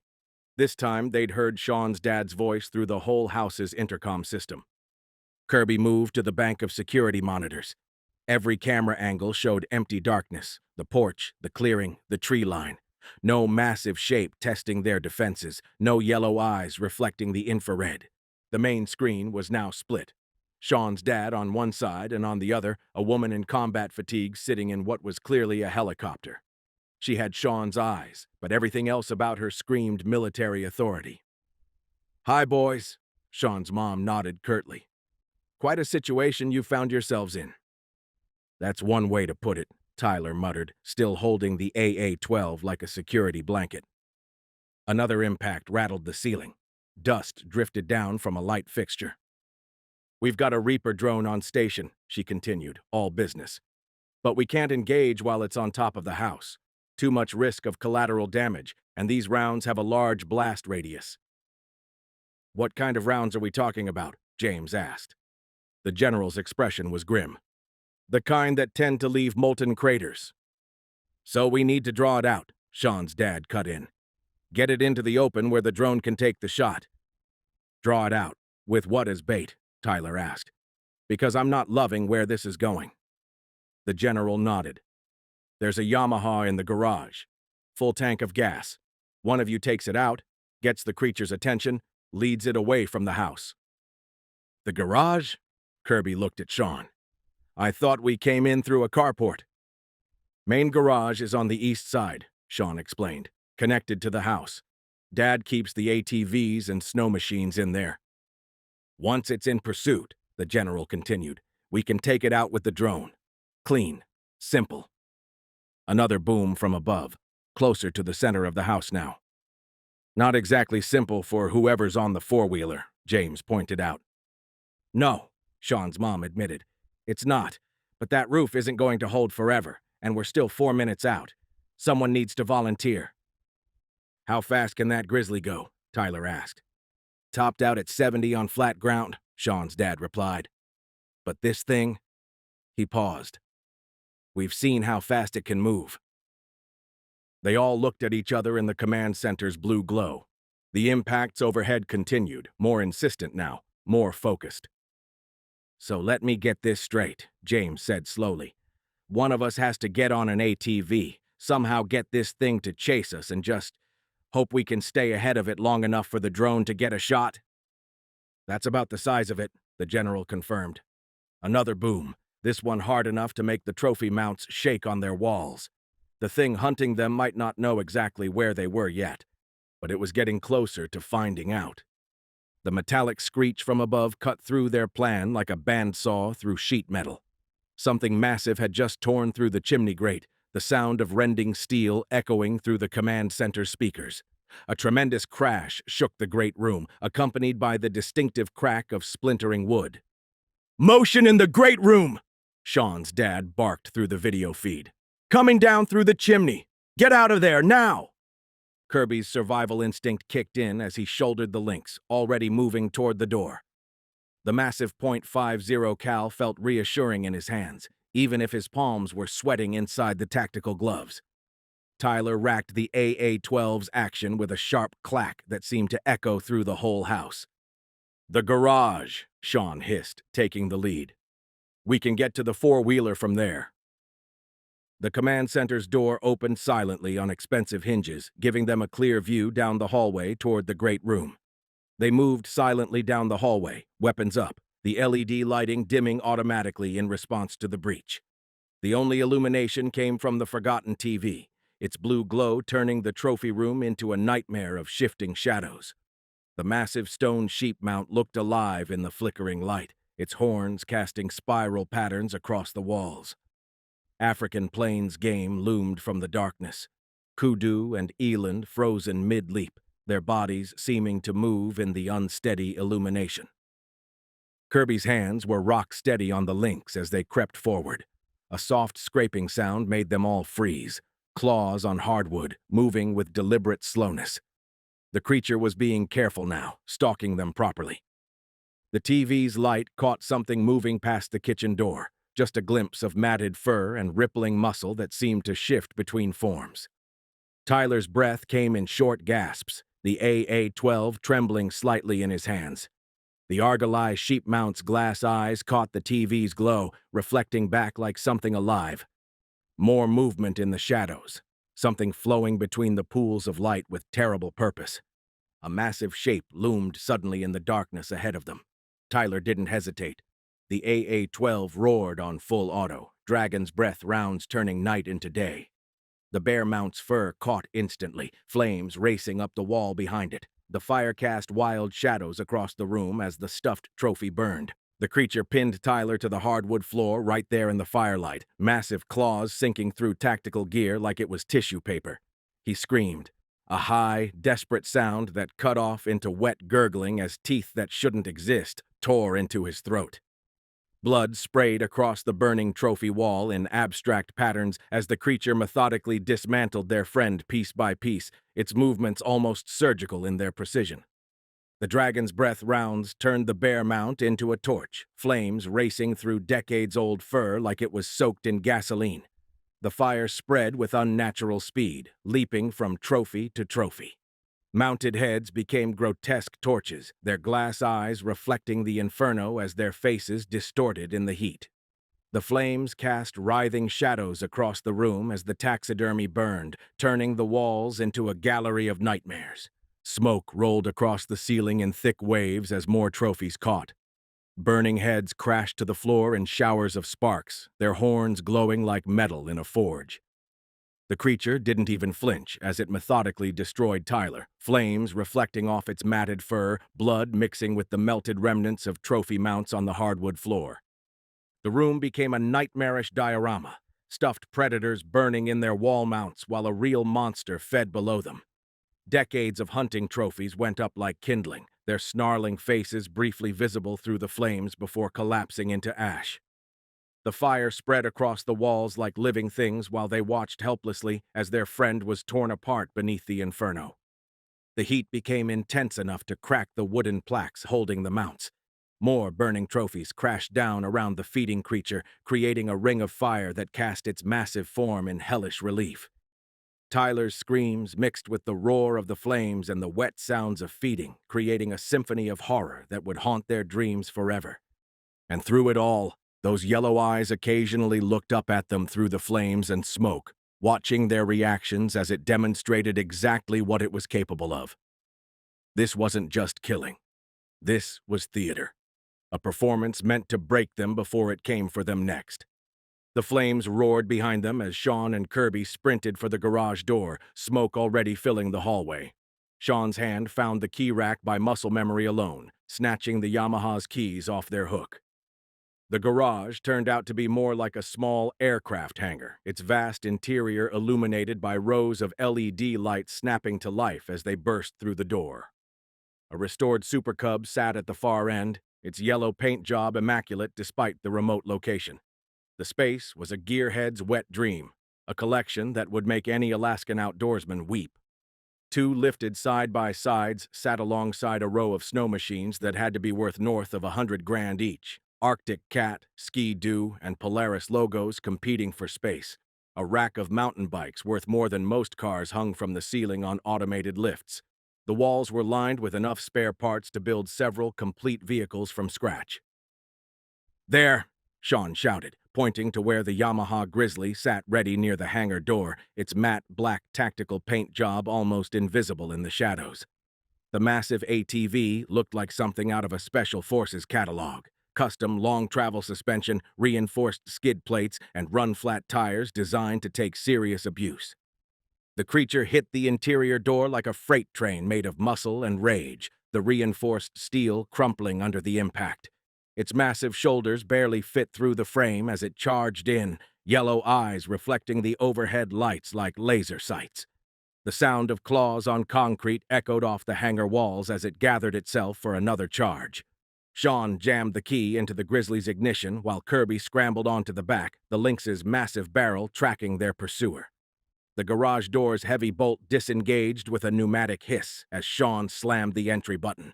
The ATV's engine roared to life just as the creature launched itself forward, covering the distance between them with impossible speed. "Hold on!" Sean screamed, dumping the clutch. The Grizzly's tires squealed on the polished concrete as they shot forward, the creature's claws raking through empty air where they'd been a heartbeat before. They cleared the sliding hangar door with inches to spare. The last thing they saw in the hangar's lights was the beast gathering itself for pursuit, its massive form flowing between shapes like liquid darkness given flesh. Then they were out in the rain and mud, the ATV's engine screaming as Sean pushed it to its limits.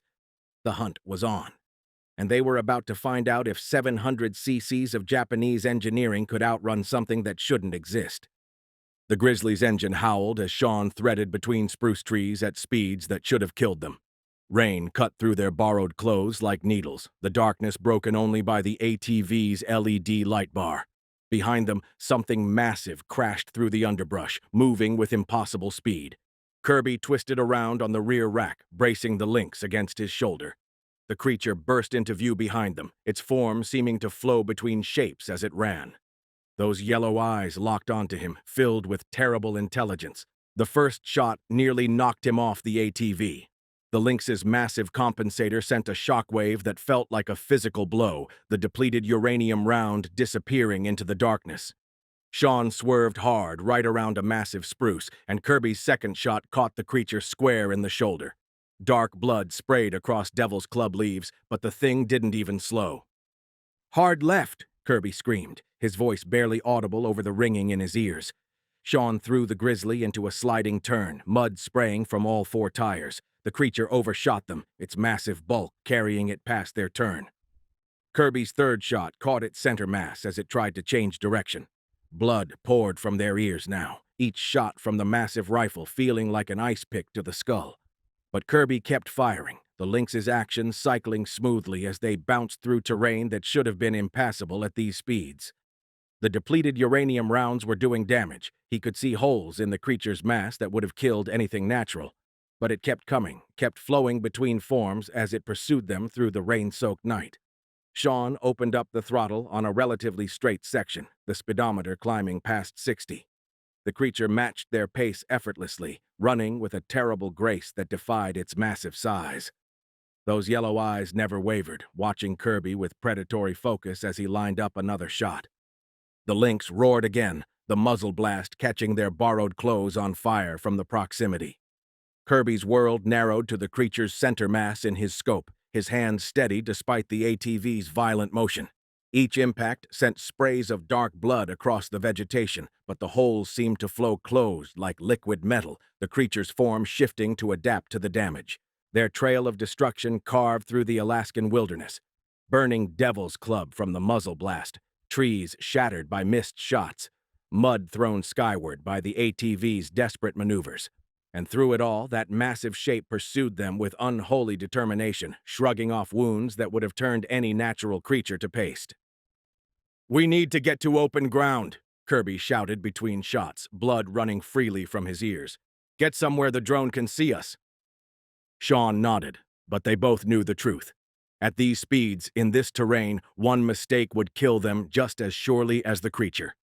And somewhere above them in the rain-dark sky, a Reaper drone carried a payload meant to end this nightmare, if they lived long enough to reach clear ground. J-Bear, Alaska.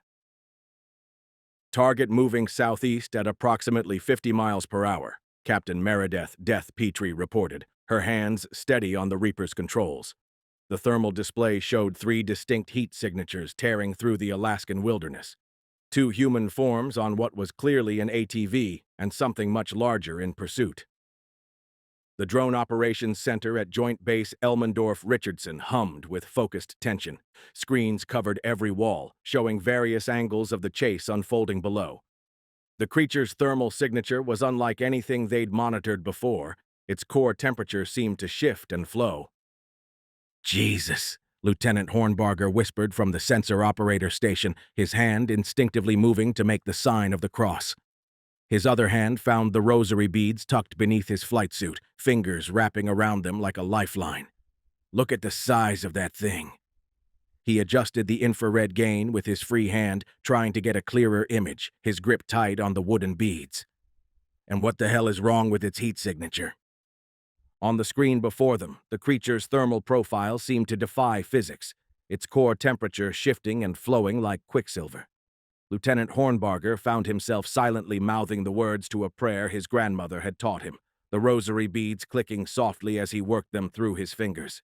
5 years of drone operations, and he'd never seen anything that made him reach for those beads until now. 4 helos inbound from the west, Captain, Petrie noted, marking their positions on the tactical display. ETA, 3 minutes to target area, but we still don't have a clean shot. Too many trees. The feed from the Reaper's main camera showed brief flashes of light as Kirby continued firing the massive rifle. Each .50 caliber impact was visible on thermal, bright spots of heat blooming across the creature's mass before seeming to be absorbed and redistributed. "Those kids are putting up one hell of a fight," Lieutenant Hornbarger commented, switching between visual spectrum and infrared. "But those shots, they're going right through it. Look at the thermal bloom. It's like the wounds are sealing themselves." "Ice Queen, this is Watchdog Actual, Captain," Petrie reported into her headset. "Be advised, targets are heading toward the old mining road. If they make it to the clearing, we'll have a shot." "Copy that, Watchdog. AGM 114N armed and ready?" The general's voice was sharp and professional through the encrypted channel.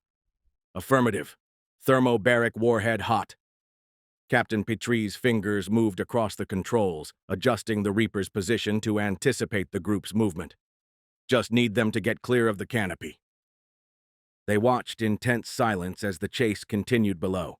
The ATV's driver was somehow keeping them alive, threading through terrain that should have been impossible at those speeds. The creature's thermal signature pulsed with each impact from the .50 caliber, but it maintained pursuit with terrifying determination. The Reaper circled silently above the chaos, its sensors recording everything. The 4 helicopters drew closer on the tactical display, heavily armed but unable to engage while the targets remained under tree cover. Everything hinged on the 2 students somehow reaching open ground.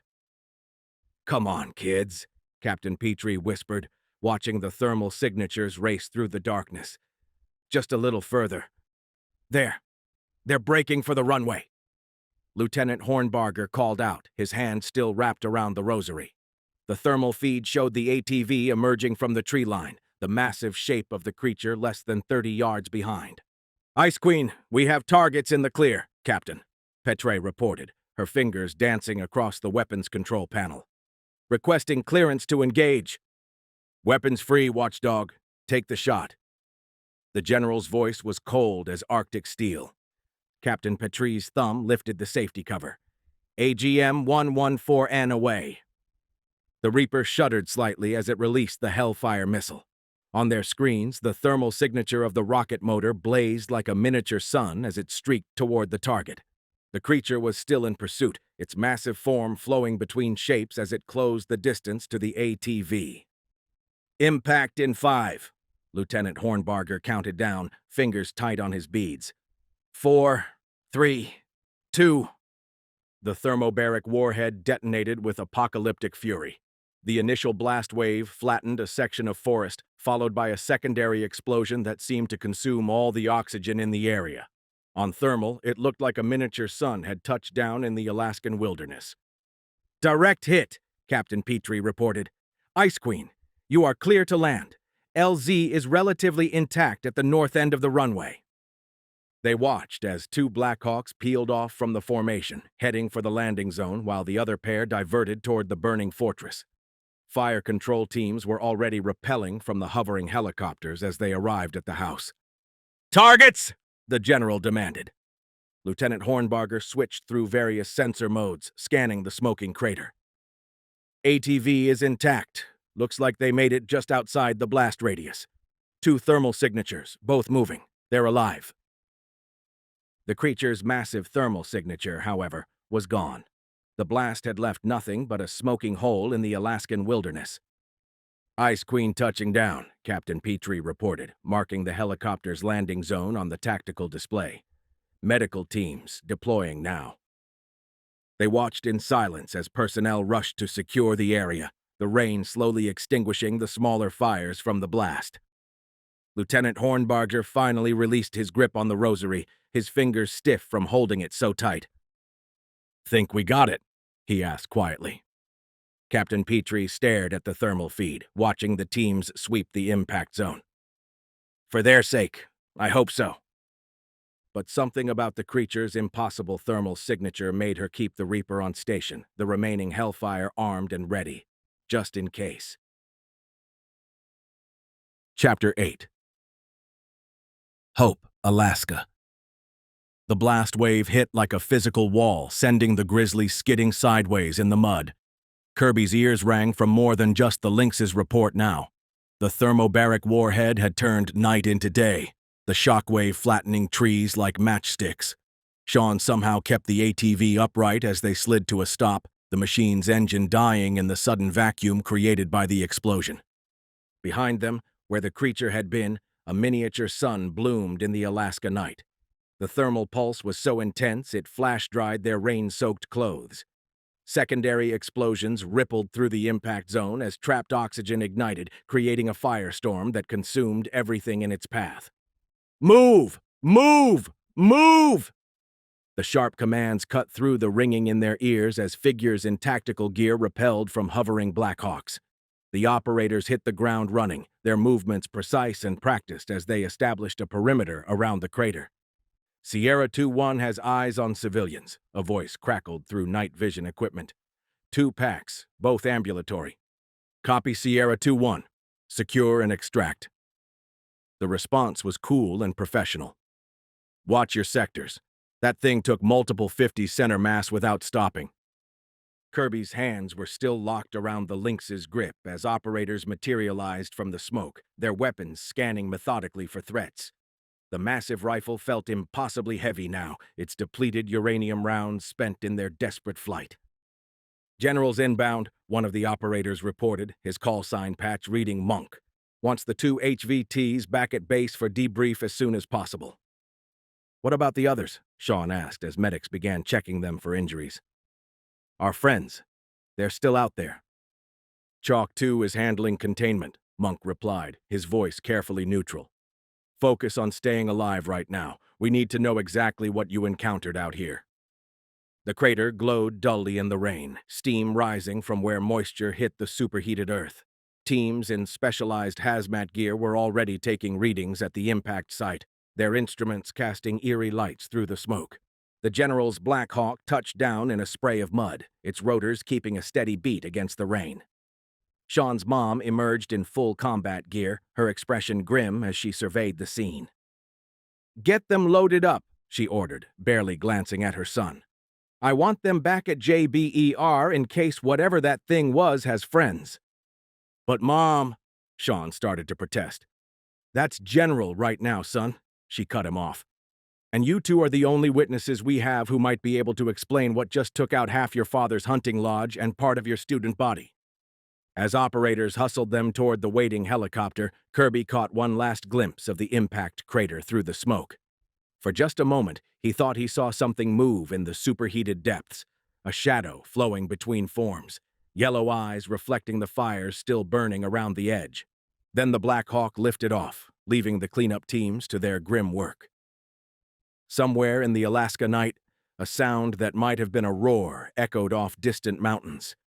But it was impossible to tell over the thunder of rotor blades carrying them to safety, or what passed for safety these days. J-Bear, Alaska. "New contacts," Lieutenant Hornbarger called out, his hand instinctively finding the rosary beads again. "Picking up 2 heat signatures near the original parking area." Captain Petrie's hands moved across the Reaper's controls with practiced precision, the drone banking in a wide arc to get a better view. The thermal feed showed two distinct human forms, one moving with careful military precision through the tree line, the other by what appeared to be a black SUV. "Classification?" she demanded, adjusting the sensor gain. "First target appears to be carrying a bow, moving tactically." Lieutenant Hornbarger switched through various imaging modes. "Zero electronic signature, but definitely military-trained movement patterns. Second target, female, appears to be changing clothes by the vehicle." "Ice Queen, Watchdog Actual," Captain Petrie reported. "Be advised, we have two additional survivors at the original incident site. One appears to be one of the missing students." "Identify second target immediately," the general's voice crackled through their headsets, sharp with sudden tension. Lieutenant Hornbarger zoomed in, the infrared system revealing remarkable detail. "Female, athletic build, changing into what appears to be running gear. There's something—" "Wait." He adjusted the gain again. "Ma'am, her thermal signature is wrong." Captain Petrie looked at his screen and felt her blood run cold. The woman's heat profile wasn't just wrong, it was impossible. Her core temperature fluctuated wildly, much like the creature they'd just engaged. "Jesus Christ," Lieutenant Hornbarger whispered, making the sign of the cross again. "She's one of them." "One of who?" Captain Petrie asked, but she already knew she wouldn't get an answer. This had just moved way above their pay grade. They watched in tense silence as Military John emerged from the tree line, his bow held ready. The woman by the SUV turned to face him, her impossible thermal signature rippling like heat waves off hot asphalt. "Think she knows we're watching?" Lieutenant Hornbarger asked quietly. As if in answer, the woman looked directly up at their position, 20,000 feet above the Alaska wilderness. Even through the thermal imaging, those eyes seemed to glow with unnatural intelligence. "Oh yeah," Captain Petrie replied, her finger hovering near the weapon release. "She knows." The Reaper continued its silent orbit as dawn crept over the mountains, its sensors recording everything while they waited to see what would happen next. "Target 2 has an anomalous Lieutenant Hornbarger's report cut off as a hand landed firmly on his shoulder. Neither operator had heard the door to the drone control center open. Neither had noticed the man in the perfectly pressed charcoal suit appear behind their stations. But there he was, his reflection appearing in their screens like a ghost materializing from thin air. "You don't see anything," he said quietly. His voice was perfectly modulated, like someone had run it through audio software to remove any distinctive characteristics. "There is no second target. There is no woman." "Sir, with all due respect," Captain Petrie started, "we have a clear thermal signature showing—" "You have a technical malfunction," the man corrected smoothly. "Sensor ghosts from the thermal bloom of the AGM-114N detonation. Nothing more." His hand remained on Lieutenant Hornbarger's shoulder, the pressure subtle but unmistakable. "Do I make myself clear?" Lieutenant Hornbarger's fingers found his rosary beads again, but the man's other hand gently took them away. "You won't need those, Lieutenant. There's nothing to pray about. Because you didn't see anything, did you?" They both stared at their screens, where the woman's impossible thermal signature rippled like liquid mercury, where Military John was emerging from the tree line on what was about to become an encounter that would never exist in any official record. "No, sir," Captain Petrie said finally. "Just thermal artifacts from the blast." "Good." The man placed Lieutenant Hornbarger's rosary beads back in his pocket with surgical precision. "I believe you were about to report to Ice Queen about the success of the AGM strike. Only the strike, nothing else." His shoes made no sound as he moved toward the door. Neither operator turned to watch him leave. They kept their eyes fixed forward, suddenly very interested in the thermal artifacts from the missile detonation. "Ice Queen, Watchdog Actual," Captain Petrie reported, her voice steady. "AGM strike confirmed successful. No other contacts in the area." She paused. "Thermal imaging showing some interference from the blast. Nothing else to report." They sat in silence after that, watching events unfold on their screens that they would never speak of. Sometimes they both knew the most important part of their job wasn't what they saw. It was what they didn't see at all. Chapter 9. Hope. Alaska. Military John emerged from the tree line like a ghost from a war zone, his bow still gripped tight in mud-caked hands. The bear blood and mud mixture he'd smeared across his chest had mostly washed away in the rain, leaving strange rust-colored patterns on his skin. His eyes held the 1,000-yard stare of someone who'd seen things that defied explanation. The parking lot looked wrong somehow. Bradley's lifted Bronco was missing. The note they'd left fluttered uselessly in the pre-dawn drizzle. Kirby's van lying on its side, the impact zone a Rorschach test of gore and twisted metal. Something had hit it with enough force to fold the frame like origami. Blood painted the maroon paint in abstract patterns, already being washed away by the steady rain. His fractured mind cataloged everything automatically. Asian Adams' Subaru gone. Riley's decorated Scion FRS still there, its iridescent wrap catching what little light penetrated the clouds. Sean's Tacoma missing. Adams' F-150, a black SUV he didn't recognize parked at the far end. Military John moved to Kirby's van with careful precision, checking his sectors out of pure habit. The cargo hatch was unlocked. Kirby always forgot to lock it. The familiar smell of spilled energy drinks and old fast food wrappers hit him as he climbed in. Everything was exactly as they'd left it hours ago, back when this had just been a simple rescue mission. "I see you've met the neighbors," he muttered, channeling Kurt Russell's voice from Big Trouble in Little China. His bow felt heavy in his hands, all 12 arrows still in their tactical quiver. His bare chest was still painted in bear blood and mud, now running in rusty streams down his torso. He found one of Kirby's gym towels under the bench seat, still relatively clean. The rain had chilled him to the bone, and his hands shook slightly as he tried to wipe away the remains of his improvised camouflage. The mud had worked, though. That thing had lost his trail in the darkness, or maybe it had just found easier prey. The center console yielded a half-empty bag of gas station jerky and 3 warm Monster energy drinks. Military John couldn't remember the last time he'd eaten.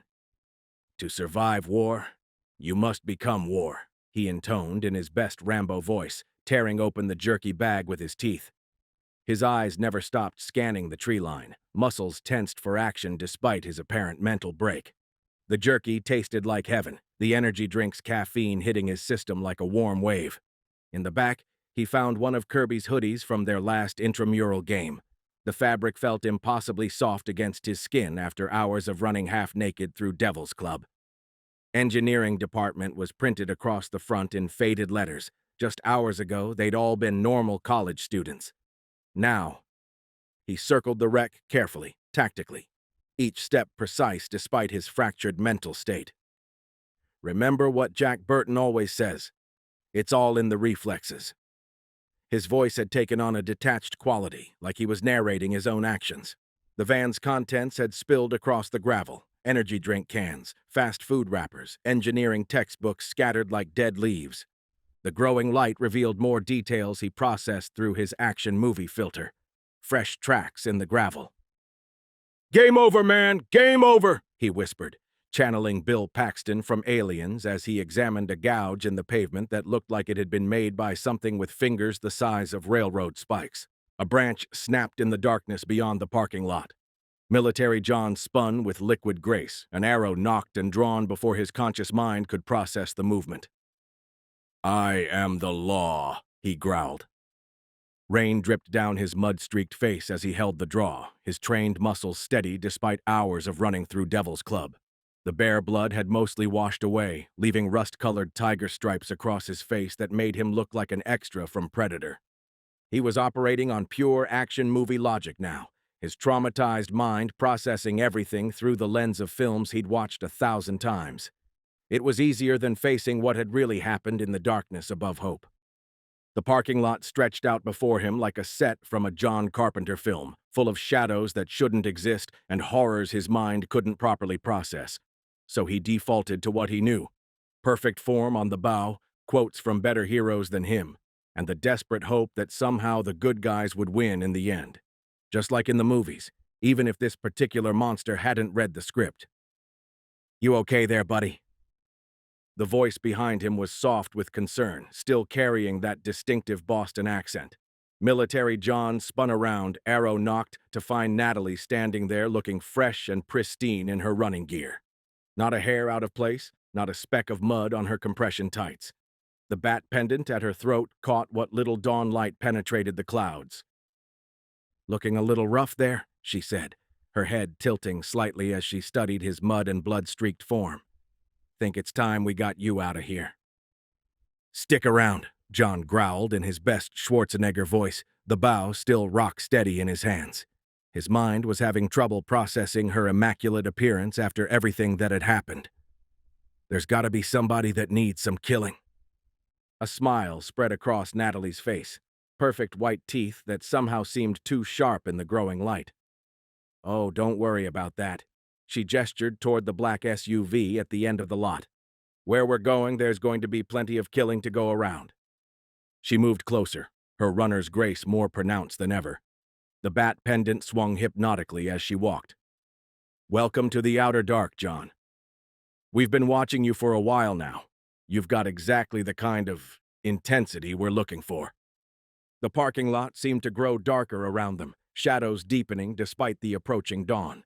Military John's action movie quotes dried up in his throat as he realized the true horror wasn't what they'd been running from in the woods. It was what had been running with them all along.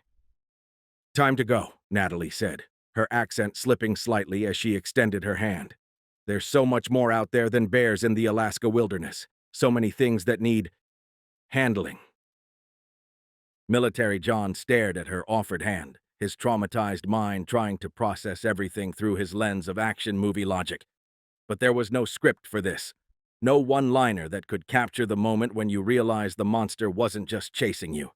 It had been recruiting you all along.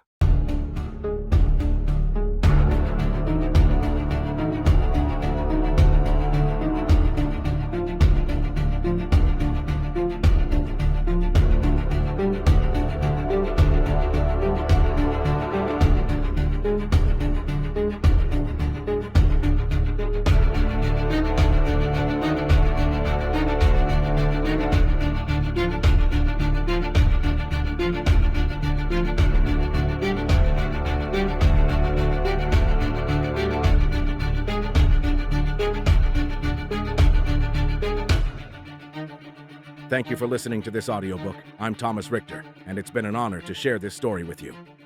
If you're ready for your next mission, we've got a full arsenal of series waiting for you on this platform. Each one is locked and loaded with the kind of stories that keep you pressing forward no matter what. For those who march to the beat of our soundtrack, all of our music is deployed across every major streaming platform: Spotify, Apple Music, Amazon Music, you name it. Just search for Springfield Syndrome or the audiobook title to add it to your playlist. Your support keeps us in the fight, and we'd be grateful if you'd drop us a review wherever you grab this audiobook. Your feedback is our intel.